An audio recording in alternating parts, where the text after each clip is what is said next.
Kapitel 251, Die Wiederherstellung der Familienregeln, 3. Huang Beiyus Kalter Blick mustet sie. Einhofen Naren, die Ihren Platz nicht kennen. Bei Xiong, bring mir die Förderpeitsche von Alt Jong, sagt Huang Beiyu cool. Alt Jong war der Stolnecht, der sie gerade zurückgebracht hat und sich vor der Tur aufhielt. Bei Xiong gehorcht, Jing sofort hinaus, holt die Förderpeitsche und reichte sie Vorange Gangen war ein großer, kraftiger Diener, dessen Augen Huang Beiyu finster anstarrten. Dritt Fräulein, es in letzter Zeit ganz schon arrogant geworden, Peng. Ein kalter Blick blitz in Huang Beiyus Augen auf, und die Förderpeitsche peitschte heftig. Diesmal kannte sie kein Neid. Sie erinnert sich, dass dies Lüt gewöhnlich auf den Einfluss von Concubine angewiesen waren und sie belastigten und ausraubten, wenn ihnen das Geld für Trinken und Glücksspiel fehlte. Die Altest Prinzessin hat so viel Wertgegenstand zurückgelassen, die allesamt von diesen Bestien gestohlen wurden. Am unwahrscheinlichsten war jedoch, dass sie es wagten, Dongling zu unterdrücken, weil Huang Beiyu beschützt hat. Hass wuchs, sie so den Mann war nicht lange als Menschen, sondern als abschüliches Ungeheuer. Mit einem Peitschenhieb wurde der Diener, der sich nicht wehren konnte, weggeschleudert. Sein großer, schwerer Körper krachte zu Boden und riss dabei mehrere Steine des künstlichen Berges mit sich. Ein schwul Blut spritz hervor. Noch bevor der Körper des Dieners vom Berg fiel, bracht Huang Beiyu in mit schnellen Bewegungen nahe und versetzt im zwei weitere heftig Peitschenhieb. Blut ergoss sich wie ein reißender Strom aus dem Körper des Dieners. Mit zwei qualvollen Schreien lag der Großdiener tot auf dem künstlichen Berg, blutüberströmt. Sein Tod war wahrlich grauenhaft und tragisch. Beim Anblick dieser Szene gerieten die Magda in Panik und schrien, Mord! Mord! Huang Beiyu wandte den Kopf, kalter Blick musterte sie, und all ängstlichen Laut verstummten. All hielten sich vorsichtig den Mund zu und wagten nicht einmal, schwer zu atmen. Die Diener, die Huang Beiyu ursprünglich festnehmen wollten, blickten sie nun mit bleichen Gesichten voller Entsetzen. Huang Beiyu war in diesem Moment wieder Sensenmann aus der Holly, kalt und unerbittlich, und jagte allen einen Schrecken ein. Sie hat jemanden direkt getötet und allsam Schweigen gebracht. Solch entschlossen und grausame Methoden waren völlig untypisch für ein 12-jähriges Mädchen. Nur ein Dämon konnte so etwas tun. Huang Beiyu bewegt sich langsam, mit jedem Schritt wichen die Lüt zurück, als würd allein ihre Anwesenheit Heil und einen grausamen Tod wie den des Mannes herbeiführen. Die unheimlich, morderisch Aura war wie die eine Person, die aus einem Ort auftaucht, und die Blut wie ein Fluss und Leichenberg sich türmten, schorig schrecklich. Als Lady Qin sich Lotusdeigner hört, wurde sie von den Dienerinnen hochgezogen. Mehrere Frauen drängten sich zusammen und zitterten vor Angst, als sie anzuhören. Selbst Lady Qin, sonst so arrogant und herrisch, wagte kein Wort zu sagen. Ihr Kehle schnürt sich zu, als stecke etwas im Hals fest. Ihr Hand zitterten vor Angst, und der Blick fiel auf die Peitsche in Huang Beiyus Hand. Frisches Blut tropfte noch immer von der Peitsche und hinterließ ein langer Blutspur, wohin sie auch ging. Die ängstliche Lady Qin which hinter die Dienerinnen zurück. Nie in ihrem Leben hat sie solche Angst verspürt. Der Tod des Dieners war ein Warnung. Sie selbst hat ihm befohlen, sich Huang Beiyu zu kommen. Wollte Huang Beiyu ihn nun getötet haben? Wollte sie etwa auch noch dies Frau umbringen? Why war dieses Mädchen nur so furcht einflossend geworden? Huang Beiyu stand vor ihnen, den Blick leicht gesenkt, ihr kalten Augen fixierten Concubine Qin. Wer hat euch die Erlaubnis gegeben, hierher zu kommen? Kapitel 252, Die Charakter der Familientradition, 4. Madame Qin erschrak, und die Magda zitterten. Offenbar hatten sie Huang Beiyus Wort nicht richtig verstanden und standen einen Moment lang fassungslos da. Springt hinunter, rief Huang Beiyu kalt, ihr Wort verströmten ein Stock, blutrünstig Aura. Madame Qin und die Magda waren noch verängstigter und wagten kein Wort mehr zu sagen. Hastig sprangen sie in den Lotusdeig und tauchten in das eiskalt Wasser ein. In den letzten Jahren hat sie Madame Chin, die sonst so arrogant und herrisch war, noch nie in einer solchen Lage gesehen. Es war so befriedigend, so erfrischend. Dritt young Dame, last mir hier ein Auge auf die Dinge haben, solltet zurückgehen in Duke ausruhen, beim Anblick des brutalen Mordes war Beis Jung noch immer zutiefst erschrocken, und ihr Wörten Huang Bei you waren sogelig. Innerlich war sie erleichtert, denn sie hat Glück gehabt, klug und vorausschauend genig Gusen zu sein, der dritten Jungen Dame frühzeitig Trui zu schworen. Andernfalls where siemit ihre früheren Wildheit sicherlich getötet werden, die dritt Young Dame war rücksichtslos und gnadenlos, sie totit jeden, den sie für todeswürdig hielt, sofort und mighty äußerster Entschlossenheit. Unter den Mitgliedern der Königlichen Familie und des Adels des Südlichen Flügelreichs gab es nur wenig, die mighty der dritten Jungen Dame vergleichbar waren. Bausjong war sich sicher, dass die dritt Young Dame in Zukunft zweifellos großes erreichen wird, Diocese Klein Prinzessinnen Palais reichte einfach nicht aus, sie zu fassen. Nein, man sollte sagen, dass nicht das gesamte Südliche Flügelreich der Ort war, und die zu ungenten hohen aufsteigen wird. Huang Bei you blickte gleichgültig auf die ängstlichen Augen im Lotusteig und wollte zustimmend nicken. Bausjongs rücksichtslos Art beruhigte sie instinktiv. Doch in diesem Moment ertönte die Stimme einer Dienerin vom anderen Ende des Gartens. Wer macht hier Alarm? Stort Madame Schwes Ruhe, während sie sprach, hörten sich langsam mehrere hübsche Dienerinnen, die Concubine Schwer beim Nickerchen begleitet hatten. Concubine Schwer hat Huang Bei us frühe Rückkehr nicht erwartet und war daher zunächst erstaunt. Doch dann sah sie Concubine Chin im Wasser baden. Der Lotusteig war eiskalt, und erst überkam sie ein Gefühl des Entsetzens. Why konnte die sonst so arrogante Lady Schwer in solch einer misslichen Lage sein? Blick fiel auf die kunstlichen Felsen hinter Huang Bei. Die Leiche der geschlagenen Dienerin hing dort noch immer, und der blutige Anblick ließ Lady Schwer innehalten. Mehrere Magda neben Lady Schwer riefen erschrocken, ein Toter, schnell, meldet es den Behörden. Jemand ist im Haus gestorben, Baisjong warf Huang Bei einen Blick zu und sah ihren gleichgültigen Gesichtsausdruck. Sie schien kein Interesse in einem Gespräch zu haben und rief daher schnell laut. Was ist denn hier los? Dies Diener werden im Herrenhaus gehalten. Was soll schon passieren wegen ein oder zwei Toten? Den Behörden Bescheid geben? Welche Beamte wird es wegen, sich in solche Angelegenheiten einzumischen? In jener Zeit hielt jeder Adels Haushalt Diener. Dies Menschen waren Sklaven für Generationen, Leben, ihre Freiheit und alles andere gehorten ihren Herren.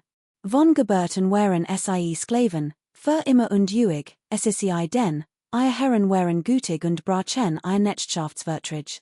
Andernfalls blieben sie laut offiziellen Aufzeichnungen Sklaven. Der Staat hat keinerlei Kontrolle über Leben und Tod dieser Haussklaven.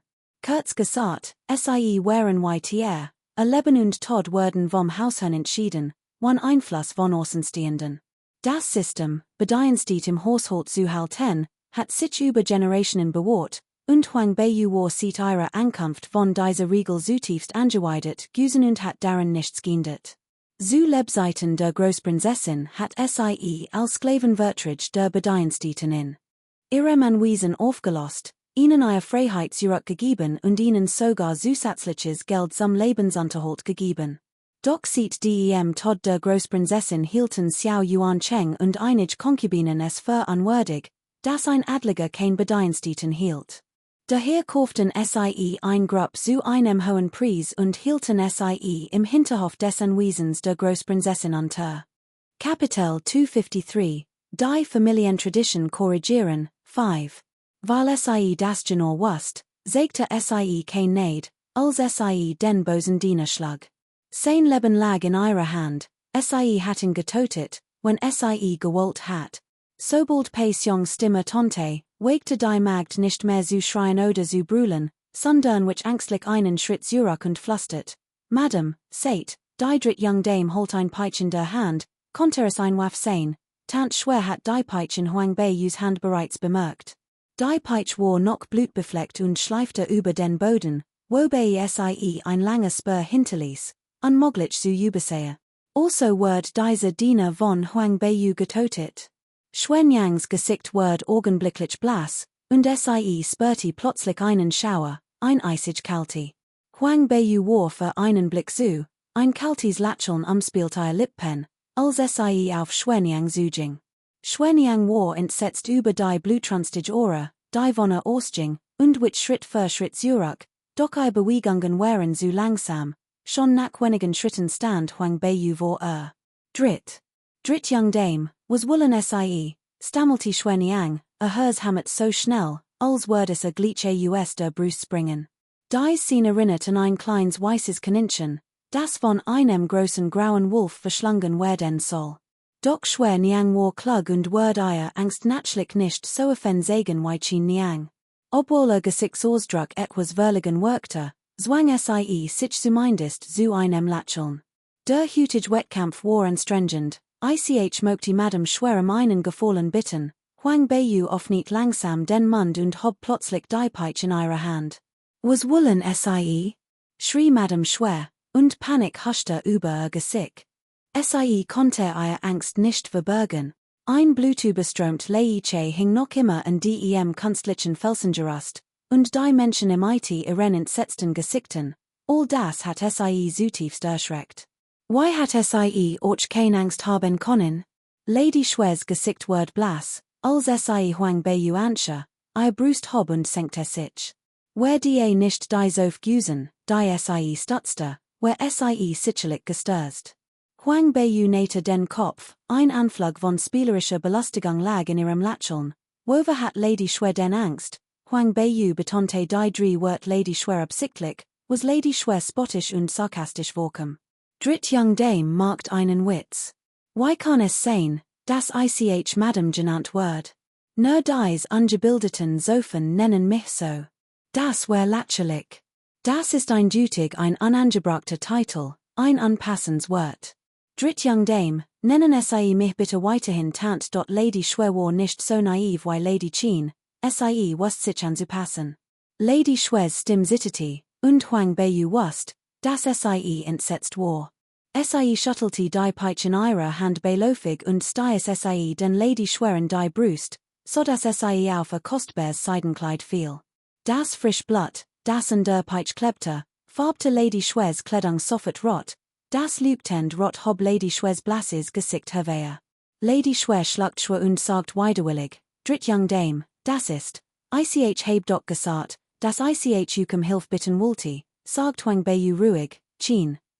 Lady Schwer holt tief Luft, bis sich heftig auf die Lippe und streckte sitten die Hand aus, doch sie zuckte zurück, sobald sie die blutbefleckte Peitsche berührt. Dritt Young Dame, ich heb Angst vor Blut, Qin, stieß Huang Beiyu einen kalten Schrei aus, Gesichtsausdruck war eisig. Lady Schwer blieb nichts anderes übrig, als langsam nach der Peitsche zu greifen. Als ihre Hand die Peitsche berührten, wirkte Gesichtsausdruck fast tränenreich. Sie war kein verwohnt Young Dame aus Reichenhauser, sondern die Tochter einfacher Lüt. Doch sieht sie Prinzessin Hui wenn gefolgt war, hat dies. Sie bewusst nach den Regeln des Adels Erzogen. Kapitel 254, die Charakter der Familientradition, 6. Sie war kein verwohnt Young Dame, die sieht ihre Kindheit im Luxus gelebt hat, sondern die Tochter einer einfachen Familie. Sieht sie Prinzessin Hu van folgte, hat dies sie bewusst nach den Sitten einer adligen Dame Erzogen. Später heiratet sie Xiao Yuan Cheng als Concubine und hat Ninot gelitten. Ihre tagliche Behandlung unterscheidet sich kaum von der Hauptfrau. Sie hat nie etwas Blutbeflecktes gesehen, geschweige denn in Handen gehalten, doch Hut, bedroht von Huang Beiyu, bliebe kein ander Wall, als es zu berühren. Huang Beiyu trat einen Schritt zurück, mustert die Gruppe, darunter Concubine Qin, die noch immer im Lotusteig lag, und sagt langsam, bitte, Concubine Schwer, behalten sie im Auge. Concubine Qin ist unhofflich und spricht hoch. Die Prinzessin, wird sie bestrafen, indem sie im Lotusteig baden lasse, damit sie wieder nackten wird. Niemand darf sie one meinen Befehl herauslassen Concubine Schwernickter, die Befehl der Prinzessin sind mein Pflicht, ich word ihnen selbstverständlich gehorchen, aber dies Peitsch, Huang Beyu sagt kalt, ich fürchte, manche werden erst weinen, wenn sie den Sag sehen. One Vorwarnung werden sie gesetzlos und rücksichtslos handeln.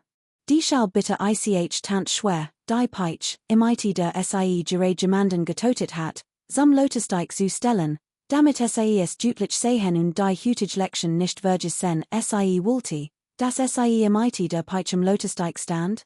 Word das nicht bedeuten, dass ich uig dort stehen must. Tant schwer hort das und spürte Angst und wat zugleich.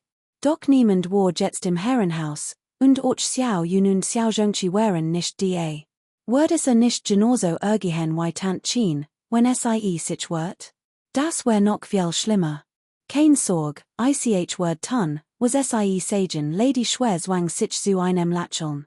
Huang Beyu nickte zufrieden, beachtet Lady schwer und Lady Chin nicht mehr und wandte sich langsam dem Garten zu.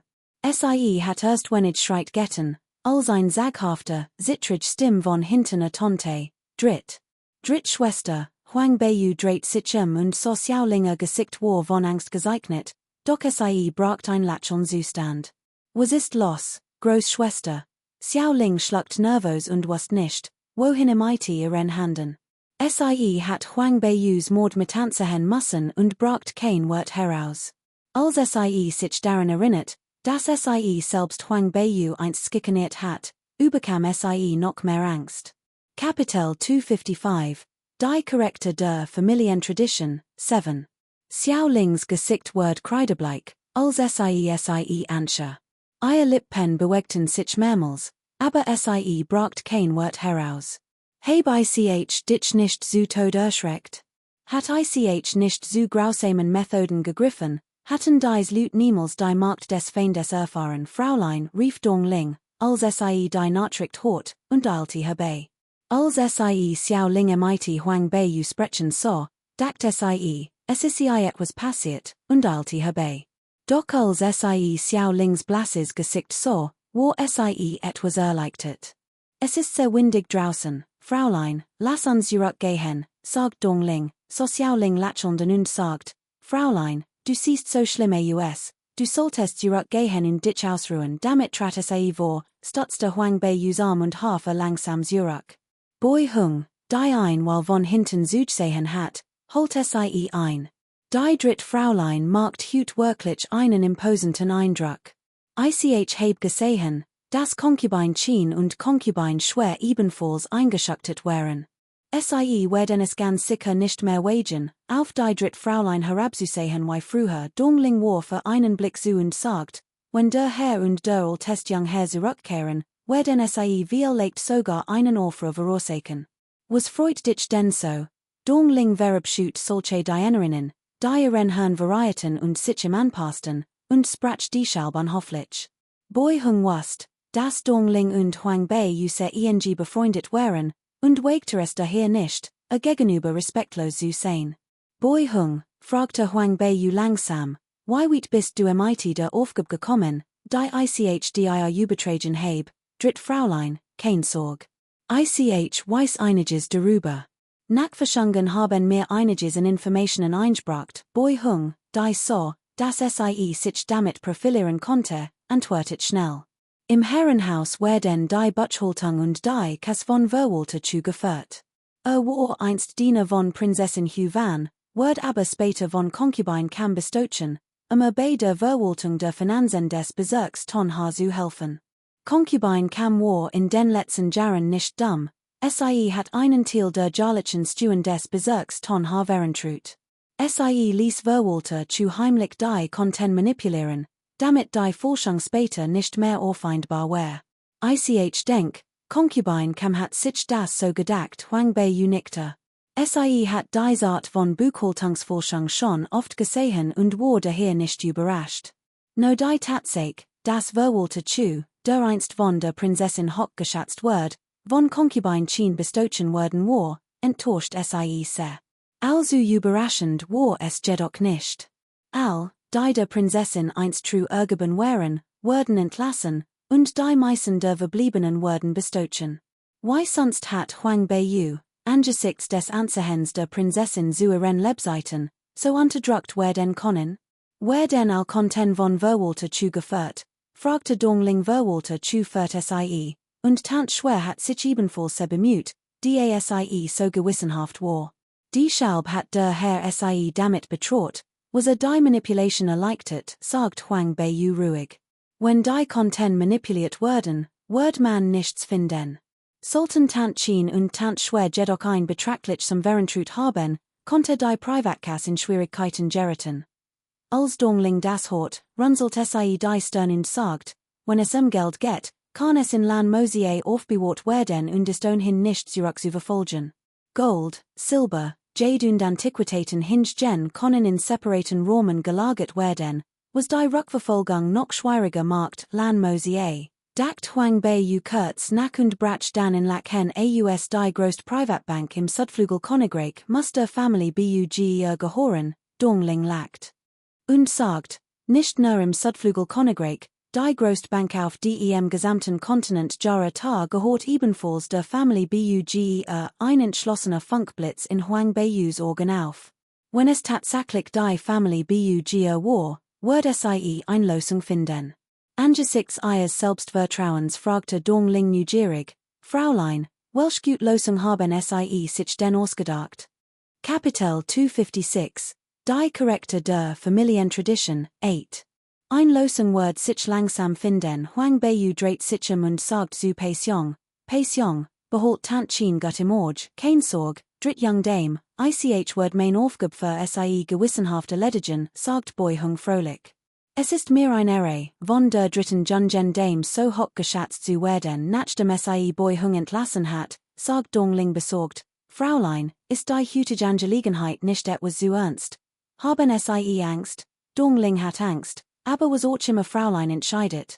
Dongling wird sie bis zum Ende unterstützen. Es ist nur, die Macht der Family Xiao ist so groß, Dongling konnte ihr Sorg nicht verbergen. Egal wie mächtig Fräulein war, sie konnte sich unmöglich gegen ein so mächtig Family stellen. Die Family Xiao? Eigentlich wollte ich schon immer ihr Wastok kennenlernen. Aber ich hat nie die Gelegenheit dazu. Das ist ein gut Chance, mir selbst ein Bild zu machen, wie Großfamilien verbergen ihr Stock Jern, und wie ihre Meister Lebensjurukgesogen und wollen sich nicht sagen. Wenn man also leichtfertiger nimmt, sie hatten nur wenig Meister, und sie provoziert, kann das gefährlich werden.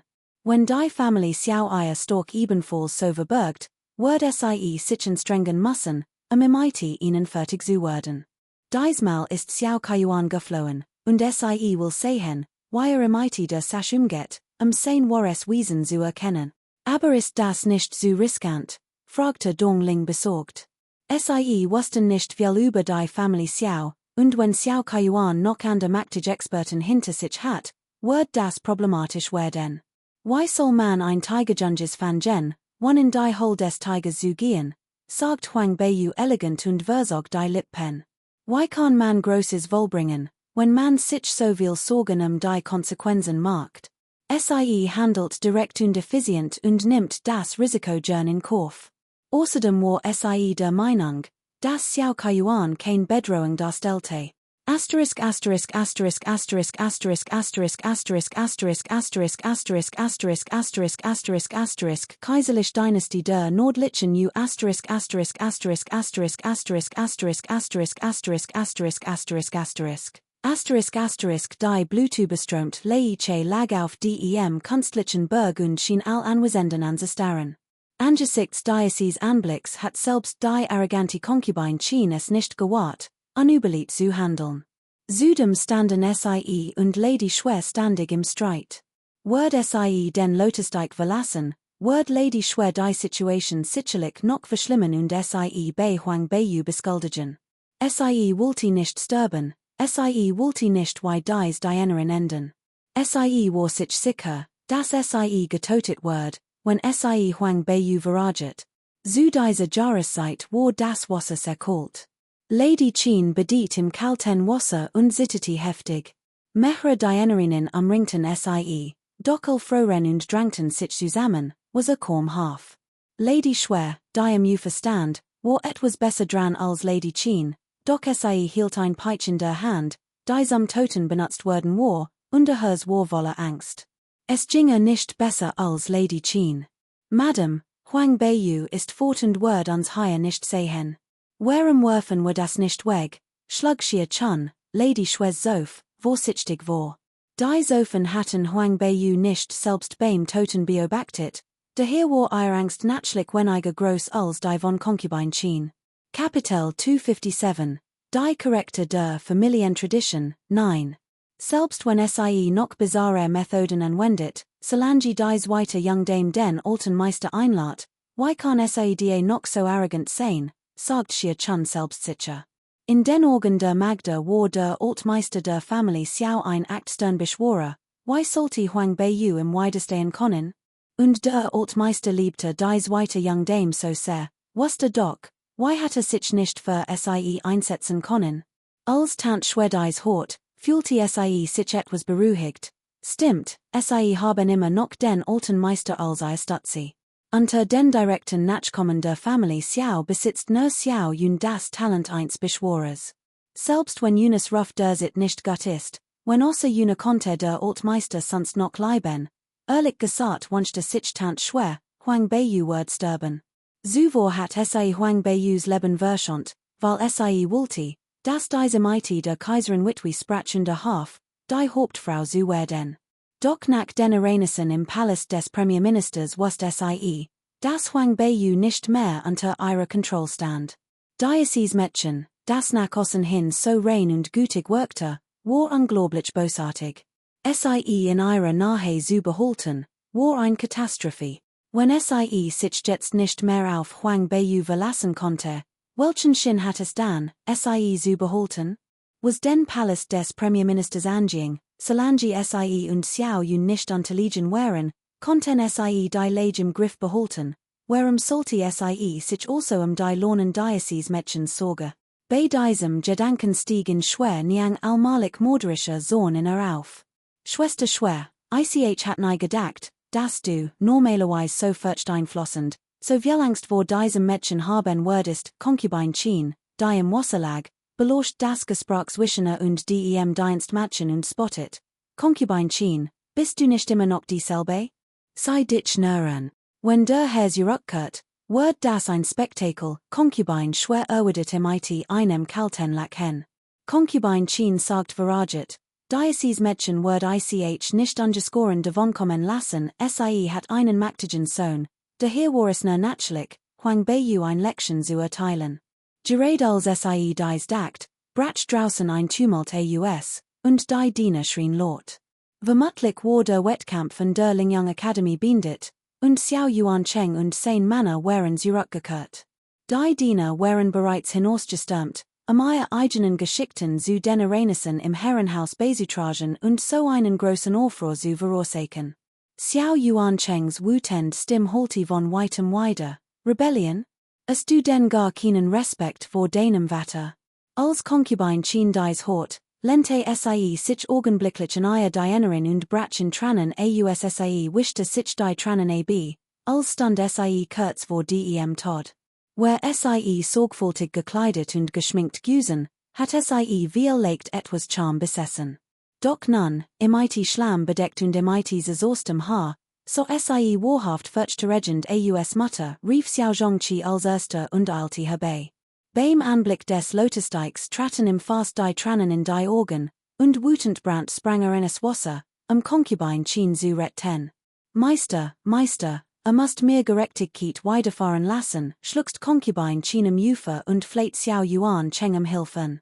Hat erwartet, dass Xiao Yuancheng nach ihrem Weinen wütend werden und Huang Beiyu rufen wird, ordentlich auszuschimpfen.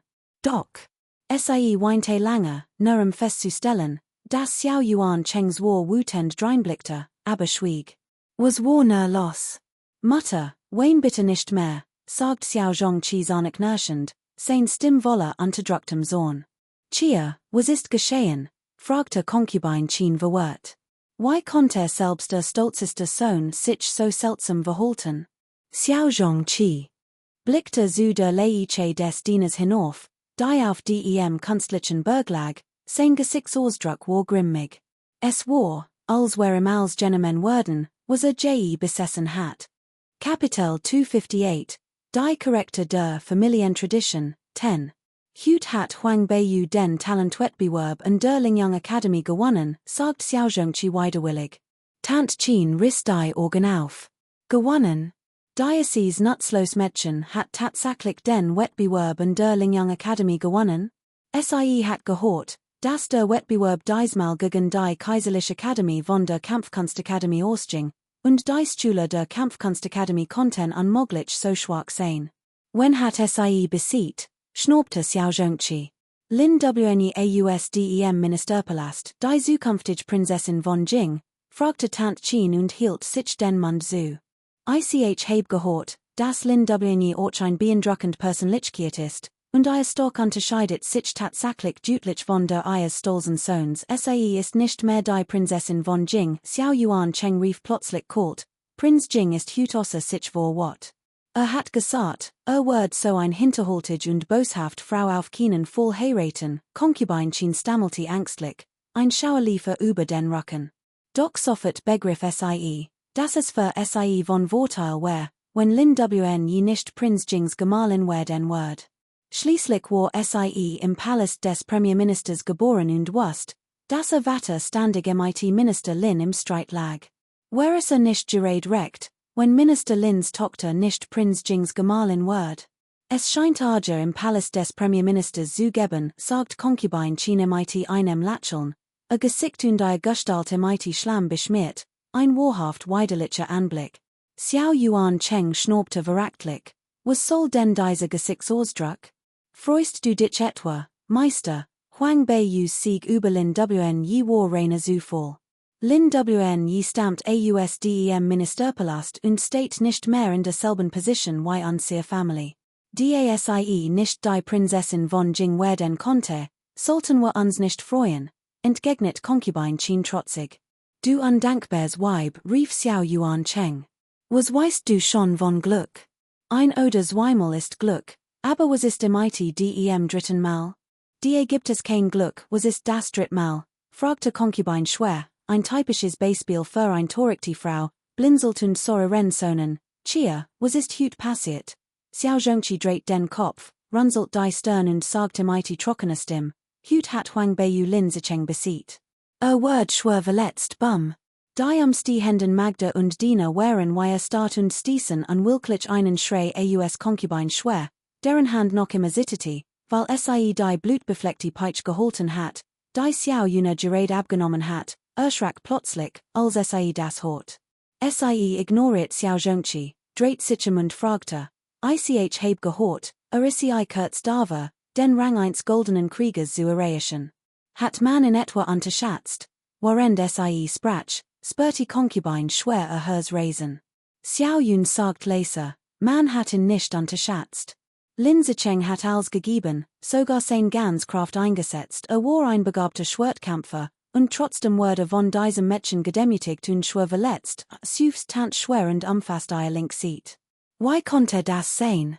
Sie war doch ein Dutig ein.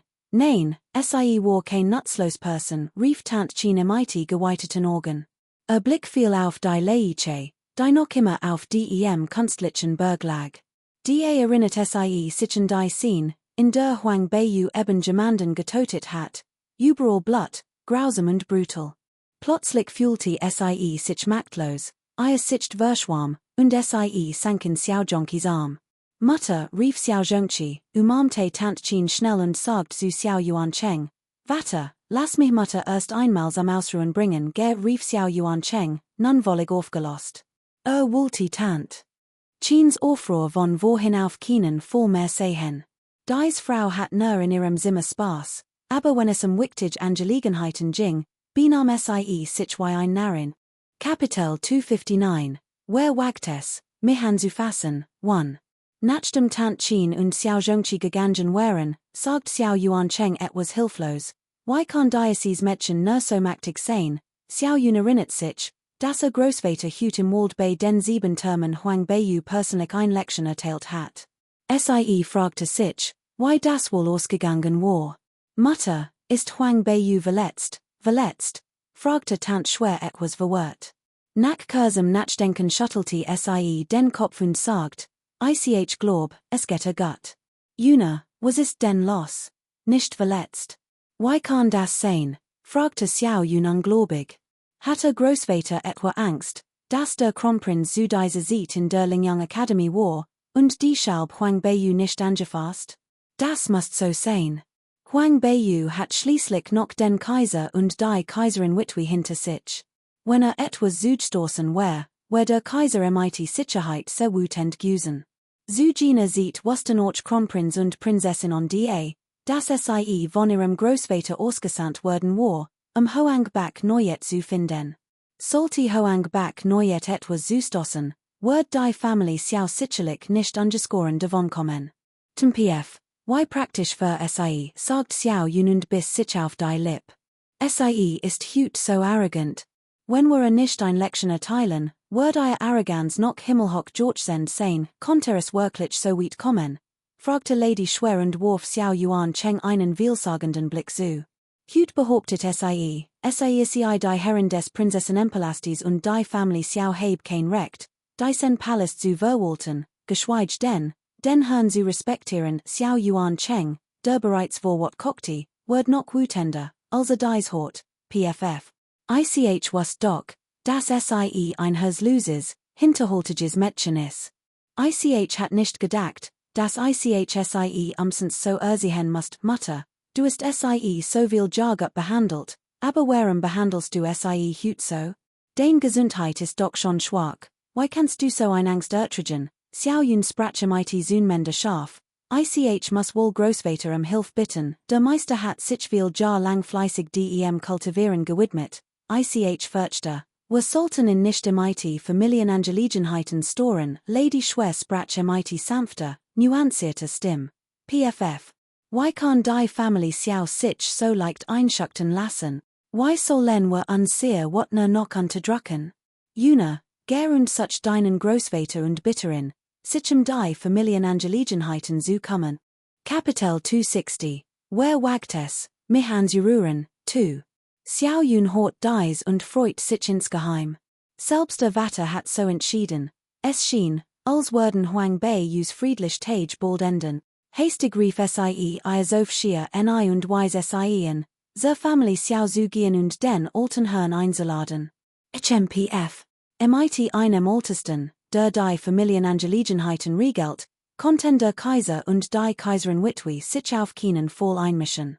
Vater, Mutter, Gette beiden erst einmal Zurich und Rutus, Großvater kommt gleich, sagt Xiao Yun. Xiao Yuan Cheng nickte, Orcher kanti die Absichten seines Vaters.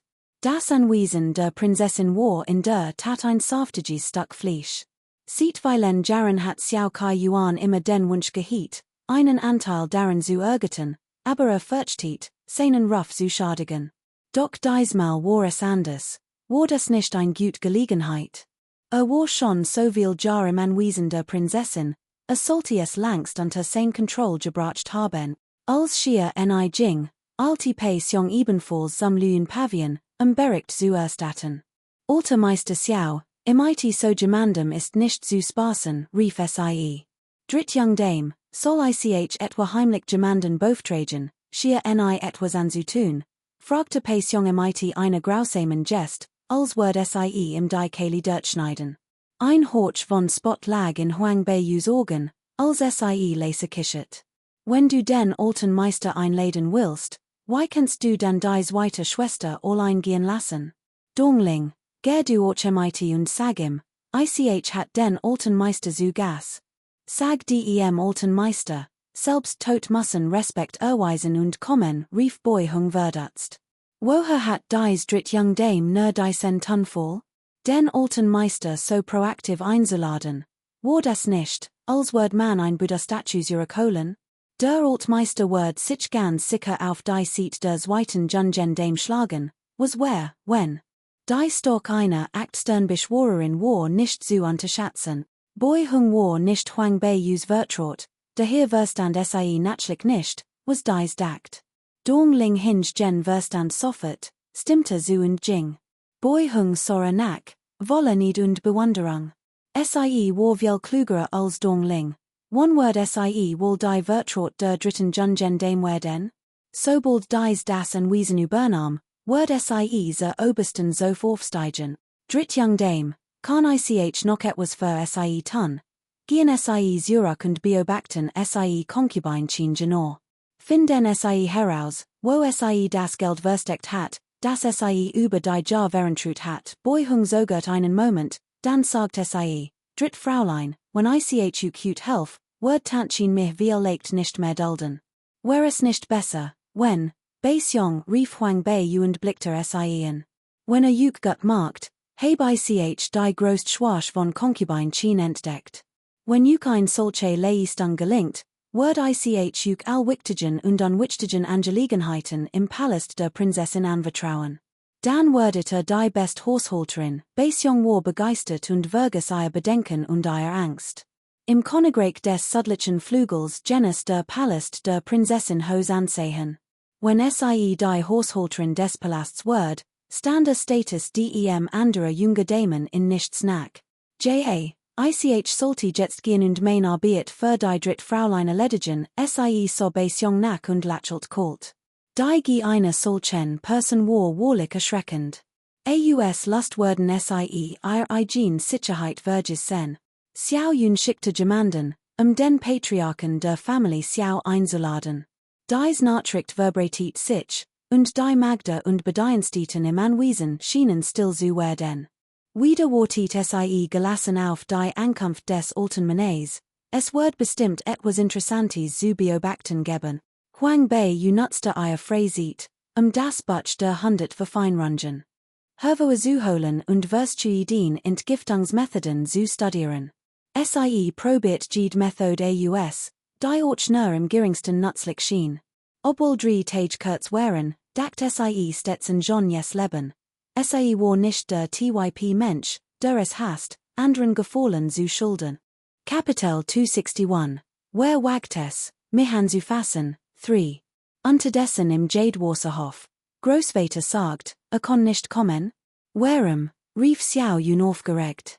Schier sagt, es stimmt, der Altmeister sagt, es gehör ihm nicht gut und will sich im Herrenhaus ausruhen. Sagt auch, die Prinzessin kümmere sich nicht darum, ob im Herrenhaus seien, und der Altmeister und die zweite Young Dame sollten selbst ein Lösung finden. Sinn rief Xiao Yun, schlug auf den Tisch und sprang auf. Why konnte Großvater so etwas sagen? Du ist bestimmt nicht als richtig erklärt, schier nicht sich schnell hin und sagt, zweite Young Dame, ich bin unschuldig.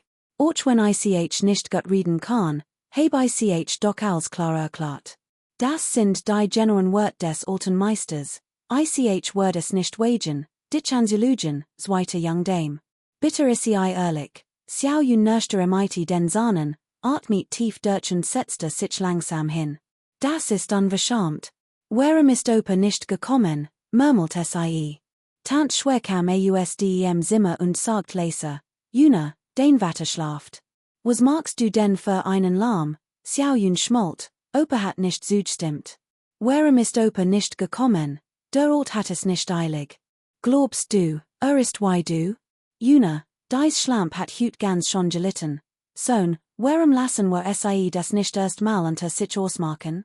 Wir können uns den einfach zurücklehnen und zusehen, why die Tiger kämpfen, aber, sich zurückzulehnen und zuzusehen, why die Tiger kämpfen, wird sicherlich viel Arger sparen. Doch was sie wirklich beschäftigte, war, warum Großvater nicht gekommen war. Hüten der Lingyang Academy hatte sie losgeschickt, Huang Bei zu finden. Damals hatte Großvater eindringlich gesagt, dass Huang Bei behalten wird, wenn sie im Gehorchen und sich von ihm benutzen ließ, andernfalls würde keinerlei nicht sagen. Why sollte Großvater hüt noch geduld haben, wenn Huang Bei so arrogant war? War doch sonst immer so gerissen und einfallsreich. Diesmal musste es einen anderen Grund geben. Das dacht Xiao Yun, als plötzlich ein Dienstmädchen von draußen kam und meldet. Nadige Frau, Young Dame, der Diener draußen sagt, der Altherr ist angekommen, Großvater ist rief Xiao Yun und sprang sofort auf, die Augenbrauen vor Freud hochgezogen. Sie wusst, Das Großvater sich bestimmtem Huang Beiyu kommen Word, why hat auch nicht kommen können? Sie funkelte schier ny Wutenden, du Vollpelt. Mal sehen, was ich dir Hutabend anschu. Ger und Begrüß Großvater schier nys Gesicht war finster, sie fühlte sich zutiefst ungerecht behandelt. Sie hat die Nachricht tatsächlich nach Großvaters Anweisungen weitergeleitet. Großvater hat doch ausdrücklich gesagt, Word nicht kommen, why konnte also jetzt hier sein? Tant schwer, die von Großvaters Ankunft hort, wollte gerade eine Zimmer gehen, Xiao Yuan Cheng zu wecken, als sie schier nys Gesichtsausdruck so und leicht die Stirn runzelt. Nyer, es du Großvater wirklich gesagt, dass nicht kommen Word, als du die Nachricht überbrachtest? Madam, ich habe Großvaters Wort genau wiedergegeben. Großvater sagt tatsächlich, Word nicht kommen, aber wäre Mr. jetzt hier? Das ist sehr seltsam, schier ny hat Tränen in den Augen. Sie dachten die rücksichtslosen Methoden der zweiten Jungen heran und fragte sich, why es Hutabend gehen Word. Der Gedank ließ sie ersitten, Madam, sie müssen mehr Gerechtigkeit widerfahren lassen. Ich war wirklich nicht voll und habe auch nicht gelegen, Madam schwer sich in ihrem Stuhl zurück und versank einen Moment in Gedanken. Schier ny, die sie von klein auf erzogen hat, war ehrlich, fleißig und hat noch nie gelegen. Warum benahm sich der alt Herr Hut so? Konnte doch unmöglich ein kleines Dienstmädchen argen. Hat nicht gesagt, dass nicht kommen wird. Warum war also jetzt hier? Ein Wages unbehagen beschlich sie, und sie weiß schier ny sofferten, weg den Herrn und sag ihm, dass die ist. Kapitel 262, wer wagt es, mich anzufassen, vor. Nachdem sie gesprochen hat, alte sie hinaus, Xiao Yun nachzujägen. Sie hat so viel Jahr gelebt und war nicht wie Xiao Yun, ein naiv sechsjähriges Mädchen. Manche Dinge konnte man nicht allein nach dem Äußeren beurteilen. Xiao Kaiyuan wurde in eine sanfte Heering gebracht. Trug einen dicken Nursmantel, war sehr diskret gekleidet und hat ein Nursmutz auf dem Kopf, die sein Grauens Haar verbage. Neben den Dienern hat Xiao Kaiyuan auch einig Lüt mitgebracht, die eindeutig kein gewöhnlichen Kämpfer wären. Zwei Männer und eine Frau bogten das Wesen der Prinzessin im äußerster Wachsamkeit, bever ses wagten, einzutreten. Großvater rief Xiao Yunim bereits entgegen. Ich dacht schon, du würdest nicht kommen, dass du Yuna nicht mehr liebst. Xiao Kaiyuan stieg aus der sanfte und blickte sich vorsichtig Großvater, was guckst du denn so? Fragte Xiao Yun verwirrt. Wo ist Prinzessin Huang Beiyu? Fragte Xiao Kaiyuan direkt und ignoriert sie. Xiao Yun freut sich insgeheim, Großvater suchte tatsächlich Arger mit Huang Beiyu. Doch wenn sie vor der Tür standen, wär das peinlich. Besser wär es, wenn Großvater in die Eingangshalle zum Jinj und sie Huang Beiyu rufen ließ. Großvater, in der Eingangshalle steht dein Lieblingsdi Beret. Geh doch erst einmal dorthin, die sie schwieg, konnte Xiao Kaiyuan sich nicht lange zurückhalten und packte ein Dienstmädchen. Vertanzen das Dienstmädchen erschrak, angesichts eines Achtsternbeschworers wagte es nicht, im zu widersprechen, und altisam Lüen Pavien. Großvater? Fragte Xiao Yun mit ausdruckslosem Gesicht. Großvater hat es doch nicht so eilig, oder? Yuna, tant schweranti nach und packte Xiao Yuns Hand mit besorgtem Blick. Mama, was ist los? Wenn es dir nicht gut geht, geh zurück und ru dich ich will nachsehen, wie oper mit Huang Beiyu umgeht, tant schwer war für einen finsteren Blick zu und zufst innerlich. Schließlich war ja noch ein Kind, egal wie klug sie sonst war, in entscheidenden Momenten war sie immer noch verwirrt. Dummies Mädchen, es du nicht gehört, was den oper gerade zu dem Mädchen gesagt hat? Fragte tant schwer hastig, aus Angst, Xiao Yun wird nicht zu hören und weglaufen. Xiao Yun erschrak und überlegt vorsichtig, hat. Genannt. Plötzlich wurde schons Gesicht kreidebleich. Wie kann das sein? Das ist unmöglich, eben muss ich mich verhört haben, flüstert Xiao Yun, ganzer Körper, von den Sehen bis am Kopf, war eiskalt. Yuna, wir dürfen auf keinen Fall unüberlegt handeln, nicht einmal den Großvater. Erst überkam tant schwer ein tiefsint setzen. Sie erinnert sich an die Cinemite der Leiche der Dienerin auf dem Kunstlichen Berg, erstraubten sich die Haare. Xiao Yun unterdrückte ein Schluchzen, tranen traten in die Augen, und sie rief, Ich will nicht. Ich will nicht.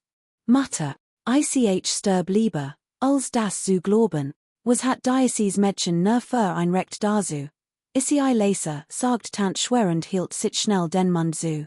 Sie blickte sich Zum Glück wussten all, dass der Altherr angekommen war und dass zum Lüen Pavillon gekommen war, Huang Bei zu suchen. In der Hoffnung auf ein kleines Drama machten sie sich auf den Weg dorthin. Xiao Yun stonte leser, ihr Augen gluten vor Wort, und sie sagt, Ich verstehe nicht, warum selbst Großvater so ist. Tant schwer dacht einen Moment lang sorgfältig nach und sagt, Huang Bei war früher ein nutzlos Person, die leicht skickeniert word. Kapitel 263, Wer wagt es, mich anzufassen, 5.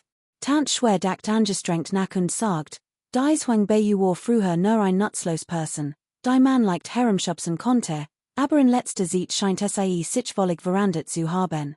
Als schwemming das letzte Mal in der Arena getötet hat, war ich schon misstrauisch. Why kann dieses Mädchen no so viel Glück haben, was meinst du, Mutter? Fragte Xiao Yun und wischte sich die Tränen ab. Kopf war wie gelähmt vor Schreck, sie konnte nicht klar denken. Tant schwer fuhr fort, Hut hat SIEs Meister AUSDEM Ministerpalast besiegt, Lin Wnyi und Lin Zicheng. Daher schätze ich, dass ihr Stock wahrscheinlich das Niveau eines goldenen Kriegers erreicht hat.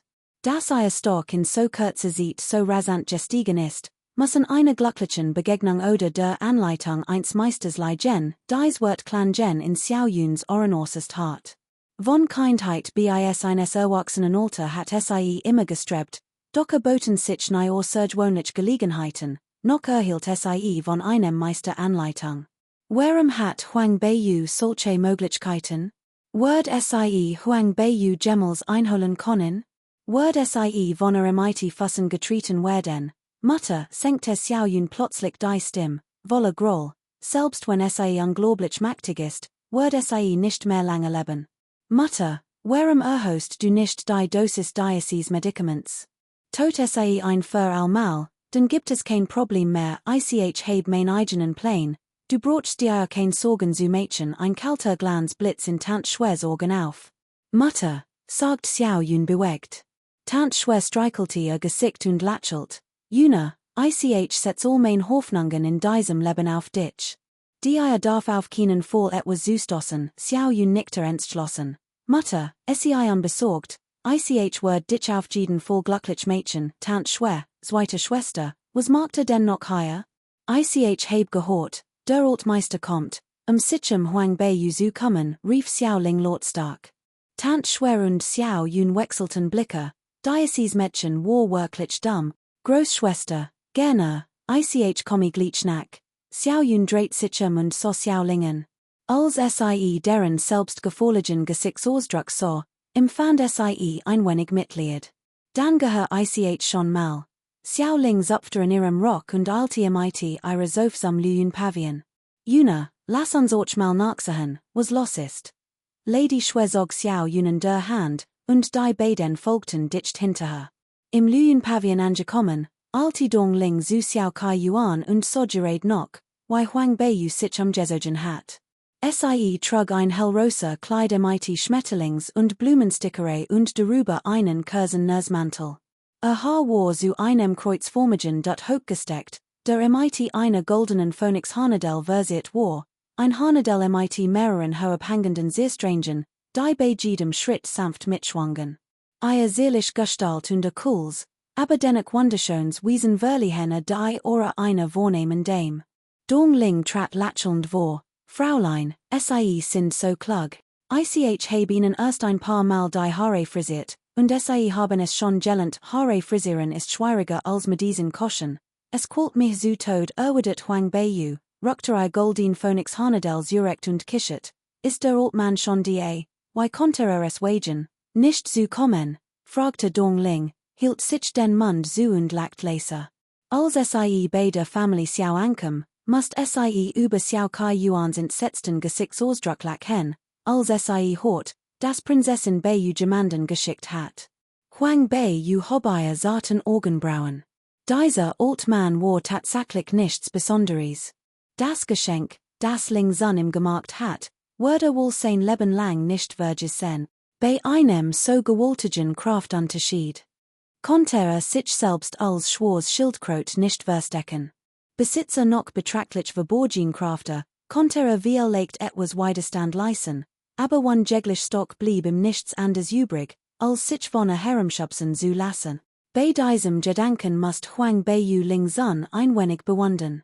Es schien, als hatte von dem Momenten, als Xiao Kaiyuan angriff, bis zu dem Moment, als im die Flucht ermöglichte, als genau durchdacht. Kapitel 264, Wer wagt es, mich anzurufen, 6. Xiao Kaiyuans Überleben war ein schwerer Schlag für die Familie Xiao als sein Tod. Prinzessin Beiyu, ich habe ihnen Geschenk mitgebracht, ihnen mein Ehrerbietung zu erweisen, tonte ein heisere, aber kraftvoll Stimme von draußen. Huang Beiyu verzog lassig die Lippen und sagt zu Dongling, bitte treten Sie ein, alter Mann, Dongling trat zur hinaus und sagte mit klarer Stimme, alter Mann, bitte treten Sie ein. Die Prinzessin bereitet tiefer Sie zu Xiao Kaiyuan blickte auf und warf einen Blick in den Raum mit den südsogenen Vorhängen, so aber nichts. Why sollte es wagen, einzutreten? Sollte Huang Beiyu ein Falle stellen, würde darin einen angeregten Tod sterben. Obwohl sie blutzverwandt wären, hatte Huang Beiyu sieht weilen Jaren nicht mehr wie sein Enkelin behandelt, und Huang Beiyu würde natürlich nicht als ihren Großvater anerkennen. Zurück im Wald der Sieben Pagoden hat Huang Beiyu bereits mordierisch Absichten gegen ihn gehielt. Kam hut Teals aus fürcht, Prinzessin Beiyu zu ersinnen, wenn nicht den gebührenden Respekt erwies. Teals, weil sich Prinzessin Beiyu nahern und mit ihr anfreunden wollte, ganz gewinnen und sie dazu bringen wollte. Wo diese mächtigen Person gegenüber in zu sprechen und in Vergebung zu bitten. Wollte Huang Beiyu für sich nutzen, die Temperament dem von Prinzessin Huiwen sehr ähnlich war, von klein auf gütig und sanftmütig, nur dass Huang Beiyu noch weichherziger war. Dacht, schließlich seien sie blutzverwandt, Huang Beiyu wird das sicher nicht stören, oder? Xiao Kaiyuan blickte Dongling und lächelte. Dongling, geh bitte und sag der Prinzessin, dass es mir nicht gut geht und ich Gemache verenreinigen konnte. Es wär bequemer, im Hof zu sprechen, der Ort hat großen Einfluss, was immer sagt, stimmt. Dann lass mir hineingehen und die Prinzessin bitten. Komm heraus, Dongling lächelt und wandte sich dem Eingang zu. Wird ließen Xiao Kaiyuan in kalten Schweiß ausbrechen. Eigentlich hatte Huang Beiyu nur zu Tee und einem Plausch in den Garten einladen wollen, das wär auch in Ordnung gewesen, aber irgendwie klang es in Donglings Worten, als sie arrogant, als wolle selbst nicht hineingehen und Prinzessin Beiyus Gehen offern. Mit diesem Mädchen war nicht zu spaßen. Augenblick später trat Huang Beiyu, von Dongling geführt, langsam heraus. Zarten Hand hoben sanft den Saum ihres langen Kleiders, ein leichtes Lächeln lag auf ihrem Gesicht, elegant Ausstrahlung, die einer geborenen Aristokratin. Es ist selten, dass der Altmeister an mit seiner Anwesenheit beirrt, es wär wahrlich respektlos, wenn Beiyu in nicht begrüßen wird. Huang Beiyu bügt leicht die nie und volzog die respektvoll Verbeugung einer Jungen Dame vor einem Älteren. Xiao Kaiyuan wagte es nicht, Verbeugung zu nehmen, trat rasch Seat und verbüht sich respektvoll, die Prinzessin it sich, bin es, der sich vor der Prinzessin verbeugen sollte. Huang Beiyu hob die Hand, alter Mann, dein Altester, bitte steht auf. Wenn ander die sehen, werden Beiyu ausleken, Xiao Kaiyuan wischte sich den Schweiß und stand auf. Die drei erfahrenen Krieger hinter ihm überreichten im rasch Geschenk. Es waren drei Brokatkästchen, jeds bereits geöffnet. Das erste enthielt ein vollständige Kopie der Flammenhiebtechnik. Das zweite enthielt ein durchsichtig Pill. Das dritte enthielt einen schwarzen Dolch, der Eisen wie Schlamm durchtrennen konnte. Dies ist ein kleines Geschenk von mir, bitte nehmt es an, Prinzessin.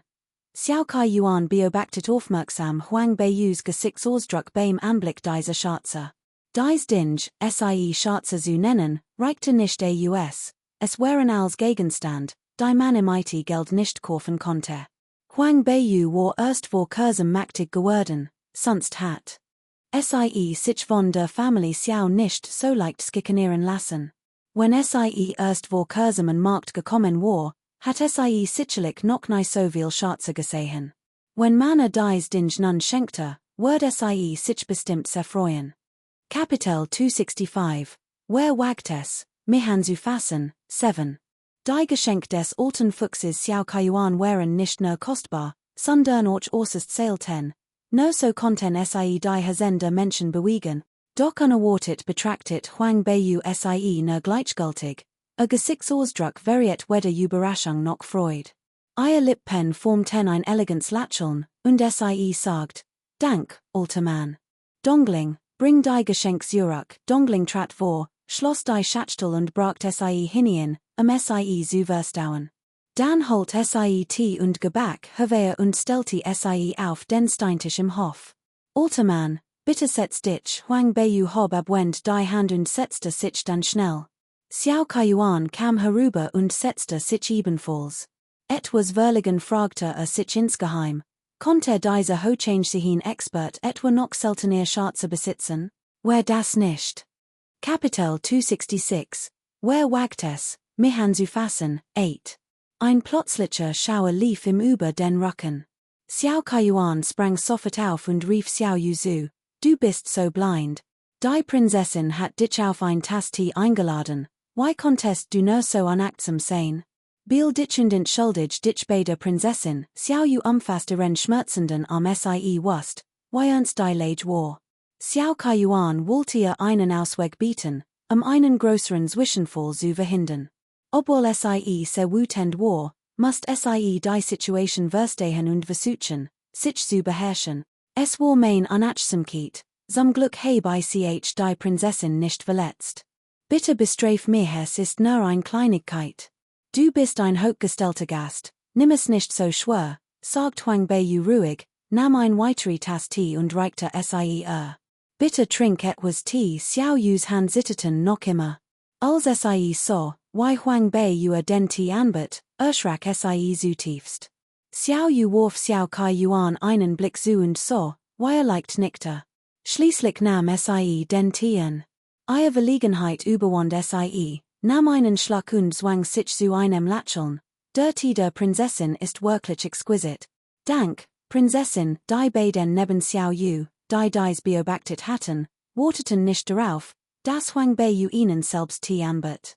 Sie nahmen automatisch ihre Tassen und tranken sie in einem Zug wobei sie gleichzeitig sagten, Dank, Prinzessin, dies Leute aus der Familie Xiao sind wirklich sehr taktvoll.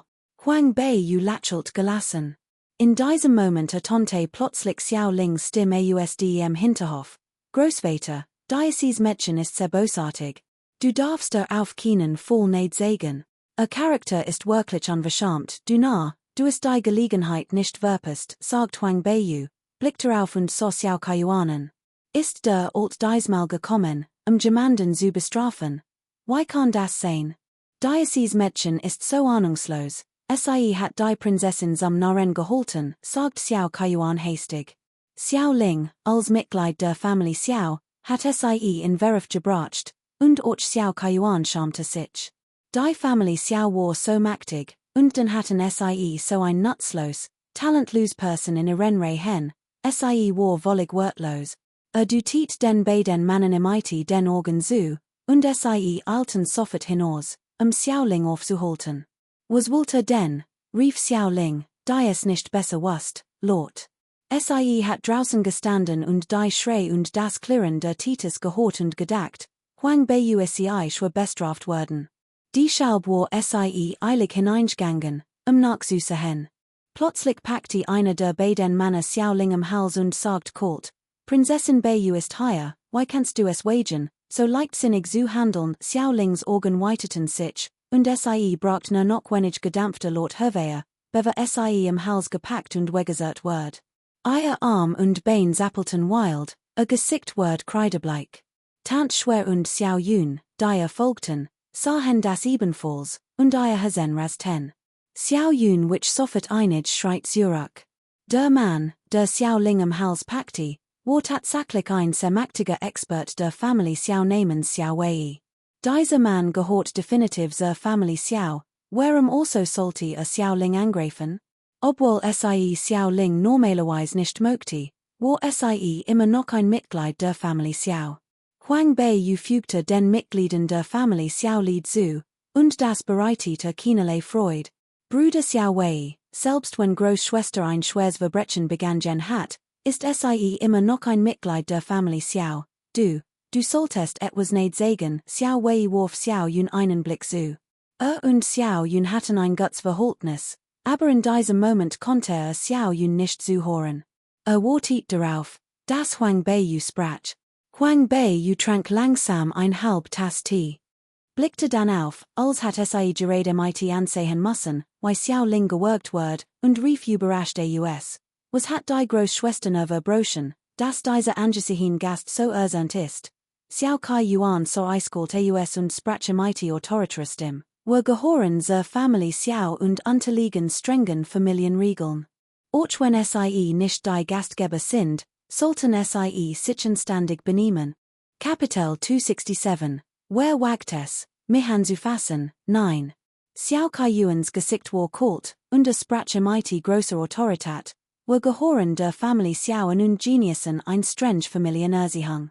Auch wenn nicht die Herren im Haus seid, konnte nicht ohne Regeln leben. In dieser Welt gibt es immer noch das Prinzip von Herrscher und Untertan, Respekt vor der Hierarchie und moralisch Grundsatz. Hatte Warte das nicht beigebracht, dann konnte sich in Huang Bei und sagt, die Erziehung in der Familie Xiao ist nicht streng genug, die Prinzessin Zumlak hin zu bringen, hier ist der Älteste, deshalb sagt nichts. Mein Mutter hat uns immer erzogen. Ich glaub, mein Geschwister haben jegliches Anstandsgefühl verloren, und das liegt vor allem daran, dass ihnen die Führung des Alten fällt. Ich denk, es wär besser, wenn der Alten die Villa der Prinzessin käme. Erstens konnte Bei so Pflichten gegenüber ihren Kindern viel jahrelang erfüllen, und zweitens konnte sie ihr Geschwister richtig erziehen. Das meint der Alt was, fragte Xiao Kaiyuan und brach in kalten Schweiß aus, why sollte nur in der Villa der Prinzessin bleiben? Wird das nicht bedeuten, wollig unter Huang Bei's Kontrolle zu leben? Ich bin der Prinzessin für ihr guten Absichten zutiefst dankbar, doch bin ich nun alt genug, die junge Generation angemessen zu betrauen. Ich find jedoch, dass Prinzessin Bei die Word ihrer Hoheit, der Prinzessin, wahrhaftig besitzt. Erziehungsstil ist ganz anders als der andere, ihr Ruhe und Autorität sind bewundernswert. Vielleicht wäre es besser, dies Kinder der Abhut der Prinzessin anzuvertrauen. Xiao Yuns Gesicht wird kreidebleich, und sie sagt hastig, Großvater, wie kannst du das tun? Unsinn rief Xiao Kaiyuan. Die Prinzessin hat noch gar nichts gesagt. Ist das dein Recht, dich einzumischen? Xiao Yun fühlte sich ungerecht behandelt, verstummt, Tränen stiegen in die Augen, erfüllt von Groll und Widerwillen. Huang Bei blickte Xiao Yun und die anderen ruhig an und sagt langsam, der Altherr hat es so angeordnet, und Bei ist etwas besorgt. Mein Geschwister sind willensstark und talentiert, und Bei ist noch jung. Why soll ich bandagen? Xiao Kaiyuan erwidert sofort, die Prinzessin kann sie problemlos führen. Wenn sie nicht gehorchen, kann die Prinzessin jemanden schicken, der mir bericht erstattet. Huang Bei konnte sich ein leichtes Lächeln nicht verneifen, blickte Xiao Yun an und sagt, die der Altherr es so befiehlt, gehorcht Bei ehrerbietig. Xiao Kaiyuan atmet erleichtert auf, winkte Xiao Yun und den anderen zu, ging und endlich die Magda und Diener, die im Hof gewartet hatten. Die anderen wurden fortgeschickt. Erst dann sprach leise zu Huang Bei, Prinzessin, ich habe cute veraget. Ich frage mich, wie es dem Alteren geht. Dieser Altmann hat ein eigenartiges Temperament. Am meisten verabscheut es, wenn Leute uns in reden. Hut hatte sich sogar selbst eins schweren Vergehens schuldig gemacht, weshalb bestraft wird. Ist in Zukunft vorsichtig, wird dich nicht mehr anrühren. Das stimmt, ich dank der Prinzessin für ihren Rat. Xiao Kaiyuan wischte sich den kalten Schweiß von der Stirn und fragte schüchtern, darf ich den Namen des Veriten Herrn erfahren, Huang Beyu hobei klaren Organ, Blick war etwas cool, dieser Altman verabschut nichts mehr, als unter die Lupe Genemen zu werden, Xiao Kaiyuans Hers Zog sich zusammen, sagt hastig, ich verstehe. Ich bitte Prinzessin Beyu, vor dem Herrn gut von im zu sprechen. Ich war blind und habe sein groß nicht erkannt, das Wort ich nie wieder wagen, alter Mann, obwohl wir uns nicht nehestehen, sind wir doch blutzverwandt. Why hat ich te tenlos zu sehen können, why stirbt, Huang Beyu lächelt. Vielen Dank, Prinzessin, vielen Dank, Xiao Kaiyuan verbut sich sofort. Und süfst. Sein Gesicht, das zuvor vor Sorg versit gusen war, entspannte sich nun etwas, und ein Horch von Erleichterung überkam. Huang Beyu stutzte den Kopf in die Hand, und Dong Ling sagt sogleich, alter Meister, der Prinzessin geht es nicht gut, und sie muss hutsemüd sein. Bitte verzeihen sie Kapitel 268, wer wagt es, mich zu fassen, 10.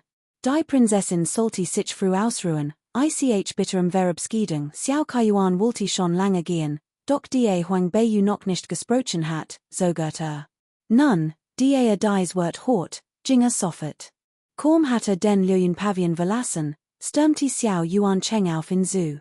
Xiao Kaiyuan sah seinen nutzlosen Sohn und sein Hers cockte vor Wat. Wer die nicht der unstillbar Ehrgeiz Diocese verkaminen Benjels gusen, die soziale Leiter emposer steigen und standig Prinzessin Huiwen heiraten zu wollen, hatte diese Land Huang Beyu nicht gesucht, die ihm jetzt so viel Arge bereite. Vater, rief Xiao Yuan Cheng und eilte vor. Diocese Mädchen, bist du etwa, Klatsch Bevere seinen Satz bin den konnte, hob Xiao Kaiyuan wütend die Hand und schlug ihm eines Gesicht. Du bist so blind. Siehst du denn gar nicht hin? Und du kannst nicht mal deinen Mund halten, rief Xiao Yuan Cheng fassungslos und wollig verwirrt. Verzweifelt wandte sich in Xiao Yu, die Gedanken des alten Mannes immer verstand. Xiao Yu hielt sich den schmerzenden Arm und sagt blass, Cousin, Prinzessin Beyu ist nicht leicht zu jubelisten. Selbst wir müssen uns nachher wünschen richten. Dieser Mensch ist wirklich unergründlich, Xiao Yuan Cheng war wie vom Donner geruht. Was? Der Altman muss sich auch nach den Wünschen Diocese Mädchens richten? Wie kann das sein? Dabei ist Diocese Mädchen doch nur ein Kriegerin, nicht einmal ein Beschworerin. Der Altman ist so mächtig, wie kann Angst vor haben? Xiao Yu mustet seinen Gesichtsausdruck, kommet sich nicht sein Gedanken und sagt kalt, weißt du, wo Herr Prinzessin Beyus Meister stammt, ich weiß es auch nicht. Ich weiß nicht, wann sie so mächtig geworden ist, du weißt es nicht? Du weißt gar nichts, brüllt Xiao Kaiyuan. Sprach so leise, dass Huang Beyu ihn nicht hören konnte. Xiao Yu sagt, Cousine, Prinzessin Beyus Meister scheint sehr mächtig zu sein. Ich glaub, es gibt nicht viel auf dem gesamten Salterkontinent, die es wagen, in zu provosieren, Xiao Yuan Chengs Gesichtsausdruck war vage, unter which aus, kann wirklich so mächtig sein, angesichts seiner Haltung empfand Xiao Yu Verachtung. Nutzlos sieht seine Kindheit, aber unfähig, ein Niederlage einzugestehen, und selbst jetzt, im hohen Alter, war sein Verstand noch immer völlig nutzlos. PFF. Wenn später in not gerat, sollte nicht einmal daran denken, ihm Hilfe anzubetteln. Xiao Yu schnaubte verachtlich, ich glaub, außer dem Guangyao Palast und der Stadt Shura wagen es nur wenig, einen Meister Diocese Calibus zu provosieren. Cousin, sei vorsichtig. Unsere Family Xiao Word Prinzessin Huang Beyu von nun und nicht mehr im Wedge stehen. Wir werden unsere sofort von dir distanzieren, Vater, heißt das, dass ich von nun an auch nach den Wünschen Diocese Mädchens handeln muss, fragte Xiao Yuan Cheng beunruhigt. Xiao Kaiyuan warf ihm einen kalten Blick zu, was meinst du denn sonst? Xiao Yuan Cheng fand kein Lösung. Hat heimlich Lut beauftragt, gegen Huang Beyu vorzugehen. Doch bevere handeln konnte, nicht sich der vorvolle Mighty Xiao Zhongqi, und der Word vom gegangen Wiesen generestens überwacht. Selbst sein fahrigsten Kämpfer konnten nicht eingesetzt werden, so dass bis jetzt nichts unternommen worden war. Angesichts der aktuellen Lage musste jedoch dringend eine Entscheidung treffen. Walti nicht in sein Frühjahrs Leben als Prinzessin zurückkehren und sich im Anwesen ständig von den anderen unterdrücken lassen. Ich verstehe, was Vater meint, sagt Xiao Yuan Cheng respektvoll. Vater sollte sich bald ausruhen. Du brauchst dir kein Sorgen die Angelegenheiten des Anwesens zu machen, hoff, muss mir wirklich kein Sorgen machen das Xiao Kai Yuan, one in och nur eins Blick zu würdigen, und ging mighty seinen Mannen fort. Xiao Yuan Cheng warf einen Blick auf den Lüen Pavillon und erinnert sich an Xiao Yu's Wort. Wagte es nicht, in allein zu betreten. Kapitel 269, das Familienoberhaupt, 1. Xiao Yuan Cheng warf einen Blick auf den Lüen Pavillon. Xiao Yu's Wort von eben Holtenen im Nack, und wagte es nicht, allein hinzuziehen. Innerlich überlegte wie mighty Huang Beiyu umgehen sollte, entweder gar nicht oder bis am Ende. Lüen Pavillon, Fräulein, hat nicht gedacht, dass selbst also ängstlich ist, Dongling hielt sich lachend den Mund zu. Huang Beiyu blinzelt leicht. Es ist nicht so, dass Angst vor mir hat, sondern vor der Person hinter mir, och Donglings Lächeln verschwand langsam. Ist dieser Senior wirklich so mächtig, aber mächtig ist oder nicht, ist mir egal. Das mit im als meinem Schutzschild in Zukunft nicht mehr so vorsichtig sein muss. Huang Beiyu hielt ein Titus in der Hand, Lippen verzogen sich zu einem kalten Ausdruck. Xiao Kai Yuan hat bereits gesprochen. Wenn die Angelegenheit mit der Familie Xiao nicht angemessen regel, wär das nicht enttäuschend für ihn, Donglings Gesicht strahlte vor Freude. Dongling hat lange auf diesen Tag gewartet, Huang Beiyu stand auf, reichte Dongling die Hand, aufzuhelfen, und sagt langsam, kommt. Wir gehen in die Eingangshall, Vater und die anderen Damen zu treffen, als den Lüen Pavillon verließen, blickten die Diener und Magda, von oben bis unten, als hatten einen Geist gesehen. Ihr Gesichter waren von Angst gezeichnet. wichen also sieht zurück und wagten es nicht, laut zu atmen. Jemand hat soeben mitbekommen, wie der Altmeister sich gegenüber verhalten hat. Selbst der Altmeister, ein Sternbeschworer, behandelte mit größtem Respekt und nannte wiederholt Prinzessin Beiyu. Wie konnten bloß Diener, wagen, sich so anmaßend zu benehmen? Die Nachricht vibriert sich wie ein Lorführer. Schnell sprach sich im ganzen Anwesen der Prinzessin herem. Jeder wusste, dass der Altherr sich zu Wort gemeldet und Prinzessin Beiyu angewiesen hat, die Familie Xiao's Rechenschaft zu sehen. Mit der unverhohlenen Unterstützung des alten Herrn wird das Anwesen fortan unter Huang Beiyus Herrschaft stehen. Die Magda und Diener, die nach ihren eigenen Lohnen gelebt hatten, waren nun völlig bedeutungslos im Vergleich zu dieser Situation. Selbst der Altherr war nur ein Schwiegersohn, der im Anwesen lebte, nicht der war Herr über dieses Haus der Prinzessin.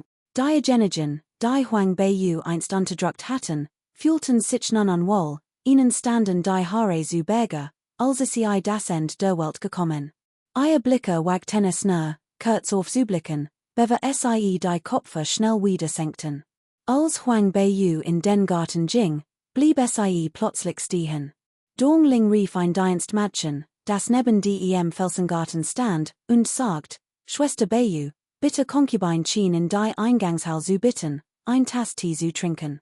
Und wenn du schon dabei bist, lädt bitte och Concubine schwerend den alten Meister ein, das Dienstmädchen, das Beiyu rief, wagte es nicht, Dongling anzusehen, ihr Hand und Fuß zitterten. Als Donglings Wort hort, nickte sofort, ich gehör gleich. Dieser Felsengarten war genau der Ort, an dem Huang Beiyu jemanden zu Tod gepeitscht hat, an der Fürchteten sich bereits da war, und nun stand Huang Beiyu selbst dort. Dieses Gefühl ist natürlich anders als zuvor.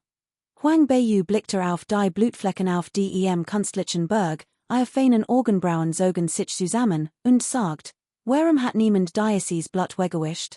Was soll das? Gefällt es dir, Blut zu sehen, Your Hoheit, wird es sofort reinigen, es wird ganz schnell gehen, ein Diener nicht augenblicklich nieder, burst und Wassereimer noch in den Handen, hat soeben den Befehl erhalten, die Blutflecken heuer zu besietigen.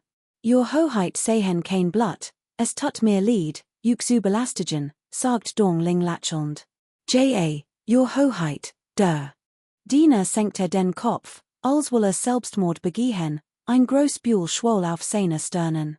Kapitel 270, das Oberhaupt der Familie, 2. Ja, Herr, sagt der Diener und senkte den Kopf, als wolle Selbstmord begehen. Ein Großbuhl wulbte sich auf seine Stirn. Als schließlich aufblickt und so, das Huang Beiyu weit entfernt war, sank zu Boden, Hand und Fuß zitterten unkontrolliert. Zu fürchte Regend, obwohl sie wie eins wolfjähriges Mädchen aussah, imitie Wörter vollem und elegantem Auftreten und einem ruhigen und sanften Wesen, wie einst Prinzessin hui wen. Aber die war etwas anders. Huang Beiyu umgab ein kalte, toddliche Absicht, die von jeder ihrer Bewegungen ausging, als wär sie ausdem Ajurereich geboren. Schon ein flutschtiger Blick genügt, ander wie gelähmt zurückzulassen, wie konnte jemand wie die zuvor für nutzlos gehalten hatten? Verkranklich und leicht zu skikanieren? Ich muss blind sein, kaum hat Huang Beiyu in der Empfangsschau Platz genommen, bracht ein Dienerin eilig heißen Tee und Gebäck. Ihr Hand zitterten, als das Tablet hielt. Huang Beiyu verdeckt nachdenklich gesichtemitie eine Hand und hobemitie der anderen die Titus. Dong Ling streckte schnell die Hand aus und flüstert, Fräulein, diese Tee, nichts. Hat zuvor ein Training verschiedenen Giftstoffen, sogar Nervengiften, absolviert, was extrem im feindlich gegen Vergiftungen machte. Where etwas im Tee gusen, hat es längst bemerkt. Außerdem war Körper nach dem für Experiment gegen fast all Gifte immun nachdem langsam ein halb Tass Tee getrunken hat, traf Concubine China Mighty Xiao Zhongqi und Xiao Ru ein. Lange im Lotusteig gebadet hat, war Concubine Chin blass. Obwohl ihr Kleidung sauber war, so manne die Erschöpfung durch den Schock deutlichen. Gestutzt von Xiao Zhongqi, ranne kalter Schweiß über das Gesicht, und so krank Huang Beiyu bügt sich hinunter und bleis langsam auf den Tee, in abzukulen. Tat so, als bemerk nichts, und ließ Concubine Chin, trotz ihrer Krankheit, lange stehen. Xiao Zhongqi's Gesichtsausdruck variiert zunehmend wat, und sagt arrogant und ungeduldig, Schwester, du hast jemanden geschickt, uns herzurufen, was magst du fragte Huang Beiyu. In diesem Moment hob endlich den Kopf, lächelt und sagt, also, großer Bruder und Tant Chin sind Warum hat nichts gesagt? Bitte setzt Duke. Tant Chin sieht nicht gut aus was ist los. Xiao Zhongqi schnaubte verachtlich und half Tant Chin, sich auf einen Stuhl zu setzen. Dies Huang Beiyu war wirklich ein gut Schauspielerin. War so viel Jahr von getauscht worden, HMPF, hat seine Mutter nicht geschadet. Und hat immer noch die Frechheit zu fragen, was los sei? Huang Beiyu nähte den Kopf, betrachtet Xiao Zhongqi's Gesichtsausdruck und lächelt ruhig. Es scheint, als sei der Großbruder nicht in bester Laune. Xiao Zhongqi wollte gerade etwas erwidern, als Tant Chin in Leser am Armel zupfte. Tant Chin lächelt und sagt, Fräulein, warum sagst du das? Mir geht es nur nicht gut, die Schalb macht sich Sorgen Huang Beiyu zog die letzte absichtlich in die lange und lächelte mighty einem vielsagenden Lächeln. Der Großbruder ist wirklich sehr pflichtbewusst. Bei ihrem Arrast Concubine Chins hers, und fragte hastig, warum hat die Fräulein uns hierher bestellt?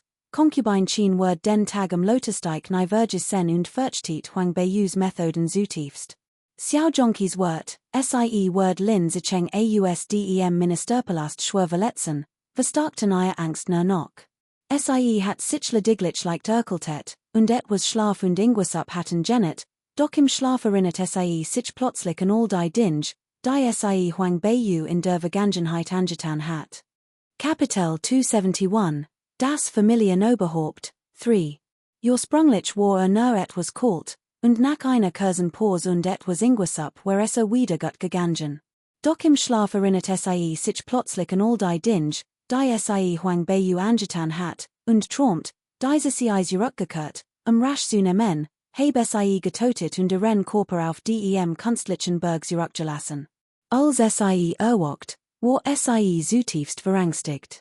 Schon das Lasest Geräusch jagte nun einen Schrecken ein. Früher war sie nyangslich gewesen, doch jetzt war sie wirklich entsetzt. Huang Beiyu sah ihren panischen Gesichtsausdruck und lächelte ruhig, eigentlich ist es nichts Schlimmes. Ich bin no etwas angeschlagen und noch jung, deshalb ist es mir sehr peinlich, Tantchen und Tant Schweremite den Angelegenheiten des Wesens zu belassen. Ich bin heut gekommen, Tantchen und Tant Schwer für ihr Mühe zu danken, Tantchens Gesicht, ohnehin schon blass, word nach die Sen wurden noch blasser. Sie zwang sich zu einem Lächeln und sagt, Dritt young Dame, seid zu gütig. Das waren die Anweisungen des Meisters, ich habe mein Bestes getan. Ihr Handballten sich zu Fausten in den Armeln, wat stieg in der Kehle auf, doch sie konnte sie nicht herauslassen. Dieser Tag war so früh gekommen, sie hat schon lange gewusst, dass Huang Beiyu, sobald sie erwachsen war, die Haushaltsgeschäfte führen wollte, aber sie hat nie gedacht, dass sie selbst, noch ein Kind, sich schon einmischen wollte. Nach all den Jahren harter Arbeit und Planung, sollte sie nun jemand anderem die Früchte ernten? Die Anweisungen des Meisters, Vater sorgt sich wirklich, Huang Beiyu nahm einen Schluck Tee, blickte auf und sah Xiao Yuancheng und Concubine schwer zusammen eintreten. Xiao Yun und Xiao Zhonglei folgten ihnen. Es gab auch mehrere young Concubinen im IT, ihren Kindern und einige One-Kinder. Schließlich trat Xiao Lings Mutter, Concubine Fang, ein.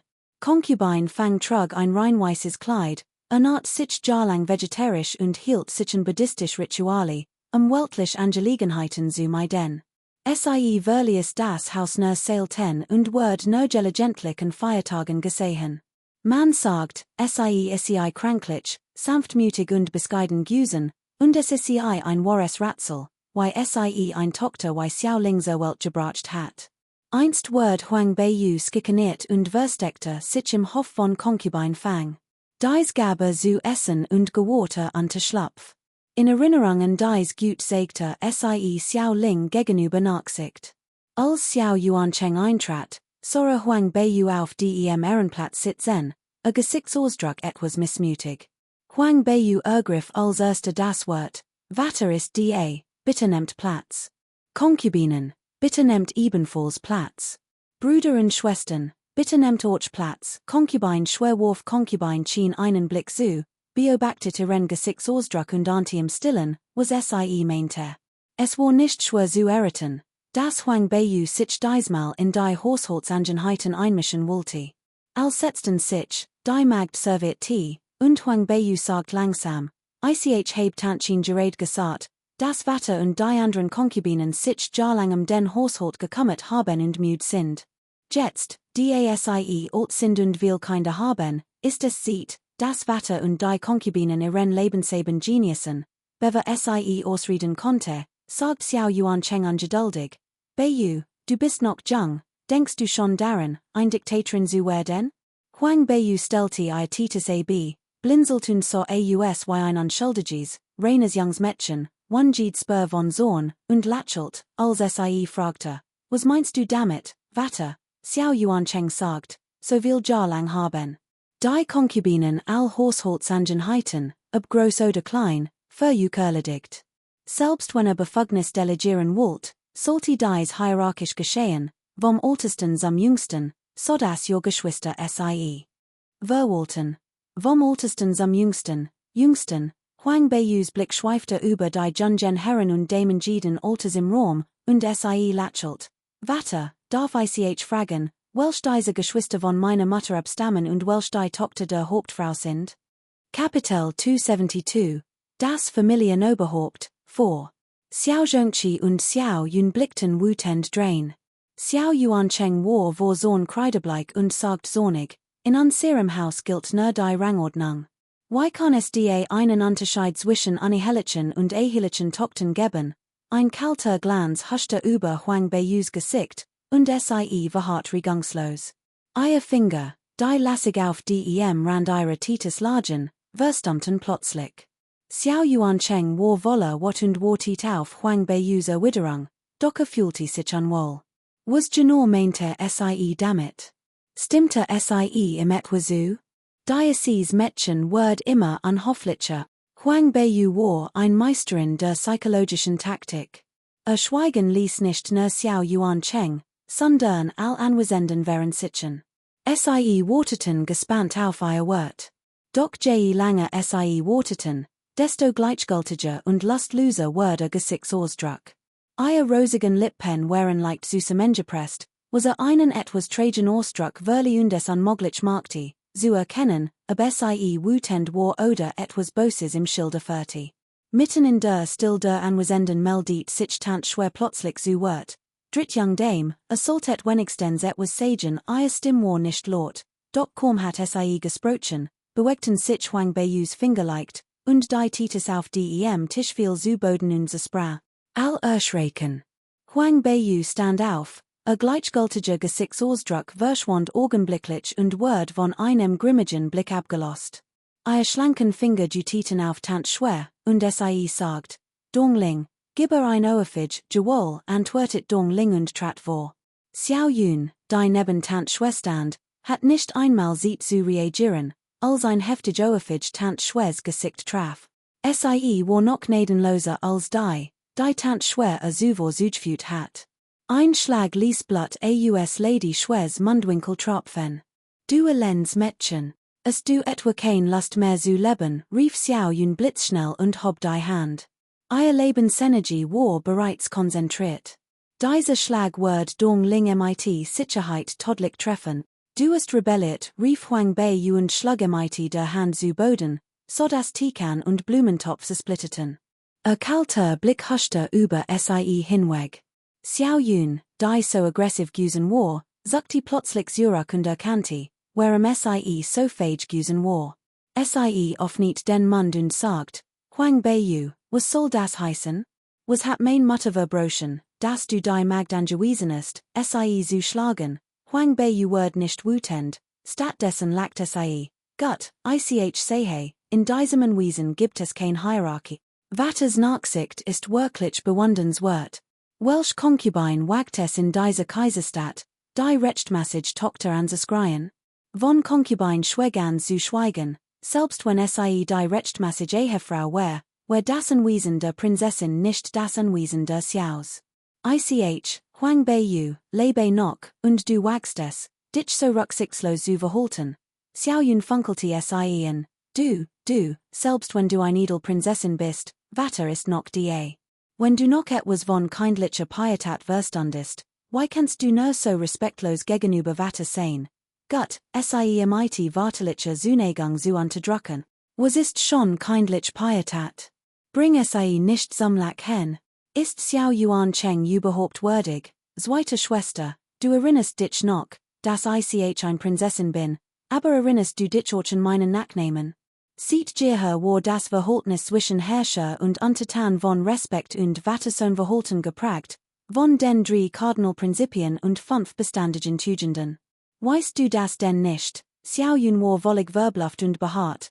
Das gilt zu Hause, nicht im Kaiserhof, zweite Schwester. Meinst du, zu Hause gibt es keinen Kaiser, und deshalb müssen wir uns nicht in die Prinzipien des Verhältnisses zwischen Herrscher und Untertan halten?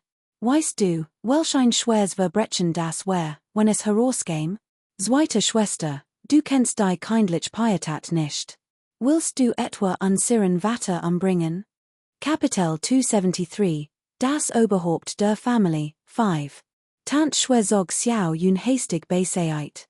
Why können es wagen, so einem hohen Namen die Konsequenzen zu tragen? Die heutige Ungerechtigkeit kann nur stillschweigend ertragen werden, dritt young Dame, sei nicht bös. Es war mein Fehler, unüberlegt zu sprechen. Die dritt young Dame hat richtig gehandelt, indem sie mich geohate hat, tant Schwes Gesicht war auf eine Seite geschwollen, und sie warf Xiao Yuan Cheng einen verrageten Blick zu, ihr Augen leicht gerotet und geschwollen. Huang Beiyu lächelt und sagt, Tant, wenn du deinen Fehler eingestehst, wird ich dich nicht allzu hart bestrafen. 3 Ohrfeigen genugen. Dongling hat dich bereits einmal geohate, also las schier die anderen beiden Mädchen sie nachgegeben zu haben, indem sie schier die Ohrfeigen geben ließ, aber ein ihrer eigenen Dienerinnen das Gesicht ihrer Herrin Ohrfeigen zu lassen, war ein schwer demütiger. Lady Schwer, Du verdammte Narren, rief schier ni und niet sofort nieder. Dies Dienerin wagt es nicht, rief sie. Nutzlos. Was soll das, dich hier festzuhalten? Du hast ja nicht einmal auf die Wort deiner Herrin, entgegnet Huang Beiyu mit eisiger Mien. Sieht sie herunter und gebte sen Peitschenhieb, die Diener draußen wechselten Blicke. Ihnen war klar, dass die Seiten sich geändert hatten. Prinzessin Beiyu hat ihre Autorität im Anwesen gefestigt, und mit dem alten Herrn als ihrem Unterstützer. Wer wagte es die noch, zu widersprechen? Sofort stürmten sie hinein und zerrten schier ni hinaus, sie verprügeln zu lassen. Schmerzensschrei holten durch den Hof, und die Magda in der Eingangshall erblickten. Ihnen war bewusst, dass Prinzessin Beiyu ein wahrlich furchteinflößend Persönlichkeit war, deren Wort Gesetz war. Huang Beiyu blickte Lady schwer ruhig und sagt, schier Chun, ger schier nis Beispiel hat schier Chun dazu bewogen, keinen Moment zu sorgen. Sie trat vor und sagt zu Lady schwer, Lady, ich befolgner Befehl. Bitte Mädchen sie mir kein Vorwurf. Blitzschnell klatschten zwei Ohrfeigen auf sie ein, Xiao Yun ballte die Faust, und schwer diang nörschte mit den Sahnen.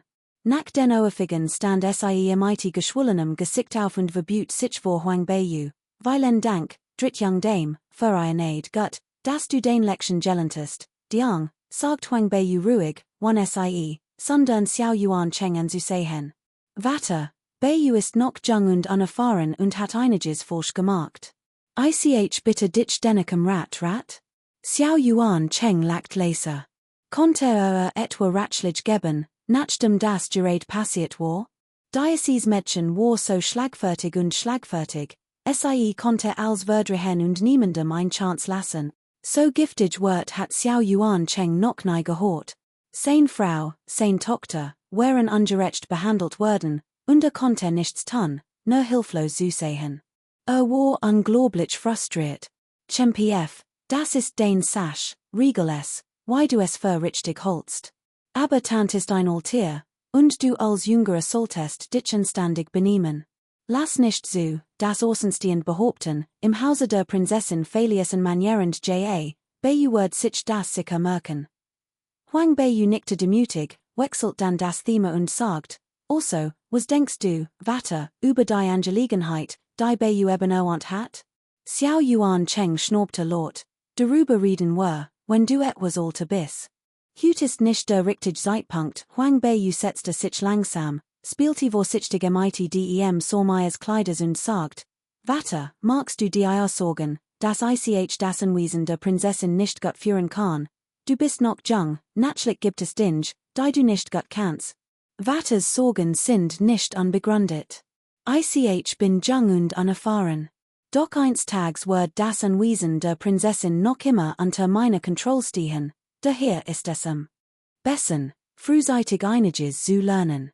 Ich denk, ich lasse hut den Verwalter die Geschäftsbücher des Anwesens bringen, ich wird sie mir zuerst ansehen und dann nach und nach lernen. Kapitel 274, das Familienoberhaupt, 6. Das, Vater, kein Sorg, ich wird fleißig lernen und nichts vernachlässigen. Huang Beiyu unterbrach Xiao Yuan Cheng und ließ ihn nicht weiterreden.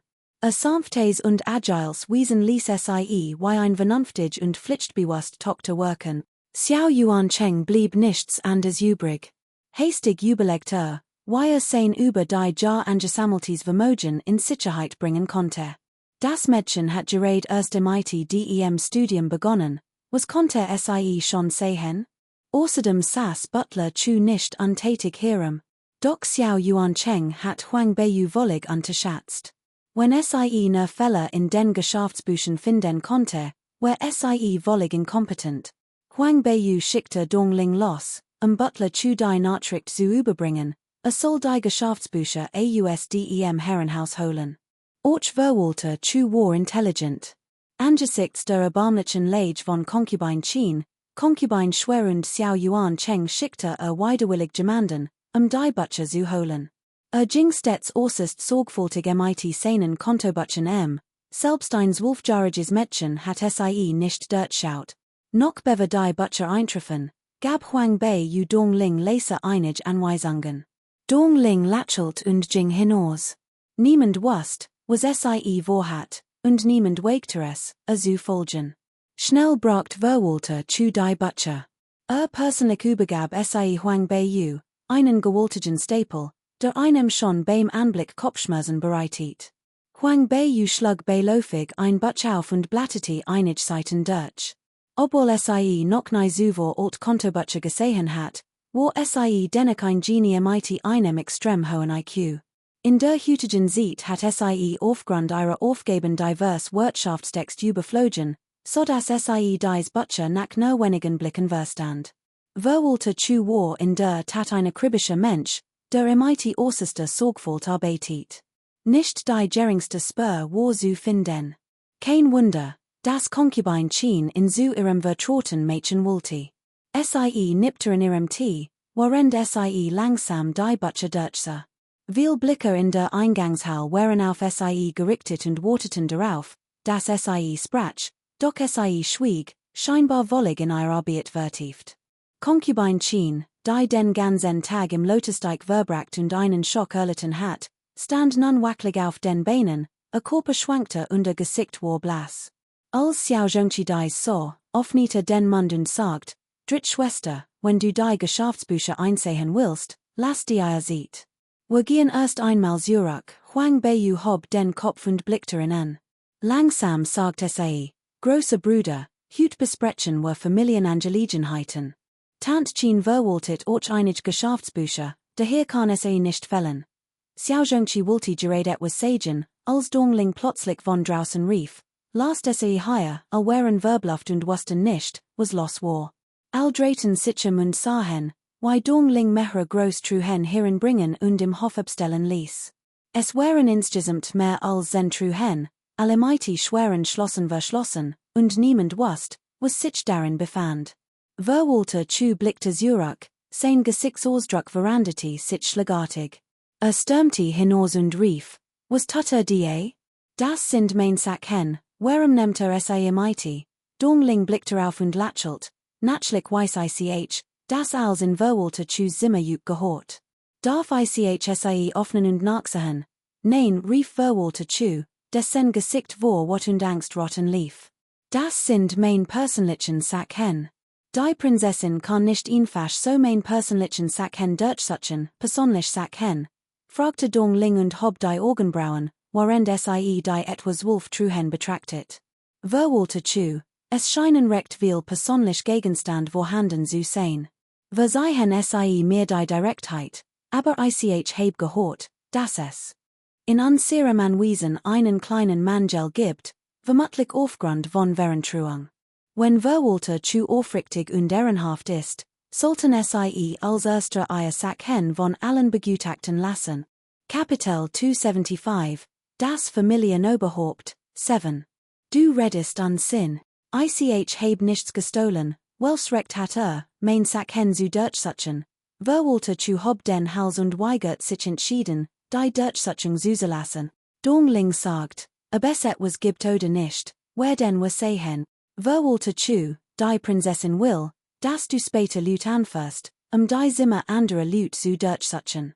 Wenn du sie nicht übersuchen kannst, wer wird dich dann später durchsuchen lassen? Verwalter zu wird kreidebleich, kalter Schweiß rann ihm über die Wangen, unterwarf Concubine Qin und Xiao Yuan Cheng einen verstolinen Blick zu. Concubine Qin so schon jetzt LNDUS, Xiao Yuan Cheng kokti vor wat und wante sichen Huang Beiyu, warum willst du plötzlich das Zimmer durchsuchen? Dieses Mädchen hat das vorher nie erwähnt. Plötzlich hat sie völlig überrascht. Huang Beiyu kichert in sich hinein, natürlich muss es so plötzlich kommen.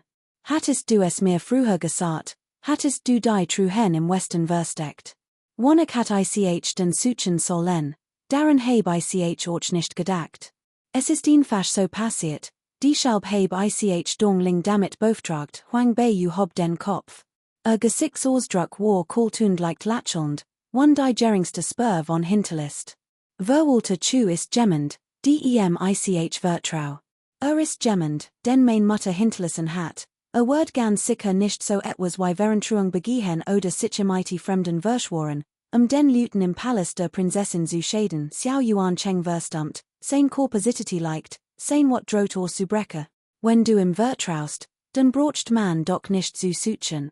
Verwalter zu arbeitet schon seit weilen Jahren im Palast, word das nicht die langjährigen Beziehungen, die all aufgebaut haben, zerstören, das stimmt, aber es werden bereits so viel Truhen herausgebracht. Wenn wir sie nicht durchsuchen, werden all unzufrieden sein nach die sen werten hob hwang beju den Blick. Kalter Blick glitt beilofig über die Diener, Magda und Bediensteten, die sich von der Eingangshall bis zum Hof erstreckten. All, die ihrem eisigen Blick begegneten, zuckten zurück und schluckten schwer. Sollen wir durchsuchen oder nicht? Fragte sie langsam und bedächtig mit ihrer Titus. Die Magda und Bediensteten wechselten Blicke und nickten schließlich ehrfürchtig angesichts, hwang bejus ruhige und doch imposante Ausstrahlung. Durchsuchen wir den Verwalter, dann sind wir übersut genor, wir müssen durchsuchen. Xiao Yuan Cheng hat am liebsten im der Faust auf den Tisch geschlagen und dies hundertigen Diener abgeschlachtet. Doch angesichts dieser Situation war Orcher innerlich zerrissen. In diesen Truhen befanden sich all die wertvollen Gegenstand ausdem Palast der Prinzessin. Fand sie gut, also nahm die Hälfte heraus, behielt einen Teil für sich und gab den Rest dem Verwalter zu. In den nächsten 2 Tagen wollte Wonders hin, Kontakt zu knüpfen, seinen Vorgesetzten ein großzügiges Geschenk zu Mädchen und seine Position in der Armee zu festigen. Es kam im Ort gelegen, als kaiserlicher Schwiegersohn und Kommandant sollte befördert werden. Wurde nach so vielen Jahren noch lebenslang Kommandant bleiben können? Hat Verwalter zu bereits beauftragt, wertvoll Gegenstand zu besorgen und ein betrachtlich Mensch Gold ausgegeben, die als in seinem privaten Versteck aufbewahrt hat. Nun befanden sich all dies Dinge in diesen Truhen. Word die Durchsuchung ergeben, dass Verwalter zu angewiesen hat, die Berechnungen zu folgen, werden das nicht entlarven? Wahrlich, der Mensch denkt, Gott lenkt. Hat das früher gewusst, hat dies Dinge in seinen Raumring gelegt, aber hat sie jemand anderem geben wollen, also nahm sie heraus. Außerdem, why hat ahnen können, dass Hwang Beiju sich plötzlich so severanden word? Doch für Hwang Beiju war die such nicht so einfach, behielt die Schlüssel zu diesen Truhen selbst. Dies schweren Schlosser werden für Großtruhen verwendet, üblicherweise für solche, die von Adligen benutzt werden, und sie zu öffnen, where kein leichter aufge. Kapitel 276, das Familienoberhaupt, 8. Xiao Yuan Cheng war etwas erleichtert, als daran dacht, und wechselt einen verstolinen Blicke mighty Butler zu. Butler zu verstand und sagt, Prinzessin, es ist nicht so, dass ich nicht suchen lassen will, aber die Schlüssel zu diesen Truhen sind vor ein paar Tagen verloren gegangen. So ein groß Truhe lasst sich nicht sofort öffnen. Lasst uns später suchen. Schließlich wird dies Truhe nicht weglaufen, sie lasst sich nicht öffnen, sagt Hwang Beiju, warf langsam die Teeblätter beiseite, lächelt plötzlich und zog einen schwarzen Dolch aus ihrem Aufbewahrungsring. Das ist der Dolch aus kaltem Eisen, den mir der Altmeister Gerard gegeben hat. Ich heb gehört, kann Eisen wie Schlamm durchtrennen. Ich frage mich, aber das Schloss öffnen kann. Dongling, Versuches ja, sagt Dongling, trat vor und nahm den Dolch. Xiao Yuan Cheng sprang auf, unmöglich, Hwang Beiju blickte auf und fragte, warum nicht? Zerstör das Schloss. Geben sie Butler zu einfach ein besseres als Entschädigung. Xiao Yuan Chengs Gesicht war finster, sein Hand zu Fausten geballt, sein Nocken zitterten. Hwang Beiju sah in und spottet. Hut war nur ein Warnung, sie must Butler zu durchsuchen und Beweis dafür finden, dass Geld für persönlich Bereicherung verantrut hat. Dann wird es als wohend nutzen, die Haushaltsfinanzen neu zu ordnen. Butler zu war Hut nicht unantastbar. Was spielt es für ein Roll, best dich, Xiao Yuan Cheng, kommet oder nicht? Was Hwang Beiju, tun will, kannst du mich aufhalten? Der Altherr sagt Hut, wohl, dass die Familientraditionen wieder aufgreif. Als hat einen Anfang. Verwalter zu, hat so viel Jahr hart gearbeitet, your Verdienste sind groß. Macht Hut nicht Vorwurf, dass Hut leiden must. Es ist als die should diese skrupellosen und bösartigen Lüt, die sich heimlich einmischen und Unruhe stiften. Wenn die Prinzessin sie erwischt, wird sie bei lebendigem Leib hoten und Ukration, verwalter zu Straubten sich die Haare. Hoten. Niemand hier wegteres, Huang bei us wird auf die leichte Schulter zu nehmen. Die grausamen Methoden, imite denen sie hut Jean Dienerin im Garten getotet hat, wären eindeutig. Wer wird es wagen, darin zu zweifeln, das sie shirt? Verwalter zu so Xiao Yuan Cheng Hilfesuchen den. Huang Beiyu war die leibliche Tochter des Herrn, solange der Herr den Befehl gab, was machte es schon für einen Unterschied, ob sie ein Prinzessin war? Wird sie ihrem Vater etwa ungehorsam sein? Xiao Yuan Cheng hegte ähnliche Absichten, aber wusste, dass Huang Beiyu kein gewöhnliche Frau war. Diocese Mädchen konnte imite ihren Werten Himmel und Erde erschüttern und weiß in Schwarz verwandeln. Why sollte nur imite vernünftig reden? Es scheint, Vater stimmt zu. Dongling, offene die Truhe noch bever Huang Beiyu Xiao Yuanchengs Gesichtsausdruck so, befahl Dongling. Blitzschnell überholt Dongling Butler Ju, hob die Hand und ließ ein schweres Schloss zu Boden fallen. Butler Ju sprang auf und presst sich imite dem ganzen Körper gegen die Truhe. Butler Ju, was tun sie da? Gibt es etwas, das sie nicht sagen können? Fragte Dongling und dreht sich Steward Chu schüttelte verzweifelt den Kopf. Nicht. Da ist nichts, Xiao Yuancheng rief. Genug. Was gibt es da zu suchen? Beiyu, du hast dich hut genig dumm angestellt, geh zurück in dein Zimmer und ruh dich us dumm, fragte Huang Beiyu mit eiskaltem Gesichtsausdruck. Sie stellte ihr Titus ab und stand auf. Vatters wird haben mich enttäuscht. Der alt Herr hat mich gerade erst beauftragt, das Verhalten der Familie zu regeln. Ich bin noch jung und fürchte, mir keinen Respekt verschaffen zu können. Deshalb wollte ich mit Verwalter zu anfangen, ein Exempel zu statuieren. Aber Vater holt das für töricht. Beiyu hat sich das als so gut überlegt, als nur. Wegen des Anwesens der Prinzessin, aber das Haus zu durchsuchen ist etwas übertrieben, rief Xiao Yuan Cheng. Die Truhe war bereits geöffnet, und als darin war sichtbar. Was sollte nur tun? Kapitel 277, das Familienoberhaupt, nein. Ist das etwa unverschämt? Vater, du kannst dich doch selbst ein wenig umhören.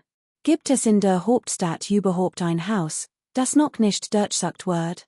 Ich habe doch nur ein klein Inspection durchgeführt, das ist nichts im Vergleich zu den anderen Hausen, und du nennst mich unverschämt.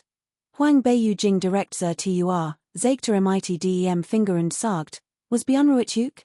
Beeldtuk und helft Verwalter zu heraus, die Diener warteten ungeduldig, und als sie Huang Beiyus Befehl horten, gehorchten sie instinktiv und stürmten vor, Verwalter zu, der sich wie ein Oktopus und die Truhe klammert, herauszusehen. Dongling öffnete mit einer Hand den Deckel der Truhe, und sofort traf ein blendendes goldens Lichtal im Raum. Es war ein Truhe voller Gold. Die kostbaren Artefakte, deren Oberflächen mit allerlei Edelsteinen besetzt waren, strahlten ein Licht aus, das jeden in seinen Bann zog. Steward Chu sackte wie ein geplatzter Gummiball zusammen und sank leblos zu Boden. Dongling öffnet die restlichen Truhen, jedsmal stiess sie ein Küchen kalter Luft aus darin befanden sich allerlei kostbare Artefakte aus Gold und Silber, Altgemälde und Kalligraphien, Jadeobjekte, Korallen, Juwelen und vieles mehr, einschillend vollen Schatzen, überwältigend. Huang Beiyu blickte auf den leblosen Steward Chu und dacht, ich haben genau im richtigen Moment erwischt, sie wollte gerade den Dienern befehlen, in ihren Nuppeln erbarmungslos zu verprügeln, in zu zwingen, preiszugeben, weren befohlen hat, dies Gegenstand zu verstecken. Ein einfacher Steward selbst mit der Kühnheit eines Gotts, wird es niemals wagen, so will Dinge ausdem Palast der Prinzessin zu stehlen. Wären denn all Konkubinen blind? Doch bever sie etwas sagen konnte, trat Xiao Yuan Cheng vor und rief, gut gemacht. Why kannst du es wagen, ein niederer Diener, den Vorgesetzten zu tauschen und so viel für dich zu behalten? Weißt du überhaupt, was für ein Verbrechen das ist? Xiao Yuan Cheng trat Verwalter zu Boden. Hat ein Schwert gehabt, hat in Wallimite einem einzigen Hieb getötet. Verwalter zu Dr. sich weg, ich weiß, ich habe unrecht getten, ich weiß, ich habe unrecht getten. Dies Dinge habe ich nicht behalten, sondern, sollte eines Lager gebracht werden, wenn du nach eines Lager bringen willst, was dann, du wohin ein Durchsuchung verweigert, Dongling ließ sich nicht so leicht tauschen und konnte sofort. Verwalter zu sagt, das war, weil ich Angst hat. Angst, von der Prinzessin fälschlicherweise beschuldigt zu werden. An Sinn, die Prinzessin weiß, was richtig und falsch ist. Word wirklich einen so niederen Diener wie dich fälschlicherweise beschuldigen? Du lugst ganz offensichtlich, rief Dong Ling und hob den Kopf. In diesem Moment versteht Xiao Yuan Cheng nicht mehr. Meister, so viel Dinge heimlich zu besitzen, ist ein schweres Verbrechen. Meiner Meinung nach sollten wir in zum kaiserlichen Hof bringen und verhören lassen. Zum kaiserlichen Hof? Zum kaiserlichen Hof? Gott. Der oberste Eunuch des kaiserlichen Hofs ist für seine Integrität und Fairness bekannt. Wenn es ist, würde sicherlich die gesamte Residenz der Prinzessin gründlich untersuchen. Dann wird niemand entkommen, was soll das im IT der Eskortierung zur Residenz der kaiserlichen Guard? Familiengeheimnis dürfen nicht nach außen dringen. Wenn das herauskommt, wie will werden uns ausleken, murmelt Xiao Yuan Cheng. Vater hat vollkommen recht, Huang Bei warf einen Blick auf die Schatzer in den Truhen, Gesichtsausdruck war kalt, Verwalter zu, mein Mutter hat dich zu Lebzeiten nicht schlecht behandelt, und doch hast du solchen Ärger verursacht. Das ist wirklich erschreckend, Prinzessin, verschont mein Leben, Verwalter zu zitterte im ganzen Körper, nicht auf dem Boden und fleitem Neid. Huang Bei sagt, wenn ich der kaiserlichen Guard zur Verteilung übergib, wird ihr Verbrechen nicht nur das Leben kosten, sondern auch your Frauen und Tochter werden zu Sklavinnen. Außerdem werdet weil es gewahrt hat, von eurem Herrn zu stehlen, im einem Sklavenmal im Gesicht gebrandmarkt und für den Rest ihres Lebens nicht mehr freigelassen, Verwalter zu zitterte im ganzen Körper, sein Zahn klapperten, und hobstam den Kopf, Xiao Yuan Cheng und Concubine Qin anzusehen. Die Schatze gehorten ihm nicht. Hat lediglich sein Pflicht für den Herrn und Concubine Qin erfüllt. Nun, die dies geschehen war, konnte doch nicht der einzig sein, der die Straf tragen musst, oder? Kapitel 278, das Oberhaupt der Familie, 10, doch, Huang Bei wechselt das Thema und sagt cool, Verwalter zu ist schon seit weilen Jahren im Palast der Prinzessin. Selbst wenn kein Verdienste hat sicherlich hart gearbeitet. Auch wenn in einem Moment der Verwirrung einen Fehler begangen hat, ist sein Vergehen nicht im dem Tod zu bestrafen, und es besteht kein Notwendigkeit, in den Kaiserhof zu schicken. Verwalter zu atmet erleichtert auf, als dies hört. Und auch Xiao Yuan Cheng atmet erleichtert auf und freut sich insgeheim. Nur Concubine schwer runzelt leicht die Stirn. Why konnte dieses Mädchen das so einfach hinnehmen? Wenn es nicht der Wunsch gewesen wäre, die Gelegenheit für einen großen Coup zu nutzen, warum hatten sich vorher so viel Mühe gegeben? In Gedanken versunken, sagt Huang Bei langsam, heute werden bei der Durchsuchung von Verwalter zu Zimmer so viel Dinge gefunden. Offenbar gab es dort schon vorher Welsh. Wird die Content prüfen und mit den Gegenständen in der Schatzkammer vergleichen. Falls etwas fällt, kann Verwalter zu es selbst ersetzen. Verwalter zu blickte plötzlich auf. Prinzessin, so viel Dinge, ob versteckt oder nicht, werden sich verkaufen lassen. Verwalter zu, wenn es gewahrt hat zu stehlen, hat über die Jahr sicherlich betrachtlich profitiert. Überlegt nur, wie das wiedergut machen konnt, Huang Bei warf im einen kalten Blick zu. Verwalter zu's Augen weiteten sich vor Erstaunen. All die Jahr sollte nun als ersetzen, was in der Schatzkammer der Prinzessin fehlte. Würde denn nicht zum Sündenbock gemacht werden? Hat doch nur anderen bei ihrer Arbeit geholfen. Obwohl über die Jahr betrachtlich Belohnungen erhalten hat, war das nichts im Vergleich zu einem Bruchteil dieser Schatze. Selbst wenn der Herr oder Concubine Qin eingriffen, konnten dies wohl nicht wiedergut machen. Über die Jahr hatten anzahlliche Gegenstand ausdem Anwesen der Prinzessin verkauft, Sie Konten Sie wahrscheinlich gar nicht mehr zahlen. Verwalter zu Fand, die Angelegenheit Sie zu weiter skaliert und übersteigt schlichtweg seine Möglichkeiten als einfacher Verwalter. Heimlich war für Xiao Yuan Cheng einen Blick zu und so dessen finsteren Ausdruck, als dieser Concubine Chins auf mit kaltem Blick mustert. Verwalter zu spürte einen Schauer über den Rücken laufen. War sein einzig Tochter und serviert Concubine Chin Tea und Wasser. Lady Kam hat gesagt, Sie Wordboy NGOC Ihn Tochter behandeln und das Sie, wenn Sie 8, nach den sitten einer Jungen dem Aus adliger Family heiraten Word. Seine Frau war schon lange tot, und die selbst keine mehr zeugen konnte, war im Alter auf sein einzig Tochter angewiesen, die ihm helfen und sein Eltern beerdigen sollte. Doch was bezweckt Xiao Yuan Cheng nun? Wollte Boy NGOC benutzen, in zu erpressen? Im die ganz schuden die Schuh schieben, und was die Entschädigung anging, konnte sich sieht lassen. Xiao Yuan Cheng wird sich sicher etwas einfallen lassen müssen. Huang Bei war unglaublich scharfsinnig, Sie hat schon unzahlig male psychologisch Spielchen gespielt. Ein Blick auf die Gesichtsausdruck von Verwalter Chu und Xiao Yuan Cheng genuter, ihre Absichten zu durchschauen. Ein kaltes, subtles Lächeln umspielt ihr Lippen, als Sie Dong Ling anscha und dann Boy NGOC neben Concubine Chin. Dong Ling, die kluge Magd, verstand sofort. Sie lächelt und sagt, Schwesterboy NGOC, mir ist aufgefallen, dass du dich sehr von den anderen Dienstmädchen unterscheidest. Den Kleidung steht der Herrin in nichts nach. Es stellt sich heraus, dass Verwalter zu sehr wohlhabend ist. Kein Wunder, dass die Leute draußen sagen, dass Miss Boy NGOC unter den Bewohnern des Prinzessenenpalastes die war young Dame ist, Boy Gox Gesicht wird erst blass, dann grün, und Sie nicht hastig nieder und sagt, Tant, Prinzessin. Ich heb das nicht getten. Jeds mal, wenn ich ausgehe, gehör ich mit Tant. Tant hat ein immenses Ansehen, why konnte ich mich die mit vergleichen, wirklich?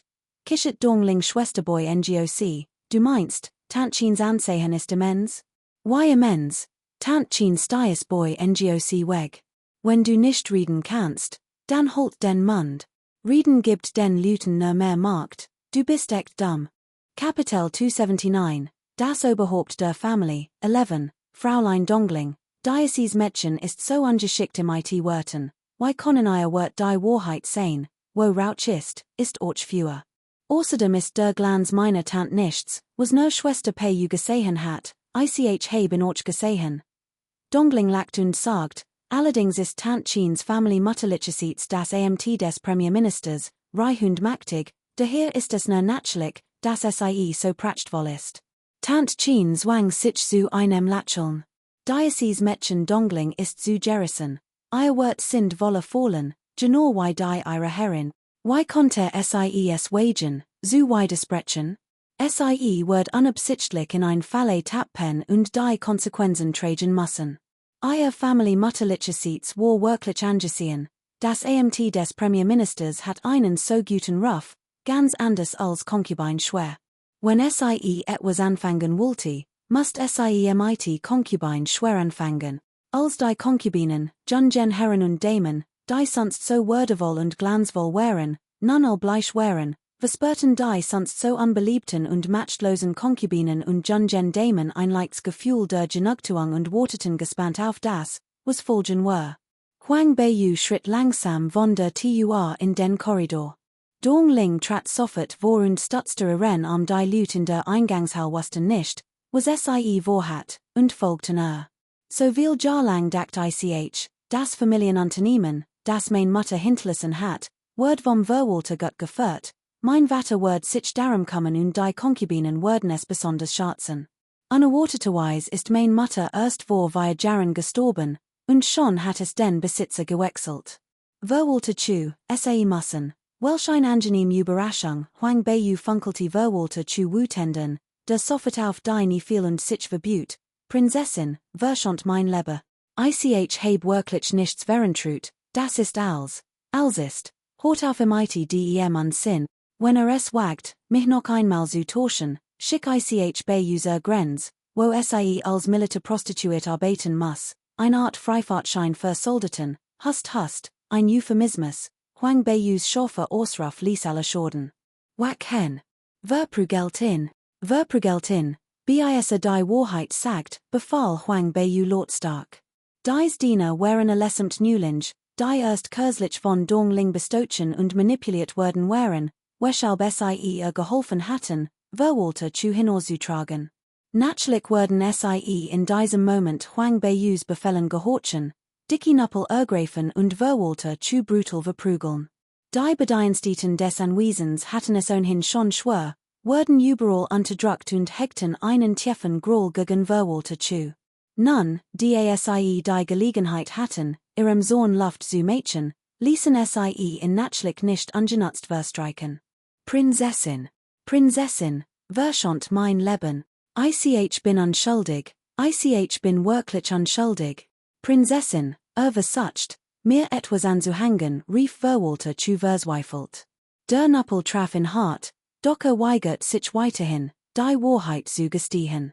Huang Beiyu stand auf den Stufen, beobachtet in Kalt und sagt plötzlich, bringt Beiyu heraus und verprügelt euch seid Prinzessin, bitte verschont mich, schluckst Boy Ngoc, niet nieder und klammert sich in den Saum von Concubine Cams Kleid. Concubine Cam, mit ihren eigenen Problemen beschäftigt, hat kein Zeit, sich das Mädchen zu kommen, und warf sie hinaus. Zwei Diener zerrten Boy Ngoc hinaus, warfen sie in den Hof und schlugen brutal auf sie ein. Vater, hilf mir, es tut so weh, Vater, Boy Ngocs zarter Körper konnte den unerbittlichen Schlagen nicht standhalten.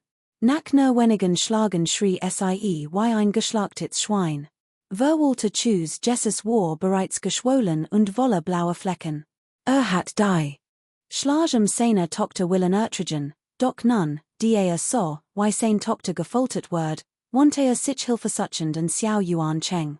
Xiao Yuan Chengs Gesicht verfinstert sich, konnte sich unmöglich in dies Angelegenheit einmischen. Erstens war Huang Beiyu stark unermesslich, und ihre Herkunft war so mächtig, dass selbst der alte Patriarch sich vor in Acht nehmen musste, wird es natürlich nicht wagen, sie zu provozieren.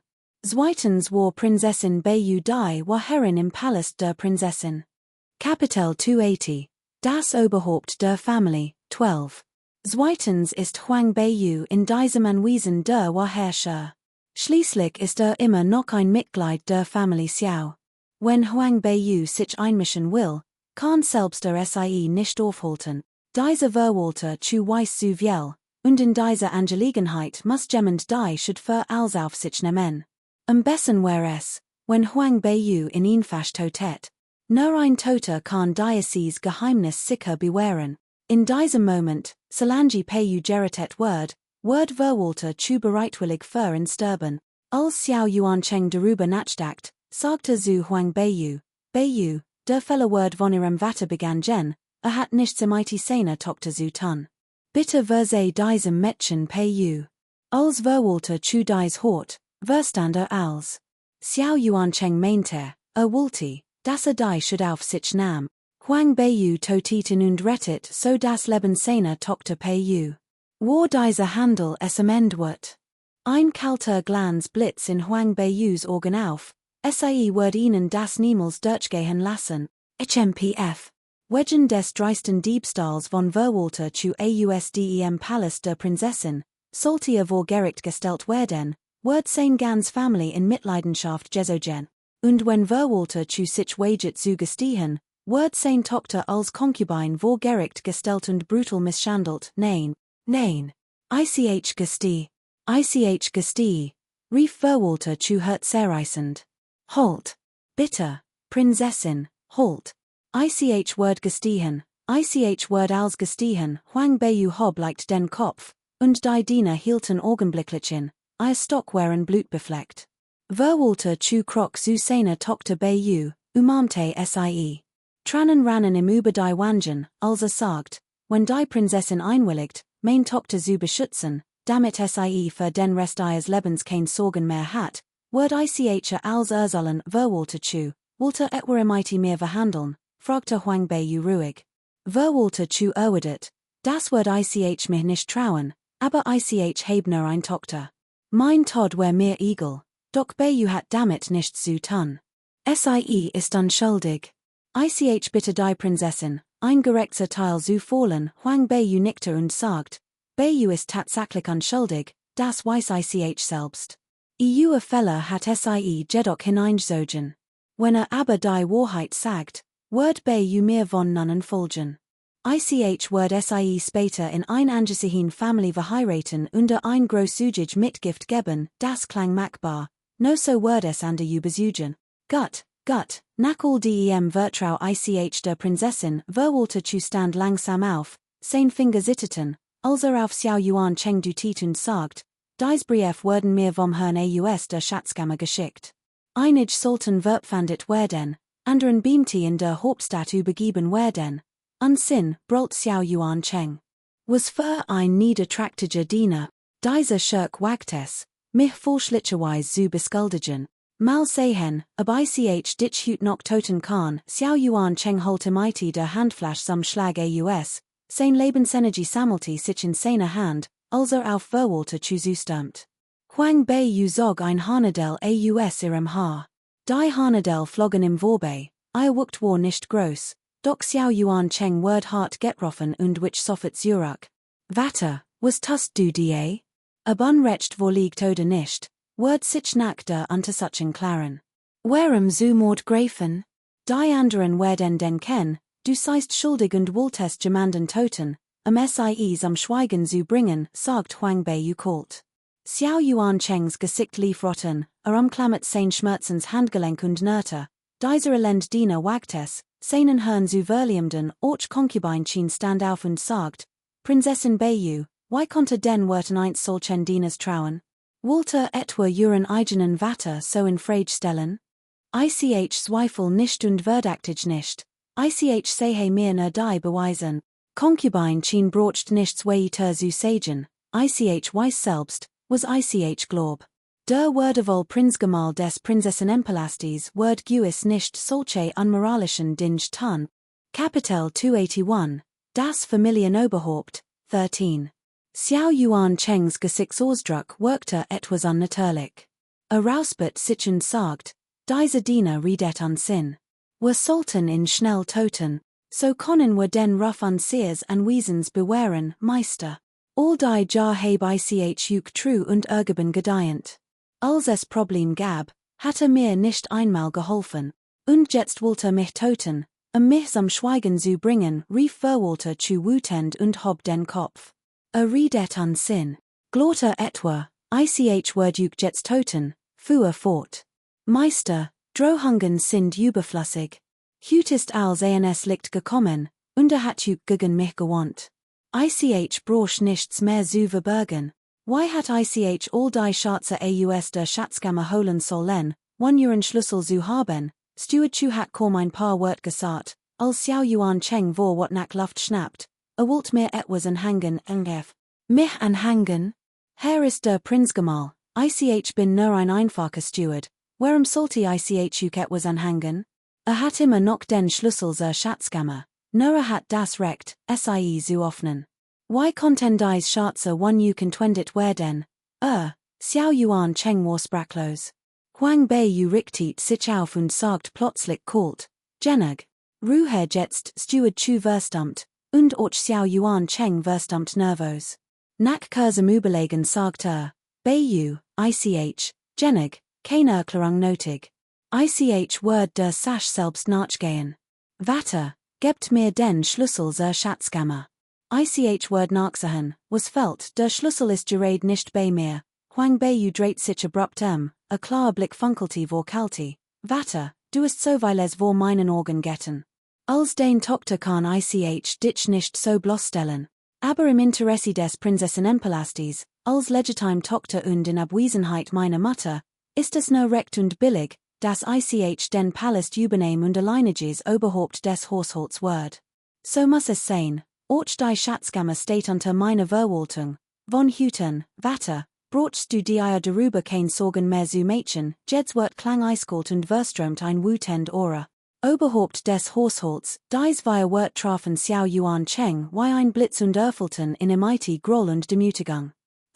Ein Mann von hohem Ansehen, hat in seinem eigenen Haus keinerlei Autorität, und nun stand eins Wolfjähriges Mädchen vor ihm, sprach kalt und gleichgültig und gestikuliert weil.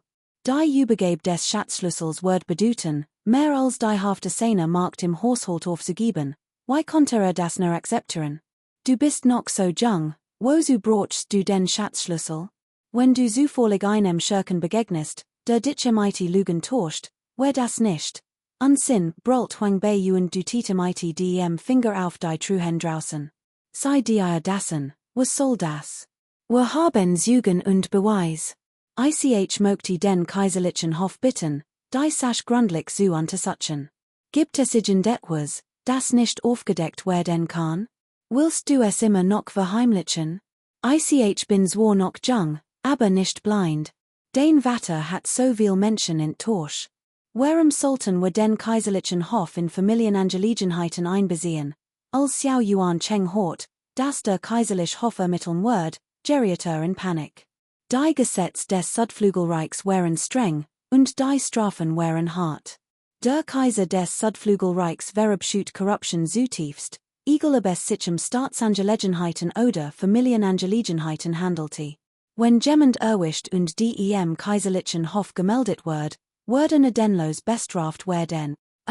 Der Prinzgemahl hat Gelder der Regierung der Prinzessin Verentrut, ein schweres Verbrechen. Wenn Vater beruht und ein Geständnis ablegt, werden wir aus Respekt vor im den kaiserlichen Hof nicht MIT seiner Verhaftung beauftragen. Aber hüt, sollte dies Angelegenheit vor den kaiserlichen Hof gelangen, wird keiner von ihnen entkommen. Kapitel 282, das Familienoberhaupt, 14.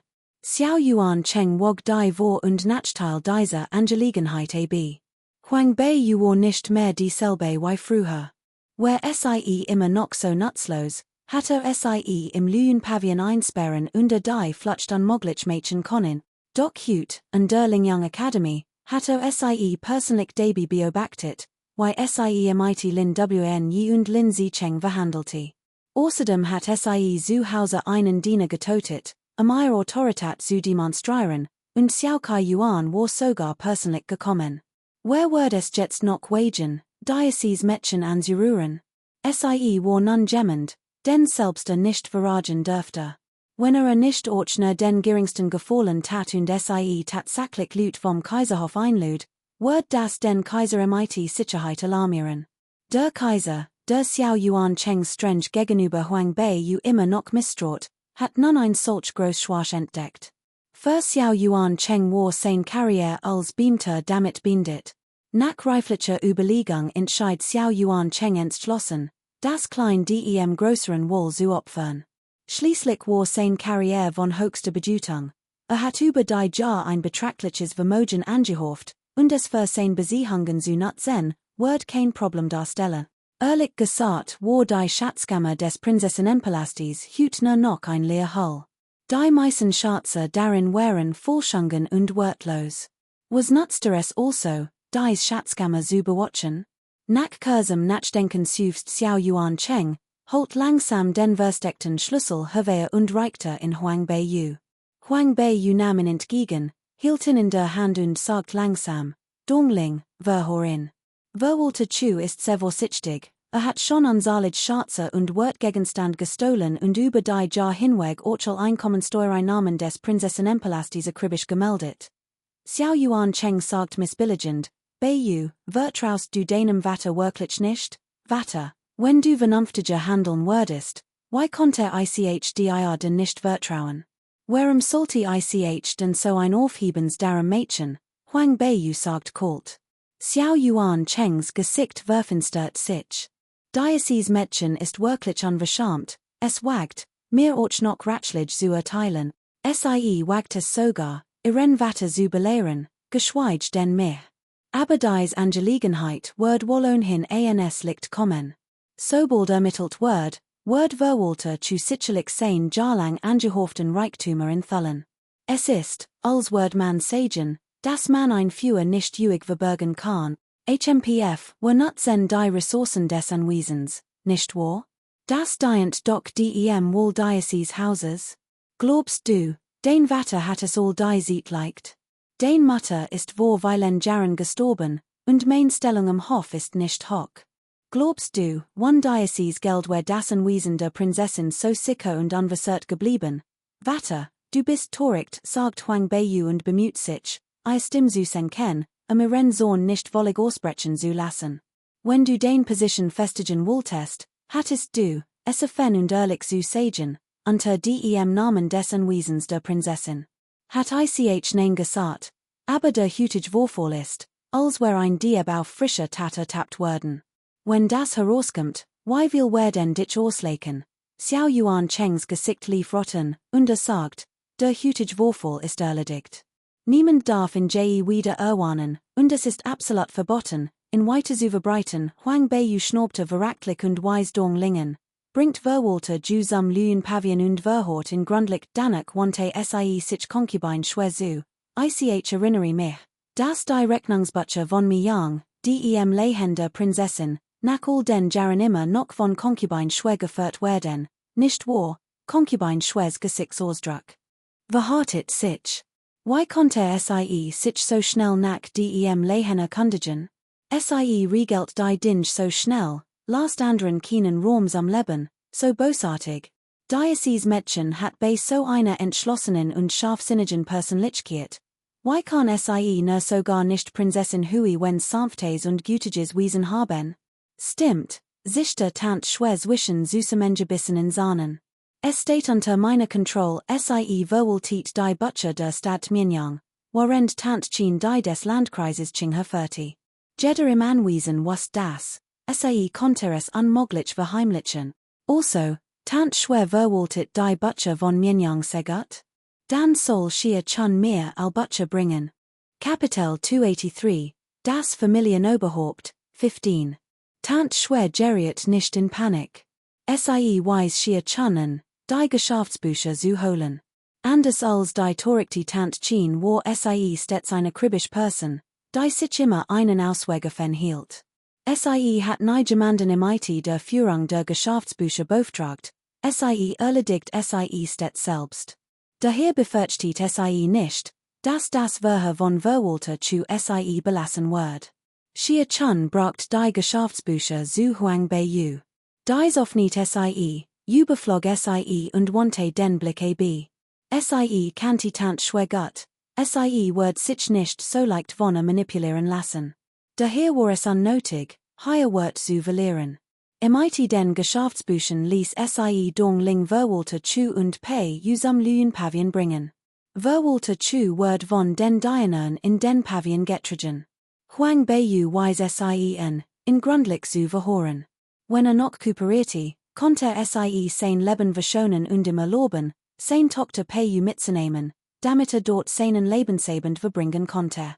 Zu diesem Zeitpunkt war Verwalter Chu, wollig enttäuscht von Xiao Yuan Cheng, sollt Dongling als und erklärt, weil Xiao Yuan Cheng und Concubine Qin Jialang bei der Forschung der Geschäftsbücher geholfen, weil heimlich Schatze und Antiquitäten aus der Schatzkammer des Anwesens entwendet und Wofer und Concubine Qin die Verentruten Stuen dem Kreisqinghe verwendet hatten. Nach dem Verhör spürt Dongling Verwalter Chu und Peiyu in den Nebenraum und erstattet anschließend Huang Beiyu Bericht. Huang Beiyu hört zu, lacht dann kalt auf und sagt, Verwalter Chu ist ein gerissener und intelligenter Mann. Concubine Qin hat ihn zu recht aufgesagt, aber die Verwalter Chu so schlau ist, wird Concubine Qin wohl kein Ort zu tun, why soll denn schlafen? Seit juk doch hüten, Verwalter Chu wird verhaftet, traut sich bestimmt nicht mal, die Augen zu schließen, lacht Dongling Huang Beiyu dacht kurz nach und sagt, hat Xiao Yuan Cheng kein Angst, dass sein Ruf sich verbreitet? Sucht einen Diener und lasst in die Geskicht verbreiten, am besten im IT einem großen Aufhebens, damit es die ganz Stadt weiß, Joel, Young Dame, rief Dongling frohlich und ging hinaus. Es kehrte still im Zimmer ein. Huang Beiyu nahm die Schrift der 100 Verfeinrungen zur Hand und blätterte darin. Als es dunkel ward, ging hinaus, Luo von der Familie Bug zu suchen. Herbstlicher Glanzhof, Concubine Qin. In diesem Moment drang ausdem Hauptraum das Geräusch von zerbrechenden Gegenständen und das Flüchen von Concubinchen. Dieses elend Mädchen, was für ein Recht hat sie, sich so aufzuführen? Mutter, beruhig dich. Wenn ander das Horen und es sollen, wird es zum Verhängnis, Xiao und Xiao Zhongqi sassen am Rand und sahen zu, wie Mutter wütend Dinge zertrümmert. Wer hat es gewahrt, sie heimlich zu informieren, fragte sich Madame Kam plötzlich fiel etwas ein, und sie blickte auf. Wo ist Boy Hung? Die dienst Mädchen im Zimmer schüttelten erschrocken die Köpfe und sagten, sie wussten es nicht. Madame Kam funkelte sie in und rief, bringt dies klein Schlamp Boy Hung her, die dienst Mädchen eilten hinaus, und als sie die zu erreichten, sahen sie Boy Hung. Schnell sagten sie, Schwester Boy Hung, die Herrin such dich o? Was wohl die Herrin von mir? Fragte Boy Hung furchtlos lächelnd und ging hinüber. Warum ist die Herrin so wütend? Das ist nicht gut für dein Gesundheit, die Concubine entgegnet wütend, du klein Schlamp, sieht one packtest du mighty diesem elenden Mädchen Huang Beiyu. Hutem Lotusteig war Boy Hungs Verhalten gegenüber Huang Beiyu Misstrauen geweckt, doch danach waren viel Dinge geschehen, die sie en Nackverschungen gehindert hatten. Nun begriff es endlich. Ein geheimer Complies hat sich in Umfeld eingeschlichen. Ich rate. Your Wort zu bedenken, Madam. Die dritt Young Dame ist nicht mehr dieselbe wie früher. Wenn sie dies Wort hört, why konnte denn noch ruhig schlafen? Kapitel 284, Das Oberhaupt der Family, 16. Du niederträchtig Dienerin. Was für ein Haltung, Xiao schlug der Faust auf den Tisch und sprang auf. Dies bei Xiong war einst ein sehr verhage Dienerin ihrer Mutter gewesen, aber jetzt. Wird Fräulein, ich wird sie nicht lange tauschen. Ich bin nun die Dienerin der dritten Fräulein. Es gibt ein Sprichwort, selbst wenn man einen Hund schlagt, muss man Rücksicht auf die Gefühl seines Besitzers nehmen, sie sollten etwas mehr Rücksicht in ihren Worten sagen, Boy Hung lächelt triumphierend. Der giftige Blick der Concubine kam traf sie, und sie sagt wütend, du elend Dienerin, du hast mich verraten und bist zu Huang Beiyu übergelaufen. Gott, sehr viel versprechend.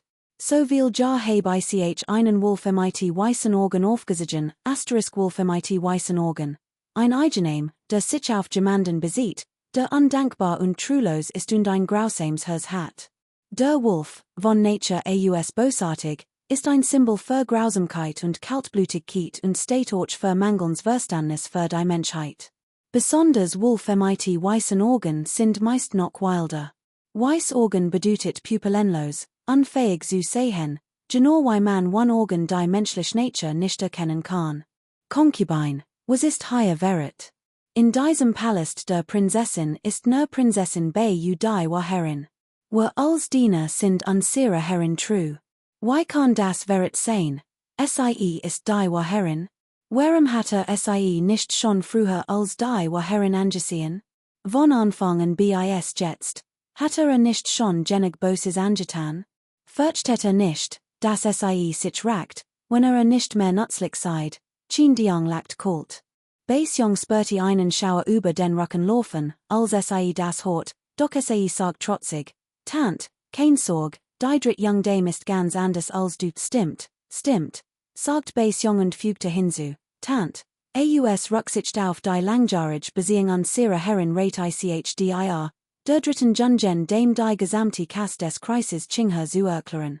Gestehe, wie viel du verentrutest, sonst wirst du es beruhen, schien Diangs Gesicht ward kreidebleich, sicht verschwam plötzlich, und sie schwankte und war beinahe zu Boden gefallen. Zum Glück fing Xiao Zhongqi sie schnell auf.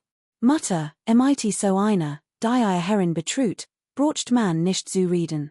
Ich bring sie Mund werden sehen, aber sie denn immer noch so arrogant ist, rief Xiao wütend und zog das Schwert, das an der Wand hing. Sagt Tant Chin sogend und hielt sie auf. Nach langem Überlegen sagt sie, lasst sie gehen, wie Jong bereits gesagt hat, stand sie nun unter Huang Beiyus Kontrolle. Selbst wenn man einen Hund schlagt, muss man Rücksicht auf die Gefühl des Besitzers nehmen, man konnte es sich nicht leisten, die Verrat Huang Beiyu zu verragen. Tant Chin ist immer noch die vernünftigste, lächelt Boy Hung und sagt, was die Liebesangelegenheiten des ältesten Jungen Meisters angeht, ist Tant Chin immer noch auf Prinzessin Bayu angewiesen, also sollte die Steuerangelegenheiten des Kreises Qinghe nicht verheimlichen, sonst, Tant Chin bis sich fest auf die Unterlipp. Xiao Zhongqi sagt, meine Angelegenheiten gehen sei nichts und Boy Hung hat immer noch Respekt vor diesem beeindruckenden ältesten Jungen Meister und wägte es daher nicht, noch etwas zu sagen. Als sie Tant Chins Gesichtsausdruck so, wusste sie, dass sie tatsächlich eingeschüchtert hat. Nachdem sie es erreicht hat, zögert Boy Hung nicht lange und ging lächelnd davon. Sobald Boy Hung gegangen war, wurden Tant Chins Beine weich, und sie sank in ihren Stuhl. Gesichtsausdruck variiert Angst und Unbehagen. Mutter, du brauchst dir kein allzu großen Sorgen zu machen. Ich word nachsehen, was die Drittschwester vorhat, sagt Xiao Hu. Nhua, gerund find heraus, why. Siemit uns verfahren will Tant Chin, die wie in einem letzten Hoffnungsschimmer klammert, spürte plötzlich einen Kraftschub. Xiao Hu nickte und ging hinaus. Tant Chin nahm Xiao Zhongqi's Hand und flüstert, dies Huang Beiyu, why konnte nur plötzlich? Mutter, wenn es wagt, uns so zu behandeln, werden wir uns bis zum Tod wehren. Und wenn der Fisch stirbt und das Netz reißt, würde es auch nicht leicht haben, sagt Xiao Zhongqi wütend. Tränen traten Tant Chin in die Augen, als sie schluckst, aber das kann ich nicht akzeptieren. Sollen all mein Jahrlang hart Arbeit und Planung umsonst gewesen sein? Xiao Zhongqi runzelt die Stirn und fragte, Mutter, was die Geschäftsbücher des Kreises Qinghe angeht, ist du wirklich?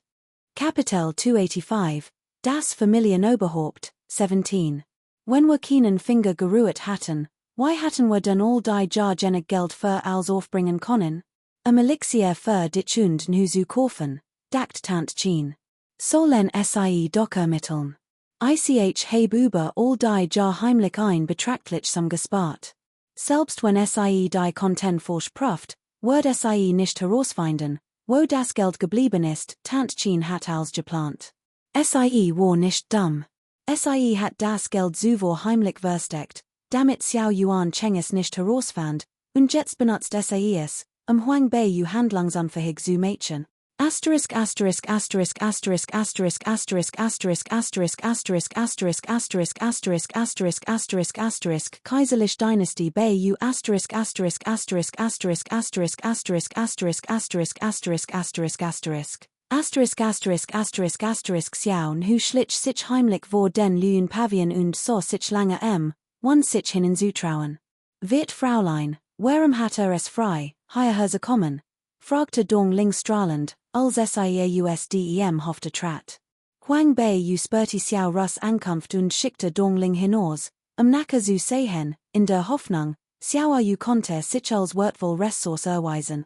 Schwester Dong Ling, ICH möchte die Drittschwester besuchen. ICH glaub, war wohin ziemlich sauer aufwatte, sagt Xiao Yu hastig. Dong Ling schüttelte hilflos den Kopf, Wirt Fraulein, no sind so gütig und denken noch an sehr young Dame. Ach, sehr young Dame hat es nicht leicht. Der Herr möchte nie, und jetzt ist noch unglücklicher. Xiao Yu sagt schnell, ich verstehe. Es ist wattes schuld. Nicht, dass das Geld im Anwesen verentrut hat, aber dass Verwalter zu heimlich betrügen ließ, ist falsch. Wirt Fraulein ist immer noch die vernünftigste, lächelt Dong Ling und sagt, draußen ist es kalt. Bitte kommen Sie hierin und setzen Sie sich einen Moment, Wirt Young Dame. Sehr Young Dame ist gerade erst aufgewacht. Als Xiao Yu hört, dass sie hierin kommen konnte, freute sie sich sehr. Sie fühlte sich unwohl und wollte nur ein paar Wort von Huang Beiyu hören, sich zu beruhigen. Dong Ling zog selbst den wo Huang Bei seit, damit Xiao Yu eintreten konnte. Sie blickte auf und sah Huang Beiyu, die in ein weiches Kissen gelehnt ein Butch las. Drittschwester, lächelt Xiao Yu und rief leise.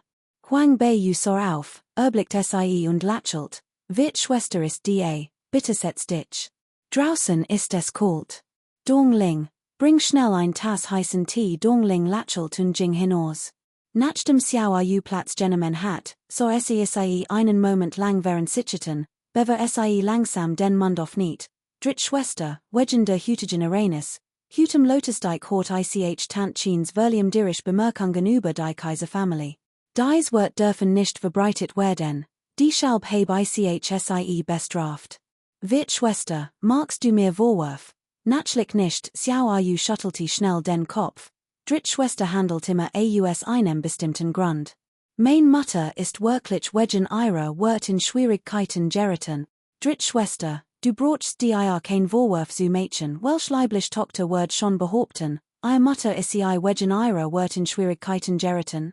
Man merkte Xiao Ru also an, dass sie innerlich sehr unzufrieden mit Concubine schien war. Eigentlich sagt sie normalerweise gar nichts, aber was sie hüt bei der Vernehmung von Verwalter zu gesagt hat, war wirklich unglaublich. Huang Beiyu legte Butch bei Seit, ein Anflug von Sorg lag auf ihrem Gesicht. Xiao Rus machte einen Sprung, und sie sagt eilig, dritt Schwester, es ist tatsächlich die Schuld meiner Mutter, aber sie ist alt und kann es nicht ertragen, eingesperrt zu werden. Bitte, dritt Schwester, lass dies Angelegenheit nicht den Kaiserhof beunruhigen. Huang Beiyu versorgt die Lippen und lächelt, wir sind doch allein Family. Why konnte ich es ertragen, Kaiserhof für Aufruhr zu sorgen? Es ist besten, sehr familiären Angelegenheiten intern zu regeln. Xiao Ru atmet erleichtert auf. Wenn ihr Mutter wegen Verentruung Kaiserhof inhaftiert wird, wär es auch für sie vorbei. Dritt Schwester, du ist ein so guts Herz. Aber why gedenkst du, dies Angelegenheit zu regeln? Fragte Xiao Ru vorsichtig. Kapitel 286, das Familienoberhaupt, 18. Huang Beiyu lächelt gelassen, was soll man denn sonst tun? Ist es nicht dasselbe wie bei Butler Chu? Solange das Gehalt vollständig erstattet, wird ich die Sache natürlich nicht weiter verfolgen vollständig Erstattung, Xiao Rus Gesichtsausdruck variiert Verlegenheit. Genau in diesem Moment kam Dong Ling mit heißem Tee herein. Sie hatte Gespräch mitgehört und sagt, Tantchen hat in den letzten Jahren viel Geld für die Erziehung des ältesten Sohns und der vierten Tochter ausgegeben. Why soll sie denn mit den Ausgaben für den Sohn und den Haushalt als decken können? Huang Beiyu nickte, stimmt. Der älteste Bruder und die vierte Schwester gehören zur Familie, die ist es nur fair, Geld für sie auszugeben. Aber wenn man Verwalter hört, fürchte ich, das Tantchen auch einiges angehofft hat, Xiao Ru bis sich auf die Lipp. Als sie hört, dass es richtig sei, Geld für sie auszugeben, freut sie sich insgeheim. Das zeigte, dass Huang Beiyu sie immer noch als Jungdamen des Hauses betrachtet. Mein Mutter hat tatsächlich etwas Geld gehortet, aber sie ist störend wird es wohl nicht herausgeben, flüstert Dong Ling wird Jungdame, du weißt doch, was für ein Person an sehr dritt Jungdame ist. Der Schäden für das Anwesen der Prinzessin, es kann nicht völlig verloren gehen. Selbst wenn die Herrin es ausgibt, wird sie es verges sein. Aber diese Art von privater Hortung ist unter keinen Umständen zu tolerieren. Wenn die Angelegenheit intern geklärt wird, mag es gut gehen, aber wenn sie eskaliert, denken die Konsequenzen. Du und der älteste Jungherr seid noch jung und hat ein vielversprechen Zukunft vor euch. Dritt Schwester, wenn mein Mutter die gehorteten Sachen herausgibt, wirst du die Sache wirklich nicht weiter verfolgen. Huang Beiyu blickte ruhig auf. Viert Schwester, glaubst du mir etwa nicht? Nee. Natürlich glaub ich die. Es ist nur so. Ein Funkeln huschte über Huang Beiyus Augen, als sie sagt, Viert Schwester, du musst doch wissen, wo Tantchen die Sachen versteckt hat? Wenn du es sagst, fürchte ich, Tantchen wird dich nicht angeschoren davonkommen lassen, oder sie wird sogar jegliche Verbindung zu dir brechen. Xiao Rus Augen füllten sich sofort mit Tränen, ich kann nicht beides haben, dritt Schwester, sag mir, was ich tun soll? Huang Beiyu spottet innerlich, dies Angelegenheit erfordert.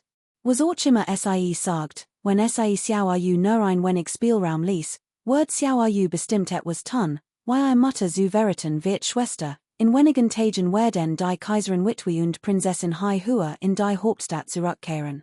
Dann wird ich meinen Pass beim Palast vorlegen, Mein Audience bei der Kaiserin Witwe und Prinzessin Hai Hua bitten und dich mitnehmen. Xiao Yu wischte sich die Tranen ab und start Huang bei Versten Nislosen. Was Sultan Sie gemeinsam im Palast tun? Dong Ling sagt hastig, wird young Dame, du es verges sen? Damals, als Prinzessin Hai Hua die Kaiserin Witwe ausdem Palast geleitet, für das Südflügelreich zu bieten, sagt Sie wird niemals heiraten und sich dem Diensten den Gotten und dem Frieden und der Stabilität des Südflügelreichs widmen. Prinzessin Hai Hua beabsichtigt, ein tugendhafte und talentiert Frau aus den verschiedenen Adelsfamilien zu adoptieren. Der Status einer legitimen Tochter ist kostbar, und Prinzessin Hai Hua beabsichtigt, ein der Nebentochter zu wählen.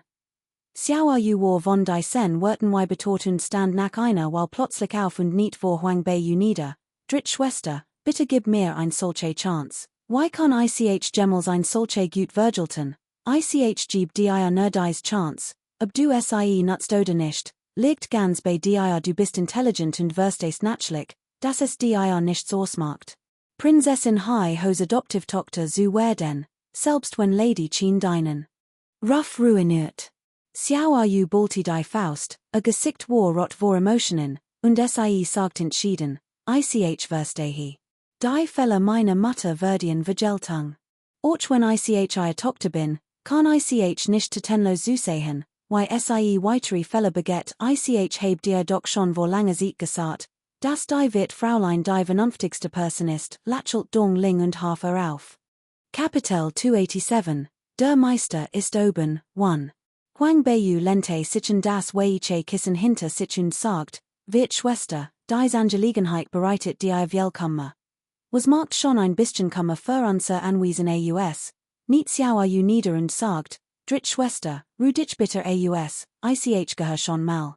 Huang Beiyu nickte und so zu, wie Dong Ling hinaus begleitet. Nach einer weil Kurti Dong Ling zurück und sagt lächelnd, eigentlich hat dies wird Fräulein ihren Charakter vollständig vom Meister gebt. Im ganzen Anwesen Arneln sich die wird Fräulein und der Meister am meisten Huang Beiyu spottet, sind gleichermaßen herzlos und gefühllos, die Mitglieder der Familie Xiao sind gleich, von Xiao Kaiyuan über Xiao Yuancheng bis hin zu Xiao Yu, sind gleichermaßen egoistisch und emotionslos. Aber war wie legt kein Ausnahme? Huang Beiyu stand vom Turm auf und ging am Fenster, hinauszuschauen. Es war bereits dunkel. Mogt die Fräulein ausgehen, fragte Dong Ling kannte ihre Angewohnheit genau, jeden Abend schlich sich hinaus. Huang Beiyu nahm einen Hang ausdem Schrank, legte ihn und sagt, behaltet Verwalter zu im Auge. Wenn Xiao Yuancheng und Concubine Qin die Beweis vernichten wollen, werden wahrscheinlich versuchen, Verwalter zu schäden, young Dame, kein Sorg erwidert Dong Ling Huang Beiyu fühlte sich sicklich wohl und schlüpfte leise ausdem Fenster. In der Dunkelheit tauchte geisterhafte Gestalt aus der düsteren Gas auf und ging auf die Stadtmauern der Familie Boji zu. Asterisk asterisk asterisk asterisk asterisk asterisk asterisk asterisk asterisk asterisk asterisk asterisk Nordliche Dynasty asterisk asterisk asterisk asterisk asterisk asterisk asterisk asterisk asterisk asterisk asterisk asterisk Im Mondlight workte der Young Schwertkämpfer etwas gebrechlich. Schwang sein Schwert mehrmals hin und attackiert die Holzpuppe, konnte aber nicht sein Wohlkraft entfesseln. Ein entspannter Ausdruck huschte über sein Gesicht. Junger Meister, es wär besser, wenn etwas mehr Kraft einsetzen würdet, daneben im Stehend Trainer führt in Hastigen. Hab mein ganz Kraft eingesetzt, rief der Young Man schmalend.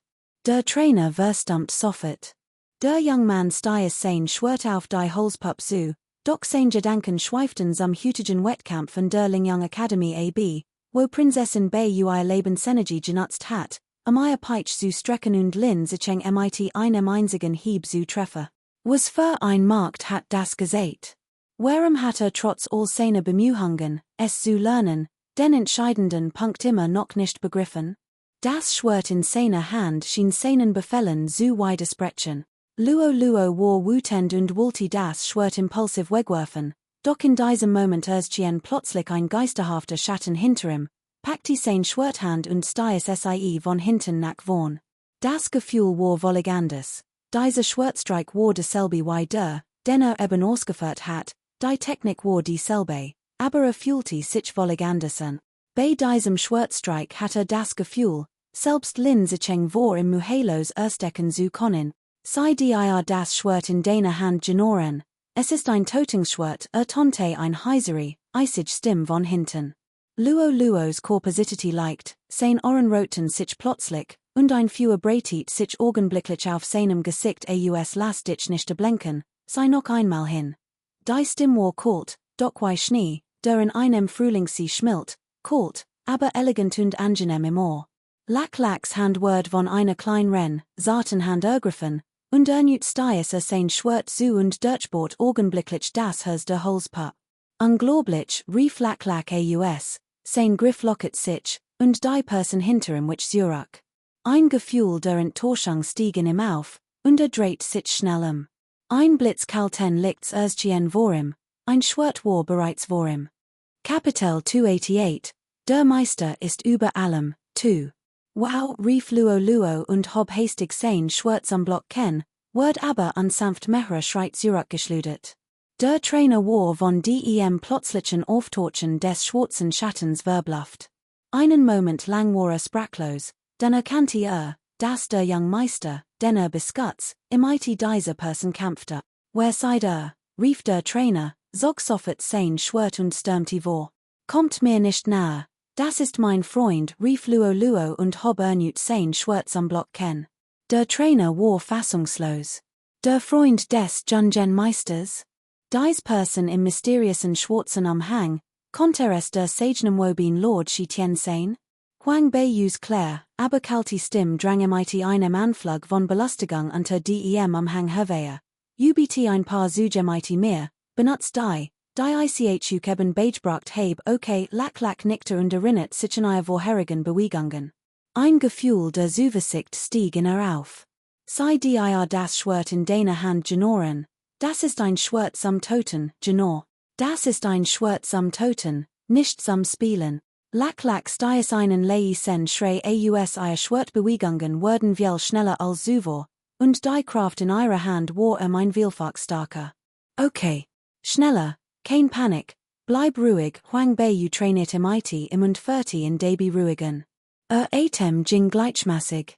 Schwert lenkte Luos Schwert, mal schnell, mal langsam, plötzlich nach links und rechts. Die Waffen prallten mit einem klirrenden Geräusch aufeinander, und Funken sprühten. Zuerst war Luo etwas verwirrt, doch dann ahmte allmählich ihre Bewegungen nach. Die Bewegung war so fließend und anmutig wie ihr, keine auffälligen Techniken, nur einfach, aber raffiniert Bewegungen. Diocese Schwert war wahrlich ein Totungsschwert. Der Ausbilder am Rand beobachtet das Geschehen mit fassungslosem Staunen. Sein Augen konnten der Gestalt im schwarzen Umhang nicht folgen, nur und so blitzten ein paar Strahlen feuerroten Haars hervor. Unglaublich. Wahrlich furcht einflossend. So einfach Bewegungen, und doch offenbarten sie die Tief der Kultivierung von Lady Shitien. Sie brocht kein komplizierten Manöver, jeder einzelne Schwertstreik war tödlich. Dem Ausbilder, der den Kampf beobachtet, guckte das Blatt, ganz zu schweigen von Luo, der selbst kämpfte. Sein Handwort war schreck fast taub, jedes Mal, wenn sie mit Huang Beiyus Hand zusammenstieß. Doch dieses Gefühl erregt in ungemein, so etwas hat noch nie erlebt. Kämpfen. Das ist wahrer Kampf. Früher, wenn der Ausbilder mit ihm kämpfte, war es wie ein Kinderspiel gewesen, wenn den unbedingten Siegeswillen und die unbandige Entschlossenheit. Ein Duel, egal wie abwechslungsreich, war nur ein Spiel.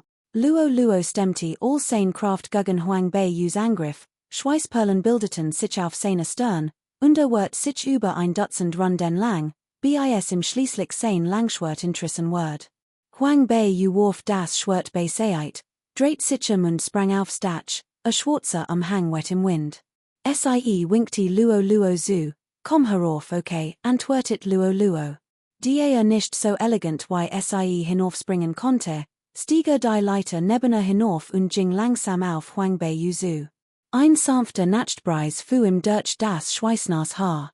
Wante sich der geheimnisvollen Expertin vorim zu, sein Organ voller erfurcht. Lord Shi Tian, aside also nicht nur ein Beschworer, sondern auch ein Kampfkunstmeister, Meister. Nein, ich respektiere nur das Schwert in meiner Hand, sagt Huang Bei Yu ruhig. Kapitel 289, Meister steht über uns, 3. Respektiere das Schwert in deiner Hand. Luo war von die Sen Werten Hinderissen und sein Bewunderung für dies geheimnisvoll Expertin wuchs noch weiter. Lord Shi Tian, Luo zogert, beverer sprach, ein leichts Eriten stieg in meines Gesicht, doch schwieg. Huang Bei Yu dreht den Kopf, und unter ihrem Umhang huschte ein Lächeln über ihr Augen, was wollt es du sagen, nichts. Luo setzte sich etwas niedergeschlagen auf das Dach und biss sich leicht auf die Lipp. Hut habe ich in der Lingyang Academy teilgenommen und verloren, gewinnen und verlieren gehören zum Leben dazu, nimm es einfach gelassen hin. Luo bewundert ihr Großmut, doch no Experten konnten so denken. Wäre so großmütig, wird man in für einen hoffnungslosen Fall halten. Lord Shi Tian, haben Sie jemals von Prinzessin Bei Yu ausdem Prinzessinnenpalast gehört? Luo blickte auf. Huang Bei Yu war überrascht, dass Luo sie nicht erkannt hat, doch die Erwarnung ihrer anderen Identität war etwas unangenehm. Ich habe davon gehört, sagt Huang Bei Yu und erinnert sich an ihren heutigen Besuchsgrund. Prinzessin Hui wenn ist mein Gonnerin, und ich bin hauptsächlich eines Königreich Nanyi gekommen, mein Gut zu erwidern. Es war das erste Mal, dass Luo Shi Tian so etwas anvertraut, und spürte sofort, wie die Distanz zwischen ihnen geringer wird. Ihr Angst verflog angesichts dieser Freude. Vertraut indem im dies Privatangelegenheit erzählt. Mit ihrer coolen Art wird dies sicherlich nicht vielen Menschen anvertrauen. Lack war überglücklich und vergaß sofort ihr heutige Niederlage im Wettkampf. Wie gedenkt ihr Gut zu erwidern? Prinzessin Hu Van ist schon seit vielen Jahren fort, daher konnte wohl revanchieren, indem Prinzessin Bak Neuet Dankbarkeit seht, Hoang Bak Neuet nickte erleichtert. Im gemandem so unkomplizierten und bescheidenen wie Luo must nicht langer den heißen Brei herumreden. Wurde ganz selbstverständlich als Sagen, was Sagen wollte. Ich habe gehört, dass es im Palast der Prinzessin nicht gerade friedlich zugeht. Ich denk, konnte vielleicht helfen, ein wenig aufzuräumen. Luo's zartes Gesicht wird plötzlich ernst, als ihre Sorgen teilte. Dies Lut von der Familie Xiao, die mag ich auch nicht. Prinzessin Bei Yu wird ständig von ihnen skikaniert. Wenn ich konnte, wird ich ihnen allen abrechnen, Huang Bei Yus Lippen versogen sich leicht. Wenn es Verprügeln geht, kann ich helfen, aber leider los das Problem nicht. Stimmt, es einfach nur zu verprügeln, wer zu einfach für es Luo nickte, erinnert sich dann plötzlich an etwas, stand abrupt auf und bügt sich nahe zu dem hübschen Gesicht. Weißt du, das Lut ausdem Palast der Prinzessin heimlich ihr Besitztümer zu uns bringen, gegen Goldmünzen einzutauschen, sagt Huang Bei Yu. War etwas überrascht und stammelte, die nicht erwartet hat, dass Luo das plötzlich erzählt.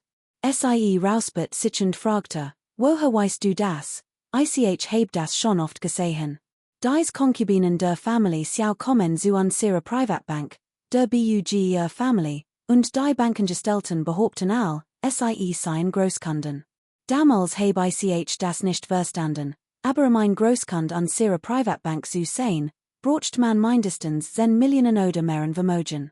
Wie konnte ein gewöhnlich Konkubin im Herrenhaus so viel Geld haben? Luo erklärt es ausführlich, wenn sie etwas zu verheimlichen, und diese Verstand, dass es keinen Grund gab, etwas zu verheimlichen. Obwohl es sich ein Geheimnis der Privatbank handelte, fühlte sich von Shitian wie ein Freund behandelt und konnte die Hilfe nicht verweigern. Außerdem konnte die in Fällen auch Huang Bei Yu helfen, also. Stimmte freudig zu. Kapitel 290, der Meister steht über uns, 4. Luo kannte kein Geschäftsgeheimnis. Sein Denken war einfach, nur Freundschaft sollte, one jeglichen Eigennutz. Auch Huang Bei Yu war von seiner aufrichtigen Freundschaft und seinem Umgang tief berührt. Im 21. Jahrhundert hat sie als Attentaterin unzalig Menschen, darunter auch Korflut, ermordet. Sie wusste, wie wichtig Geschäftsgeheimnis wären. Wenn sie nicht wirklich als Freundin betrachtet, hat Luo nicht als anvertraut. Ich habe die Leute aus dem Palast der Prinzessin kennengelernt. Sie sind zwar etwas arrogant und ungebardig, aber ich hat nicht gedacht, dass sie es wagen würden, direkt vor den Augen des Kaisers in der Hauptstadt zu verentruhen. Verentruung ist ein schweres Verbrechen. Wie wär es, wenn ich morgen die Leute vom Gerichtshof aufsuch, dies Leute verhaften lasse und sie grundlich verhör, Luo, sagt Huang Beiyu. Huang Beiyu schüttelte ruhig den Kopf und sagt, dies Angelegenheit muss die kaiserliche Guard noch nicht alarmieren, den Feind nicht zu verentsichen, was immer Lord Shitian sagt, ich word folgen, rief Luo aufgeregt. Dieser young war riecht scharfen und aufrichtig, genau sein Charakter gefiel Natürlich word sie Luo kein Schwierigkeiten bereiten. Sobald sie handfest Beweis hat, konnte sie Concubine ziehen und Concubine schwer einen Streich spielen. Zufrieden gab sie Luo leise einig Anweisungen. In der Tat, ein mächtig Family als Unterstützer zu haben, konnte viel Ärger sparen. Junger Meister Luo, kommen sie schnell herunter, der Meister ist rief der Trainer plötzlich von Anten, blieb unter dem kleinen Vordax stehen und rief leise. Luo runzelt die Stirn, sein Lächeln verschwand. Huang Beiyu konnte den Grund für sein plötzlich Trübsal erahnen. Die heutige Niederlage im Wettkampf an der Lingyang Academy war ein schwerer Schlag für ihn. Schließlich hat Huang Beiyu, dies nichts nutzen, doch gewonnen, was Luo als Mann nicht gerade erfreut. Huang Beiyu mustert Luos Gesichtsausdruck, klopfte ihm auf die Schulter und sagt, mach doch nicht so ein trauriges Gesicht. Warst du nicht sehr stark in unserem heutigen Trainingskampf? Ich war überhaupt nicht stark. Ich weiß, du hast mich absichtlich gewinnen lassen. Luo warf einen verstolinen Blick auf die roten Haarstrahlen unter ihrem Umhang und fühlte sich etwas verlegen. Doch das Kompliment von erfreut ihn insgeheim. Ich hab dir doch gesagt, ich respektiere mein Schwert, ich werd niemals damit spielen. Luo war überglücklich und wollte gerade etwas sagen, als die Stimme des Clanführers des Clans vom Dach herüberschallte. Also, es ist Lord Shitian hier. Wer seid mehr? Luo, ist das etwa your Art, Gastfreundschaft zu sagen? Warum nehmt einen Gast im IT aufs Dach? Das ist unhoffentlich. Luo wirkte gekrankt, und Huang Beiyu meldet sich zu Wort. Chef, solltet den jungen Meister Luo nicht vorschlicherweise beschuldigen. Ich wollte selbst hinauf. Vom Dach ihrer Villa aus kann man die gesamte Stadt Huailin überblicken, die Residenz des Bug Clans lag sehr hoch und bot einen atemberaubenden Blick auf die Kaiserstadt. Sanft hob sie Luo vom Dach und setzte sie auf dem Boden ab. Dies Geschicklichkeit verbluft selbst den erfahrenen Clanführer, der erkannte, dass Shitian wahrlich kein gewöhnlicher Mann war. Luo, geh erst einmal hinein. Vater möchte mit Lord Shitian sprechen, der Lagerchef endlich Luo. Obwohl Luo widerwillig war, wagte es nicht, den Befehlen eines Vaters Folge zu leisten und musst gehen. Lagerchef, bitte sprechen Fen, sagt Huang Beiyu, ging zum Waffenstander und betrachtet die verschiedenen Waffen. Kapitel 291, der Meister steht über uns, 5. Clanführer sei kam direkt zur Sache. Lord Shitian hat auch schon mehrmals mit Luo zu tun gehabt. Was haltet von seinem Talent? Huang Beiyu war verbluft.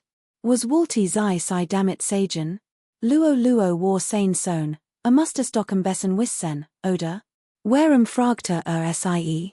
Der young Meister Luo ist von Nature aus intelligent, fleißig und lernbegierig, sagt Huang Beiyu ehrlich und aufrichtig. Talentmäßig fehlte Luo tatsächlich noch etwas. Doch schon beim Training mit hat sie gesehen, wie intelligent und flexibel war, wie jeden Angriff kontert, Fähigkeiten, die von Normalsterblichen nicht erreicht werden. Sie strich sich den Kursenbart im Kinn und lacht laut. Lord Shitian ist zu hofflich, wenn glot, ich hat das aus Hofflichkeit gesagt, dann ist das ein Beleidigung für Luo. Nein, sagt Huang Beiyu cool. sei Schuttelte hastig den Kopf, ein Anflug von Freud huschte über sein Gesicht, ich bin einfach überglücklich. Ich hat nicht gedacht, das Luo in den Augen von Lord Chitien so hohes Ansehen geniest, Huang Beiyu warf im einen kalten, distanzierten Blick zu und schwieg. Sei lenkte das Gespräch auf ein anderes Thema, ein Meister wie Lord Chitien, aus welcher Family stammen sei eigentlich, ich bin ein Einzelgänger, Huang Beiyu mustet sei und erkannte allmalig sein Absichten. Wollte sie für sich gewinnen. Die Family bo sich auf dem Kontinent Saltar, zahlt zu den mächtigsten Familien. Im Bo-Clan gibt es unzählige Meister, und will der mächtigsten Experten des Kontinents schließen sich an. Den MIT diese starken Unterstützung brauchen sich nichts mehr zu sorgen.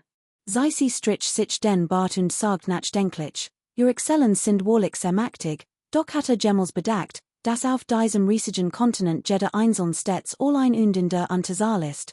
Huang Beiyu legte sanft die Hand an es Kinn, wandte den Kopf ab und sagt ruhig, die Absicht meines Clanführers ist selbstverständlich klar, sie lacht herzlich, one sich im geringsten Verlegen zu fühlen, ein rechtschaffener Mensch spricht nicht in Ratseln.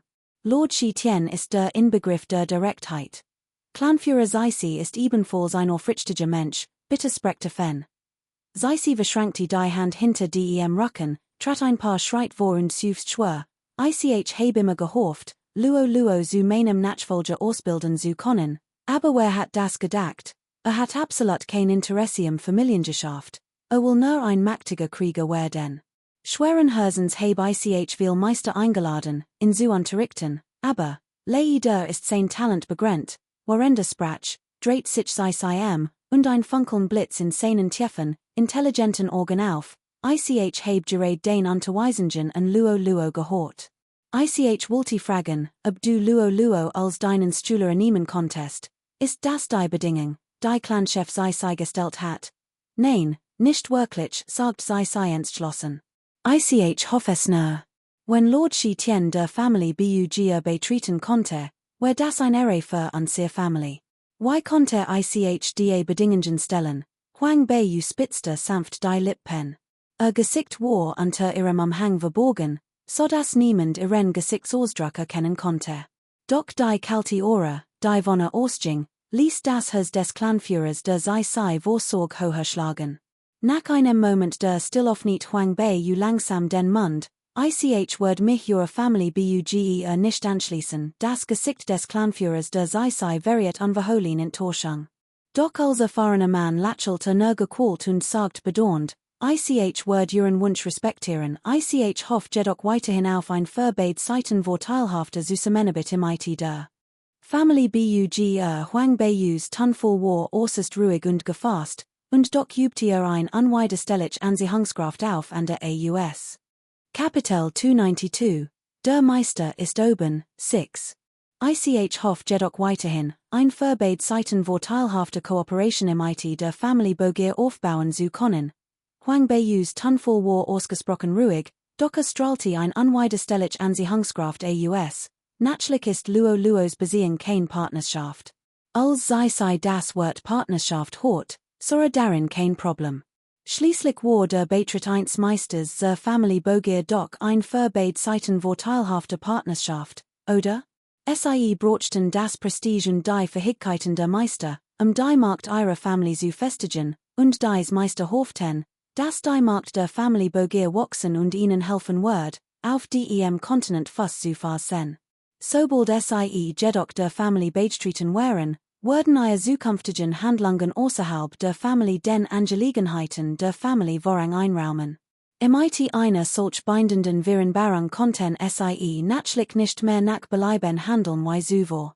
Wär es nur ein Partnerschaft, wär es anders. Chitien wär immer noch Chitien und die Family Bogier immer noch die Family Bogier, one sich einzumischen.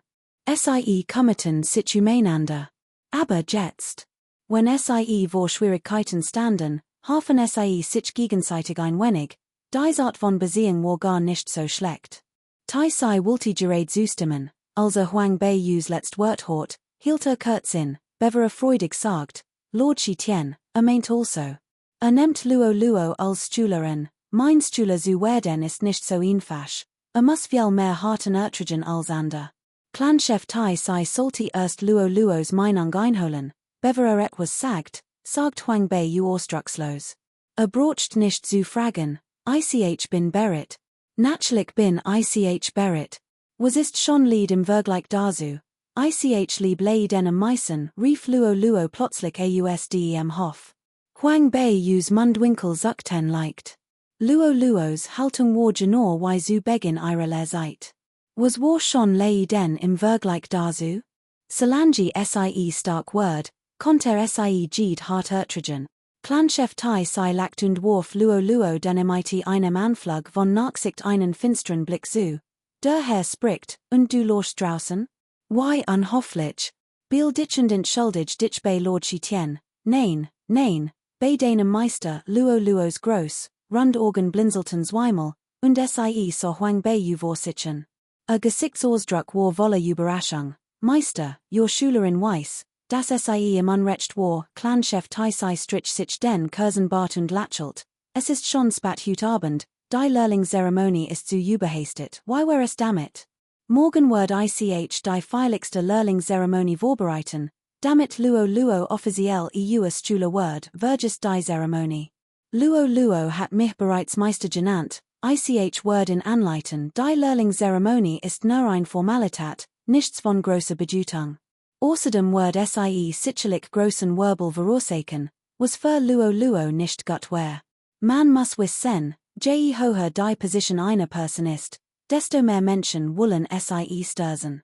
Luo ist jung und naiv, kann im solchen Verletzungen nicht umgehen.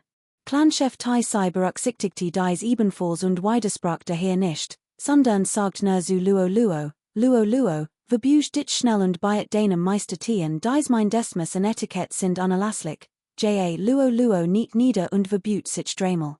Der Diener bracht sogleich ein Tass heißen Tee, hob sie mit beiden Handen und reichte sie Huang Bei u. Meister, bitte trinkt etwas Tee, Huang Bei u lächelt, nahm die Tass entgegen und bedeckt sie mit ihrem Armel, bever sie einen Schluck nahm, steh auf. Du bist nun mein Schüler, und ich heb dir nichts im Gegensatz zu geben. Ich wird dir die Schwerttechniken noch einmal vollständig demonstrieren. Schau genau hin, dank, Meister, rief Luo. Überglücklich. An seinem ersten Tag als Schüler hat bereits die Schwerttechniken von Lord Chitien erlernt. Es war seltsam, wenn nicht glücklich war. Sei lächelt den beiden zufrieden zu, winkte den Diener neben ihm zu und ging leise fort, so dass Meister und Schüler allein waren. Im Mondlicht bewegten sich die dunklen Gestalten wie fließendes Wasser. Ihre Bewegungen waren langsam, doch das Schwertlicht verdiktiert sich beinahe zu einem unsichtbaren Netz, das greifbar schien, in der Luft schwebte und lange nachwirkte. Kapitel 293, Meister ist oben, 7. Der Schwarzumhang soest vorbei, das kalte Licht des kostbaren Schwerts flackert entsprechend auf, todlich Angriff überall. Luo start konzentriert, wagte nicht zu blinzeln, aus Angst, etwas zu verpassen.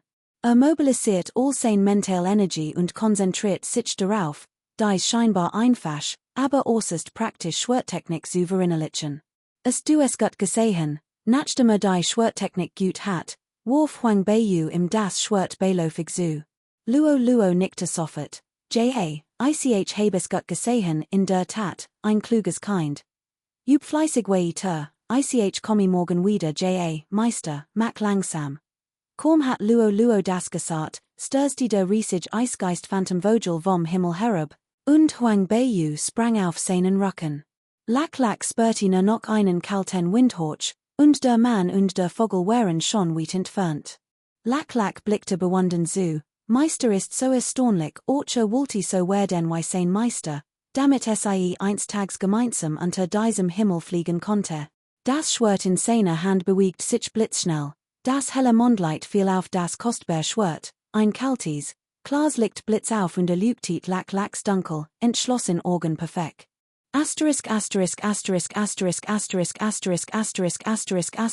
Kaiserliche Dynastie des Nordlichen Mons der gewaltige Körper des Eisgeist Phantomvogels sourst schnell über den Himmel. Aus der Fern erhascht sie einen Blick auf das Anwesen der Prinzessin, doch in der Pechschwarzen Nacht lodet ein Feuer hoch auf, dessen dichter, schwarzer Rauch fast blendet. Sie so genau hin, war das nicht die Richtung des Lüenpavions? Plötzlich ergriff sie ein Anspannung, und sie bestieg sofort ihren Eisgeist Phantomvogel und flog mit unglaublicher Geschwindigkeit auf den Lüenpavion zu. Dongling befand sich noch immer im Lüenpavion, und auch verwollte Ju und Pei waren dort gefangen. Der Brandstifter hat sie wohl im Haus vermutet und beschloss daher, als niederzubrennen. Imite eine Fackel brannte als nieder. Die Beweise wurden vernichtet, und sogar die Bewohner des Anwesens des Herzogs von Angua wurden beschuldigt. Wie niederträchtig. Feuer. Löscht das Feuer. Holt Wasser. Löscht das Feuer. Im Anwesen der Prinzessin herrschte heilloses Chaos. Das Feuer war so heftig, dass es sich sofort nach Ausbruch der Flammen über ein großes Gebiet ausbreitet. Die Magda und Bediensteten wagten es natürlich nicht hinein, sondern blieben in sicherer Entfernung und versuchten, die Flammen im Wasser zu löschen, doch es war völlig wirkungslos. Auch draußen herrschte groß Aufregung. Die Bewohner des Anwesens des Herzogs von Angua starrten fassungslos, und die umliegenden Bürger eilten herbei, zuzusehen, was ein chaotisches Bild ergab. Im Inneren des Anwesens waren Xiao Yuan Cheng und einige Konkubinen aufgewacht. Sie wagten es nicht, sich zu nähern, sondern blieben in sicherer Entfernung und wiesen die Bediensteten, das Feuer zu löschen. Die drittjung Dame, wie konnte sie nur von so einer Fackel verbrannt werden? Konkubine kang huschelt Trauer und wischte sich die Tränen ab. Bleiches Gesicht veriet einen wahrhaft jammerlichen Ausdruck. Ich denk, sie bekommt gerecht Straf. Ein Person one kindlich Pietat, die es wagt, ihr Altern zu missakten, so herzlos und grausam. Das ist die Straf des Himmels, Xiao Ling so das lodend Feuer und wünschte sich, sie konnte Holz nachschlagen. Sie freut sich insgeheim, gestern hat sie sich noch mit Huang Bei anfreunden wollen, aber dieses Mädchen war so arrogant und anmaßend gewesen. Jetzt so sie, dass dies gerecht Straf war. Linge rief Tant Fang und packte sie im Arm Redkinen an Sinn, sie ist schließlich dein junge Schwester. Ich heb kein junge Schwester, rief Xiao Ling und riss Tant Fangs Hand los. Tant Fang, gebrechlich. Sank zu Boden. Sie blickte auf und konnte ihre Tochter nur einen traurigen Blick zuwerfen. Wir stammen doch beide aus derselben Family, wie können wir nur so verschieden sein, flüstert Tant Fang, one zu bemerken, dass Xiao Yuan Cheng sie mit seinem scharfen Gehör beloscht hat. Dreht sich und trat gegen die Schulter. Kapitel 294, der Meister ist oben, 8. Du Schlamp, was ist du gesagt? Madame Fang presst sich die Hand an die Schulter, schweißgebadet vor Schmerz, und flüstert, Meister, ich, bever sie ihren Satz binden konnte, verwandelten sich die die Händen Streitereien plötzlich in Ausruf der Überraschung. Seht, was ist das? Es kommt hierher. Es ist riesig, es ist der Eisgeist Phantomvogel, Lord Shi Tian, der Eisgeist Phantomvogel, schließlich sprang jemand auf und schrie erschrocken auf, und all anderen folgten seinem Beispiel. Der Himmel war voller feuriger Funken, und plötzlich erschien ein riesiger, schneeweißer Eisphonix mit gewaltigen Flügeln. Die feurigen Funken flogen sofort auf die Menschen im Hof zu. Xiao Yuan Cheng und einige Konkubinen gerieten in Panik und flohen. Konkubine Fang fiel zu Boden und ward mehrmals niedergetrampelt. Niemand wollte sich zu helfen. In diesem Moment verbrannte das wütend Feuer als auf seinem Weg. Konkubine Fang erhob sich vom Boden. In so kurzer Zeit hat sich das Feuer so stark entfacht, dass sie kaum noch etwas sehen konnte und ziellos umherret. Sie spürte, wie die Flammen immer größer wurden, und erkannte, dass sie am Lüenpavion gerannt war. Draußen ertönten immer wieder Alarmruf. Concubine Fang Wolti sich gerade Driehen und Fliehen, als sie plötzlich einen Schauer überkam. Im selben Moment stürzte sich die gewaltige Gestalt des Eisphonics in die wütenden Flammen, die den Lüenpavien umhalten. Fang Niang start mit weit aufgerissenen Augen und feinem Mund, ihr Augen weiteten sich vor Stornen. Das Feuer hat etwas nachgelassen, als sich der Eisgeist Phantomvogel hört, so dass sie die Gestalt des Mädchens, das von seinem Rücken abgestiegen war, deutlich erkennen konnte. Schwarzer Umhang war ein wenig verrutscht und gab den Blick auf Feuerrots Haar frei, und. Fang Niang guckt überrascht auf. Plötzlich dreht der Eisgeist Phantomvogel den Kopf, und sein großen Augen fixierten sie. Fang Niang war so verängstigt, dass die Beine weich wurden. Sie wollte sich gerade Driehen und fliehen, als die Krallen des Vogels nachher griffen und sie augenblicklich packten. Huang Bei dreht sich und so Fang Niang. Als sie erkannte, war sie etwas erleichtert.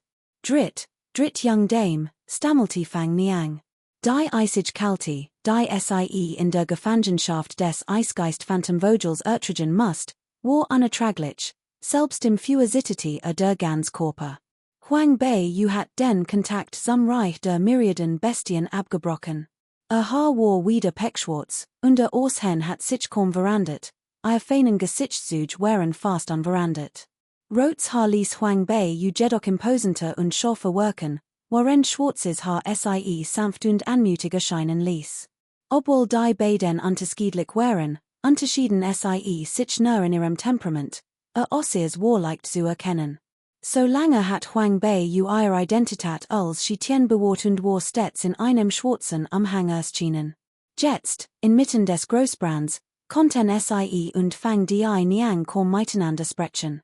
Sie respektiert dies Concubine sehr, ganz anders als Chen die Niang und Shue die Niang, die sich voneinander unterschieden. Weil es war geschehen, was sie dazu bracht, als zu werfen. Innerlich befahl sie dem Eisgeist Phantomvogel, Fang Yang nicht zu verletzen, und stürmte in den Raum. Dichter Rauch qual auf, doch niemand war darin. Wo war Dong Ling? Nun gut, als sie die Tua Verlius, hat sie Dong Ling aufgetragen, but Chu im Ort zu behalten, damit ihm niemand etwas antun konnte. Diocese Mädchen mit ihrem aufrechten Charakter must das Feuer gesehen und, anstatt sich selbst zu retten, but Chu gesucht haben. Bei diesem Gedanken sprang Huang Bei aus dem Fenster und flügte zum Nachbarhaus. Als sie die Tua sah, wurde sie in ihrem Verdacht nur noch bestärkt. Das Feuer im Nachbarhaus war noch heftiger, der Brandstifter war ganz offensichtlich jemand, der Butler zu toten wollte, in zum Schweigen zu bringen. Kapitel 295, Meister ist oben, nein. Mit einem Tritt schludert sie den Haufen verbrannter Osche fort. Huang Bei stürmte hierin und hört sofort Weinen und Hassen im Raum. Bei, dein Vater ist gestorben, dich zu retten, bild dich und geh. Hust, drängte Dong Ling besorgt. Als Huang Bei Dong Lings Stimme hört, fast sie neuen Matt. Sie sogar Eiswarf habe und schaff einen Weg durch die Flammen, dann ging sie vorwärts. Ich gehör nicht, lasst mich gehen, Vater, wach auf, hust, geh. Bei rief Dong Ling Bei ist ohnmächtig geworden, Huang Bei drang tiefer in den Raum ein Eistoss fegte hindurch und löschte die wütenden Flammen. Ein eisiger Horch fuhr durch den Raum, und Dong Ling dreht sich freudig Fräulein, sie sind endlich die. Verwalter Chu, Dong Ling stutzte die bewusstlos Bei und machte sich Vorwurf. Huang Bei blickte in die Eck, ein verbrannte Soul war eingestört, und darunter lag Verwalter Chu, atemlos. War bereits zum Tod verurteilt und konnte nicht mehr gehen, so konnte dem Feuer nicht entkommen und war nur noch auf den Tod. Huang Bei war verbittert. Verwalter Chu war tot, und es gab nur noch wenig Zügen. Wie zufrieden mussten Xiao Yuan Cheng und Concubine Qin sein, doch sie konnte in diesem Moment nichts tun. Sie ging zu Bei und Hafer fort, wobei sie Dong Ling zurief, schnell, die beiden halfen einander.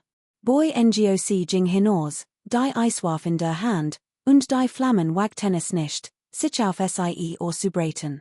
Als sie den Hof betrat, zittete Concubine fang noch immer vor Angst, denn sie war vom Eisgeist Phantomvogel gefangen gehalten worden. Huang Bei übergab Boy Ngoc Concubine fang und sagt cool, Concubine fang, hat mein wahres Gesicht gesehen. Ursprünglich wollte ich nicht hier behalten, aber als Kinder hatte mir so viel Guts getten, und ich kann nicht undankbar sein. Solange ihr Diocese Geheimnis bewahrt, wird ich ganz sicher nichts antan. Concubine fang nickte sofort, dritt Fraulein, ich wird nicht sagen. Your Markt Hut gibt dem Palast der Prinzessin New Hoffnung, Huang Bei hat immer noch Vertrauen in Concubine fang.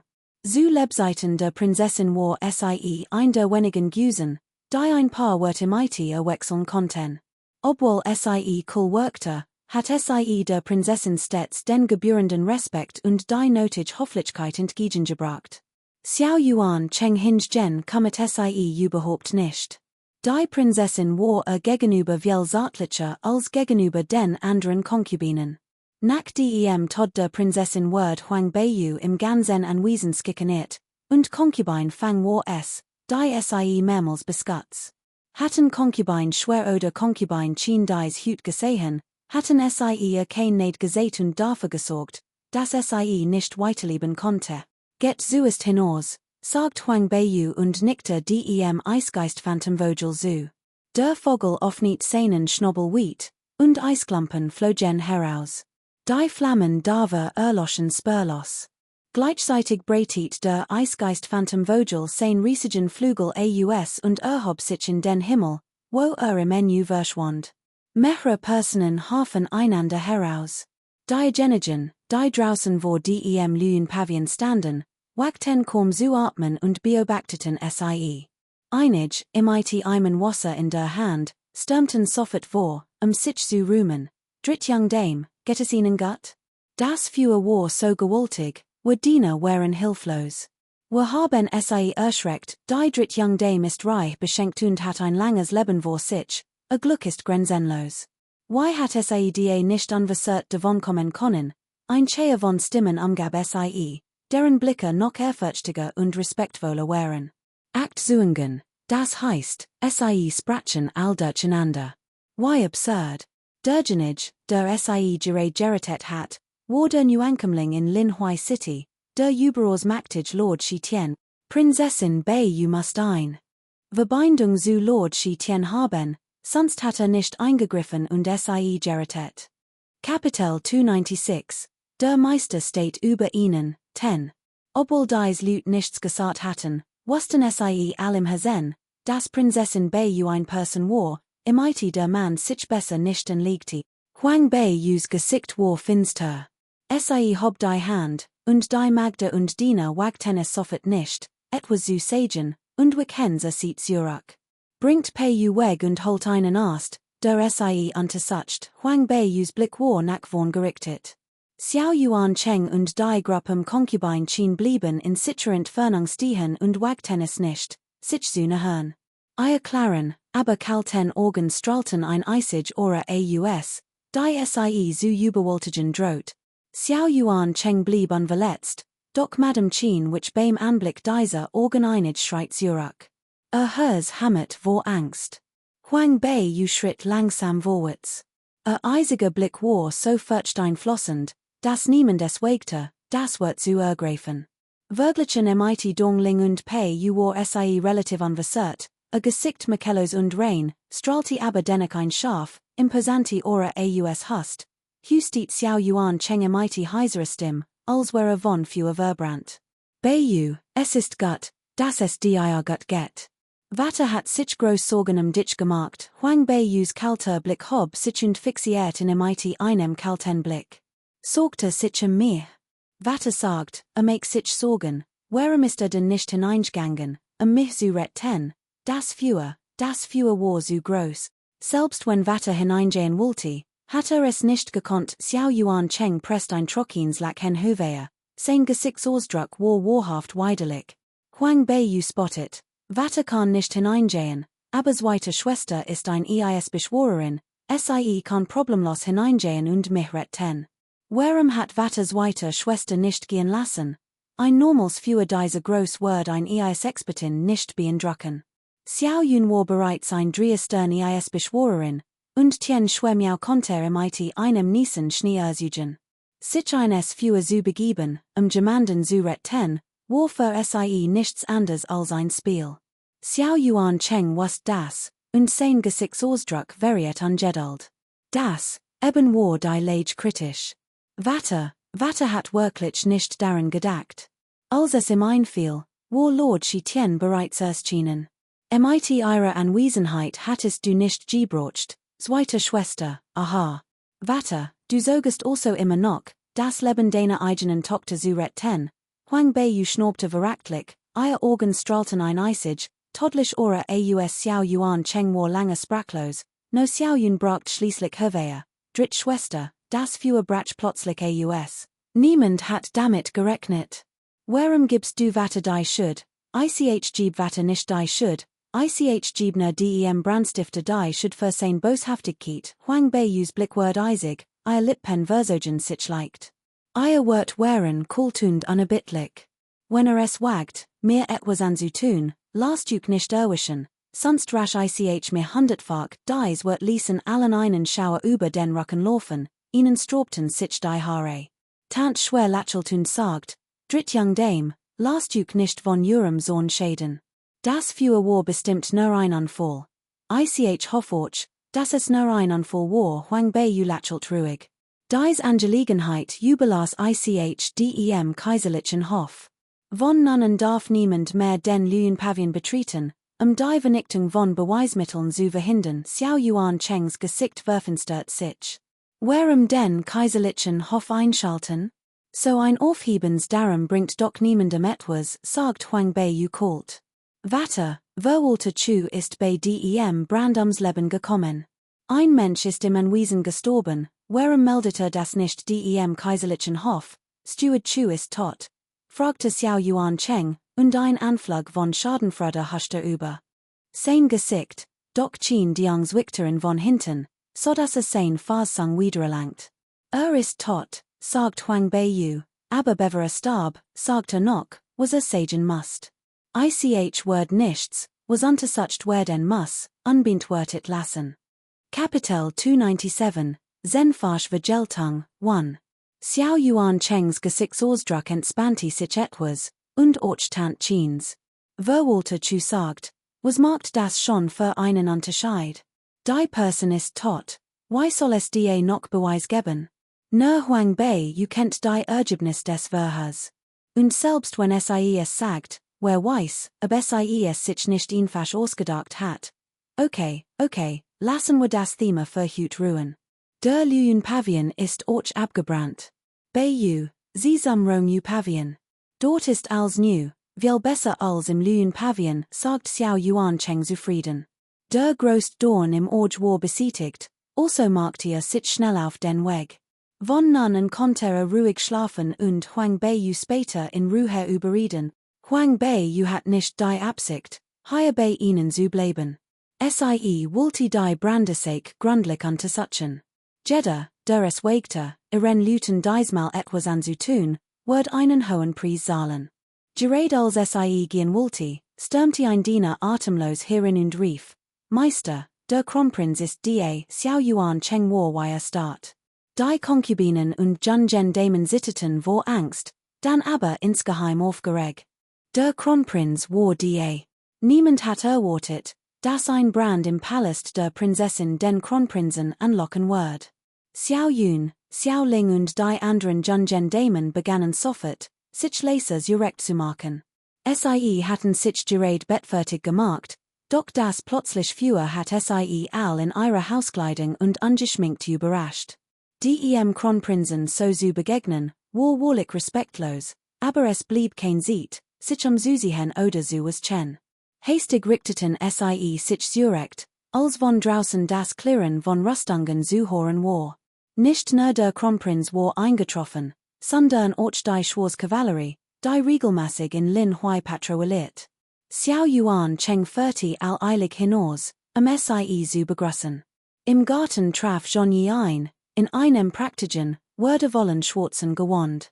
Sein cool Ausstrahlung ließ niemand Dennis wagen, im direkt in die Orgen zu sehen. Sein Blick schweifte über die Anwesenden im Palast der Prinzessin und erblickt Huang Beiyu, die in schlichter Kleidung hinter einer anderen Person stand. Plötzlich überkam in ein Gefühl der Erleichterung. Perfekt. Also von der schwarzen Kavallerie die Nachricht erhielt, dass der Palast der Prinzessin, insbesondere der Lüen Pavillon, in dem Prinzessin Beiyu residiert, niedergebrannt war, hat MSIE gefürchtet.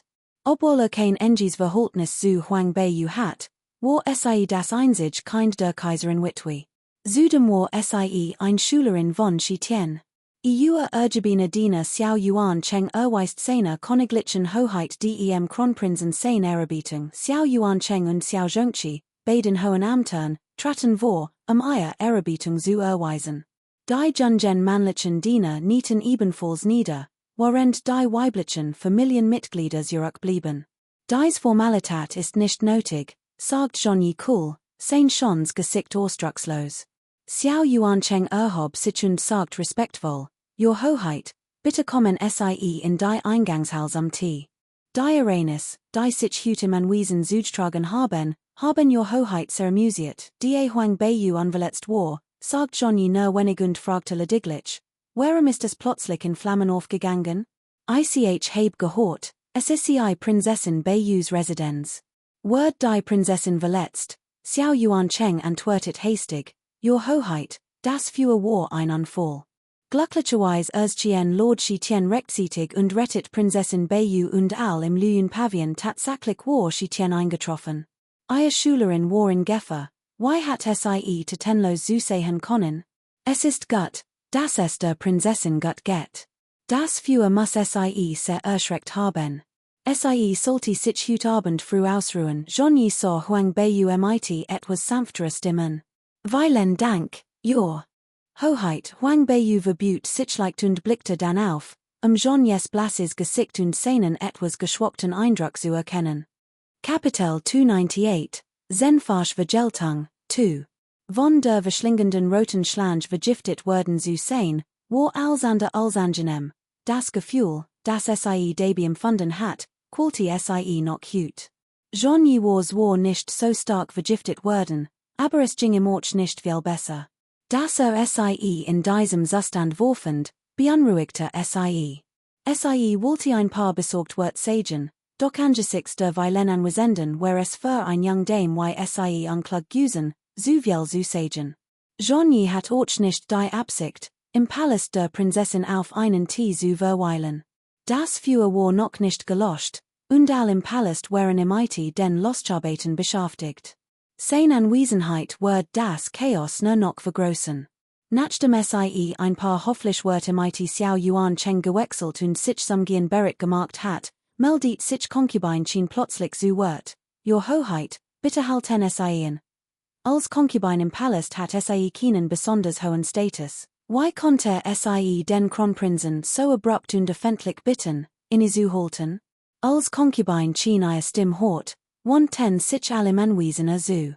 Concubine Chen blieb ruhig, zeigte keinerlei Anzeichen von Panik und schritt langsam vorwärts, sich vor zu verneigen und ihre Ehrerbietung zu erweisen. Zhongyi dreht sich erkannte die Dame nicht, und sein Blick fiel auf Xiao Yuan Cheng. Auch Xiao Yuan Cheng wusste nicht, was Concubine Chen wollte, und war verwirrt. Sogend sagt dies ist mein dritt Concubine. Ich bitterem Versiehung, dass ich sein Hoheit den Kronprinzen Zumlak hen gebracht heb, Huang Beiyu runzelt leicht die Stirn. Zhongyi war noch nicht verheiratet, und Xiao Yuan Chengs Art, Sie vorzustellen, war ziemlich ärgerlich. Hat ein dritt Concubine, wer was das nicht? Tatsächlich war Zhongyi nach die Sen wörten immer noch etwas verwirrt, doch sein Gesichtsausdruck variiert keinerlei Respektlosigkeit. Your Hoheit, sagt Huang Beiyu und nicht leicht nieder. Dies ist die Mutter meines älteren Bruders Xiao Zhongqi und zugleich die unehelichte Tochter des Premierministers. Zhongyi nickte leicht. Allein die Tatsache, dass Sie die unehelichte Tochter des Premierministers war, genügt, runzelt leicht die Stirn. Obwohl sich bisher nicht für den Klatsch des Adels in Lin Hui interessiert hat, wusste doch einiges über die unehelichte Tochter des Premierministers. Damals, bei einem Banket im Palast, hat sie Prinz Xiao Yuancheng verwirrt, was sein Tant erzählt und Schande über die Frauen bracht. Och sein Vater und die Kaiserin Witwe waren außer sich vor Wat. War damals noch jung, aber erinnert sich noch vage. Als Prinz Xiao Yuancheng die unheilige Tochter des Premierministers zu seiner Concubine nahm, hat nicht gedacht, dass es ausgerechnet dies Frau sein wird. Was ist los? Fragte Jean Yi cool. Als Lady Qin Huang Beiyus Vorstellung hort, verspürt sie einen Anflug von Anmut. Diocese Mädchen hat überhaupt erwandt werden sollen, warum bracht sie immer wieder die unheilige Tochter des Premierministers Sprach? War das nicht einfach nur unangenehm für sie? Doch sie hat im Moment Wichtiges zu tun und wollte sich nicht mit Huang Beiyu über solch triviale Dinge streiten. Lady Qin senkte den Kopf und sagt, Your Hoheit, ich glaub, Diocese Führer kam so plötzlich, es ist wohl kein Zufall, sondern eher, Lady Qin's Wort sorgten für Aufruhr im Haus. Xiao Yuancheng rief sofort, was redete da für einen Unsinn, Damen des Hauses? Seid nicht respektlos vor seiner Hoheit dem Kronprinzen, Lady Qin zuckte leicht zusammen und senkte den Kopf. Xiao Yuancheng hat sie all die Jahr immer verwohnt, noch nie hat sie so angeschrien, und sie erschrak einen Moment lang. Jean Yi hob die Hand, Xiao Yuancheng zum Schweigen zu bringen, und sagt dann zu Concubine Qin, fahren sie fort antwortet Concubine Qin schüchtern und bemüht sich, mit sanfter Stimme zu sprechen.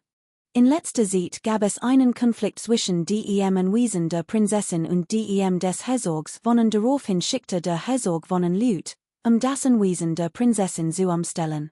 Selbst draußen wurden die Bewohner belastigt. Vor kurzem kämen der Herzog wonnen und sein Sohn Schwäger persönlich eines Anwesen und lossen die Verlobung zwischen Prinzessin Beiyu und Schwäger auf. Kapitel 299, Zenfarsch Vergeltung, 3. In letzter Zeit gab es Streitigkeiten zwischen dem Anwesen der Prinzessin und dem des Herzogs in Guer. Daraufhin ließ der Herzog das Anwesen der Prinzessin belagern. Och Personen, die das Anwesen verließen, wurden belastigt. Vor kurzem kämen der Herzog in Guer und Prinz Schwäger persönlich zum Anwesen und lossen die Verlobung zwischen Prinzessin Beiyu und Prinz Schwäger auf. Prinzessin Beiyu, jung und naiv, widersetzt sich dem Herzog in Guer fen. Der Herzog in Guer hegte wohl einen Groll und schickte heimlich Lüt, den Lüen Pavillon, Prinzessin Beiyus Residenz, in Brand zu setzen, in der Absicht, sie zu verbrennen, als diesen einen entsetzten Lord aus wollte der Herzog in Guer Prinzessin Beiyu wirklich schäden. Xiao Yuancheng rieb sich das Kinn. Sein Gedanken rasten, unter Verstand sofort Qin Nyangs Absichten. Insgeheim freute sich. Gut gemacht, Qin, ich wusst gar nicht, dass du all die Jahr so klug warst. Ich bericht seiner königlichen Hoheit dem Kronprinzen, dass der Herzog von Guer an jenem Tag die Verlobung gelost hat. Sein arrogante Art, die wiederholten Beleidigungen von Prinzessin Beiyu und nun hat auch noch eine Residenz in Brand gesteckt, das ist ungeheuerlich. Beiyu ist so naiv und hat Schande über den Herzog von Guer und seinen Sohn gebracht, und trotzdem wagt es, jemanden zu beauftragen, sie anzusondern. Der Herzog von Guer ist wirklich ein Schurk. Xiao Yuancheng hat in den letzten Tagen unter der Unterdrückung durch die Männer des Herzogs von Guer Groll gehiet und nutzte nun die Gelegenheit, den Herzog von Guer in Verruf zu bringen. Huang Beiyu blickte dies Lüt kulten, Hühner und Hund stehlen, an der reinlegen, darin wären sie die Bessen, aber auch den Herzog von Guer reinzuligen, war nicht schlecht. Als Johnny das hort, runzelte die Stirn. Prinzessin Beiyu ward vom Herzog von Guer zurückgewiesen, was den Herzog von Guer in ein tief Demütigung stürzte. Hat die Sache zwar geheim gehalten, doch war es doch irgendwie offensichtlich, und auch Johnny hat davon gehört. Schnell überkam in ein Gefühl der Trauer Huang Beiyu. Sieht dem Tod ihrer Tant mutterliche Seats war sie ways. Why sollte sie nur in einem so großen Anwesen allein leben können? Kannte die Gepflogenheiten in großen Familien und dacht, Huang Beiyu wird sich in dem Anwesen sicherlich verloren fühlen. Aber hat nie gedacht, dass der Herzog von Guer es wagen wird, Offen Zusammenweisen der Prinzessin zu kommen, die Verlobung zu lösen und sie zu demütigen. Ein plötzlicher Schmerz durch Vergenie, und sagt kalt, ich word der Sache grundlich nachgehen. Wenn es tatsächlich der Herzog von Ungur ist, der dies verursacht hat, word ich kein Neid kennen, Xiao Yuan Cheng freut sich. Es schien, als sie selbst Kronprinz Genie erzähnt, und das Anwesen des Herzogs Ungur word dem sicherlich nicht standhalten. Doch bevor sich vollends freuen konnte, trat Huang Bei vor und sagt, dies Angelegenheit sollte Your Hoheit, den Kronprinzen, nicht beunruhigen. Überlassen sie einfach den Leuten der kaiserlichen Guard. Der kaiserliche Gardist Jing Zhong word das Gesetz mit Sicherheit gerechten wenden Genie dacht einen Moment nach und sagt, ich vertrau darauf, dass der kaiserliche Gardist Jing Zhong ein vertrauenswürdiger Mann ist, unparteiisch und gründlich in seiner Arbeit. Ich heb Volstis Vertrauen, dies Angelegenheit an zu vertrauen, weil Dank, Your Hoheit, der Kronprinz, Huang Beiyus Lippen versogen sich zu einem Lacheln. Der kaiserliche Gardist Jing Zhong war ein skrupelloser Charakter, der kein Neid kannte. Als, was durch sein Hand Jing, werde mit Sicherheit gründlich unter such.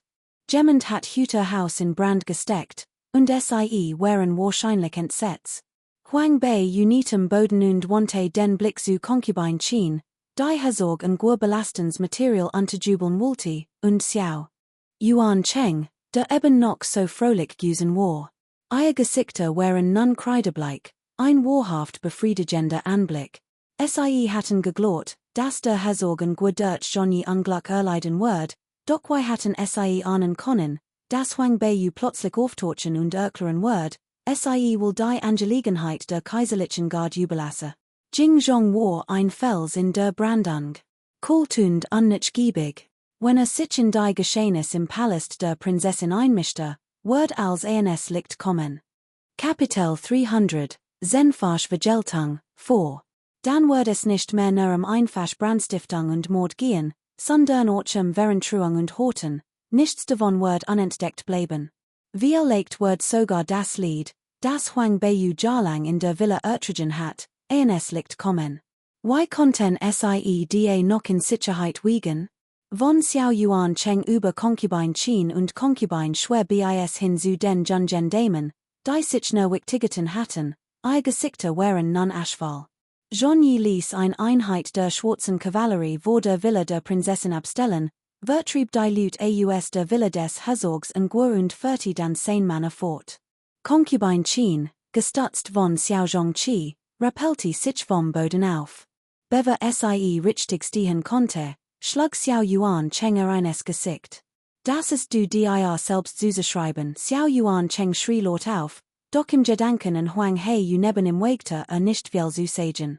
Nur schnaufte verschränkte die Hand hinter dem Rücken und Jing. Concubine Chen hat blutend Wangen von der Ohrfeige, Tränen rannen über das Gesicht. Jahrelang war sie im Gefolgt, hat immer an ihn gedacht, und hüt schlugger sie wegen so eine Kleinigkeit. Concubine Schwer sagt kalt, Concubine Chen, jubelig gut, bevor du handelst, dich und andere nicht zu verletzen, dann lacht sie kalt auf, so Huang Bei und sagt sanft, dritt Fraulein war hüt ziemlich verängstigt. Es geht ihnen nicht gut. Ich heb ein Starkungsmittel. Ich lasse es ihnen später von ihrer zweiten Schwester bringen. Schlafen sie gut, morgen früh geht es ihnen wieder gut, dank, Concubine Schwer.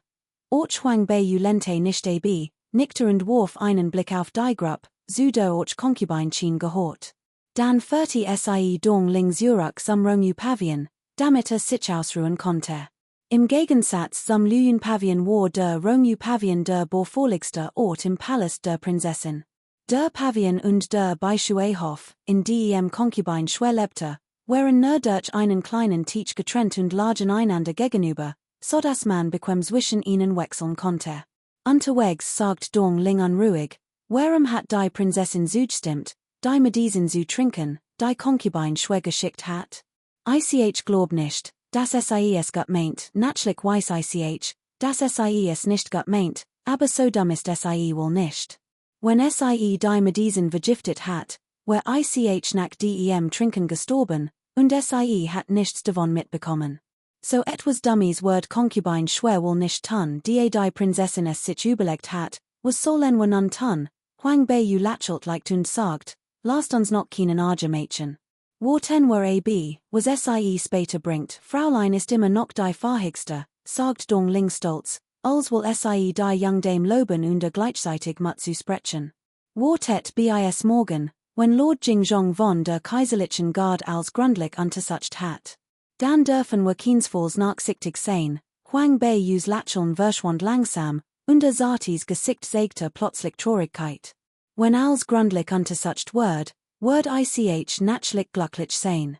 Jeddah, der meinem Volkschaden will, verdient tausend Schnitt und 10.000 Tod, aber wenn, Jungs Fraulein, den kenne sie bitte keinen Unsinn, rief Dong Ling, als sie erkannte, was sie dacht, und erschrak sofort. Auch wenn der Meister sie nicht gut behandelt hat, frisst ein Tiger nicht sein Jungen ehrlich gesagt, ist mir familiär Zunegang mittlerweile wolligigel. Für mich hat sie nie existiert. Wenn herslos ist, nimmt mir mein Rücksichtlosigkeit nicht übel, Huang bei blieb stehen, schlug gegen einen Holzpfeiler im Korridor, und sofort erschien ein schwacher Handabdruck auf dem Pfeiler.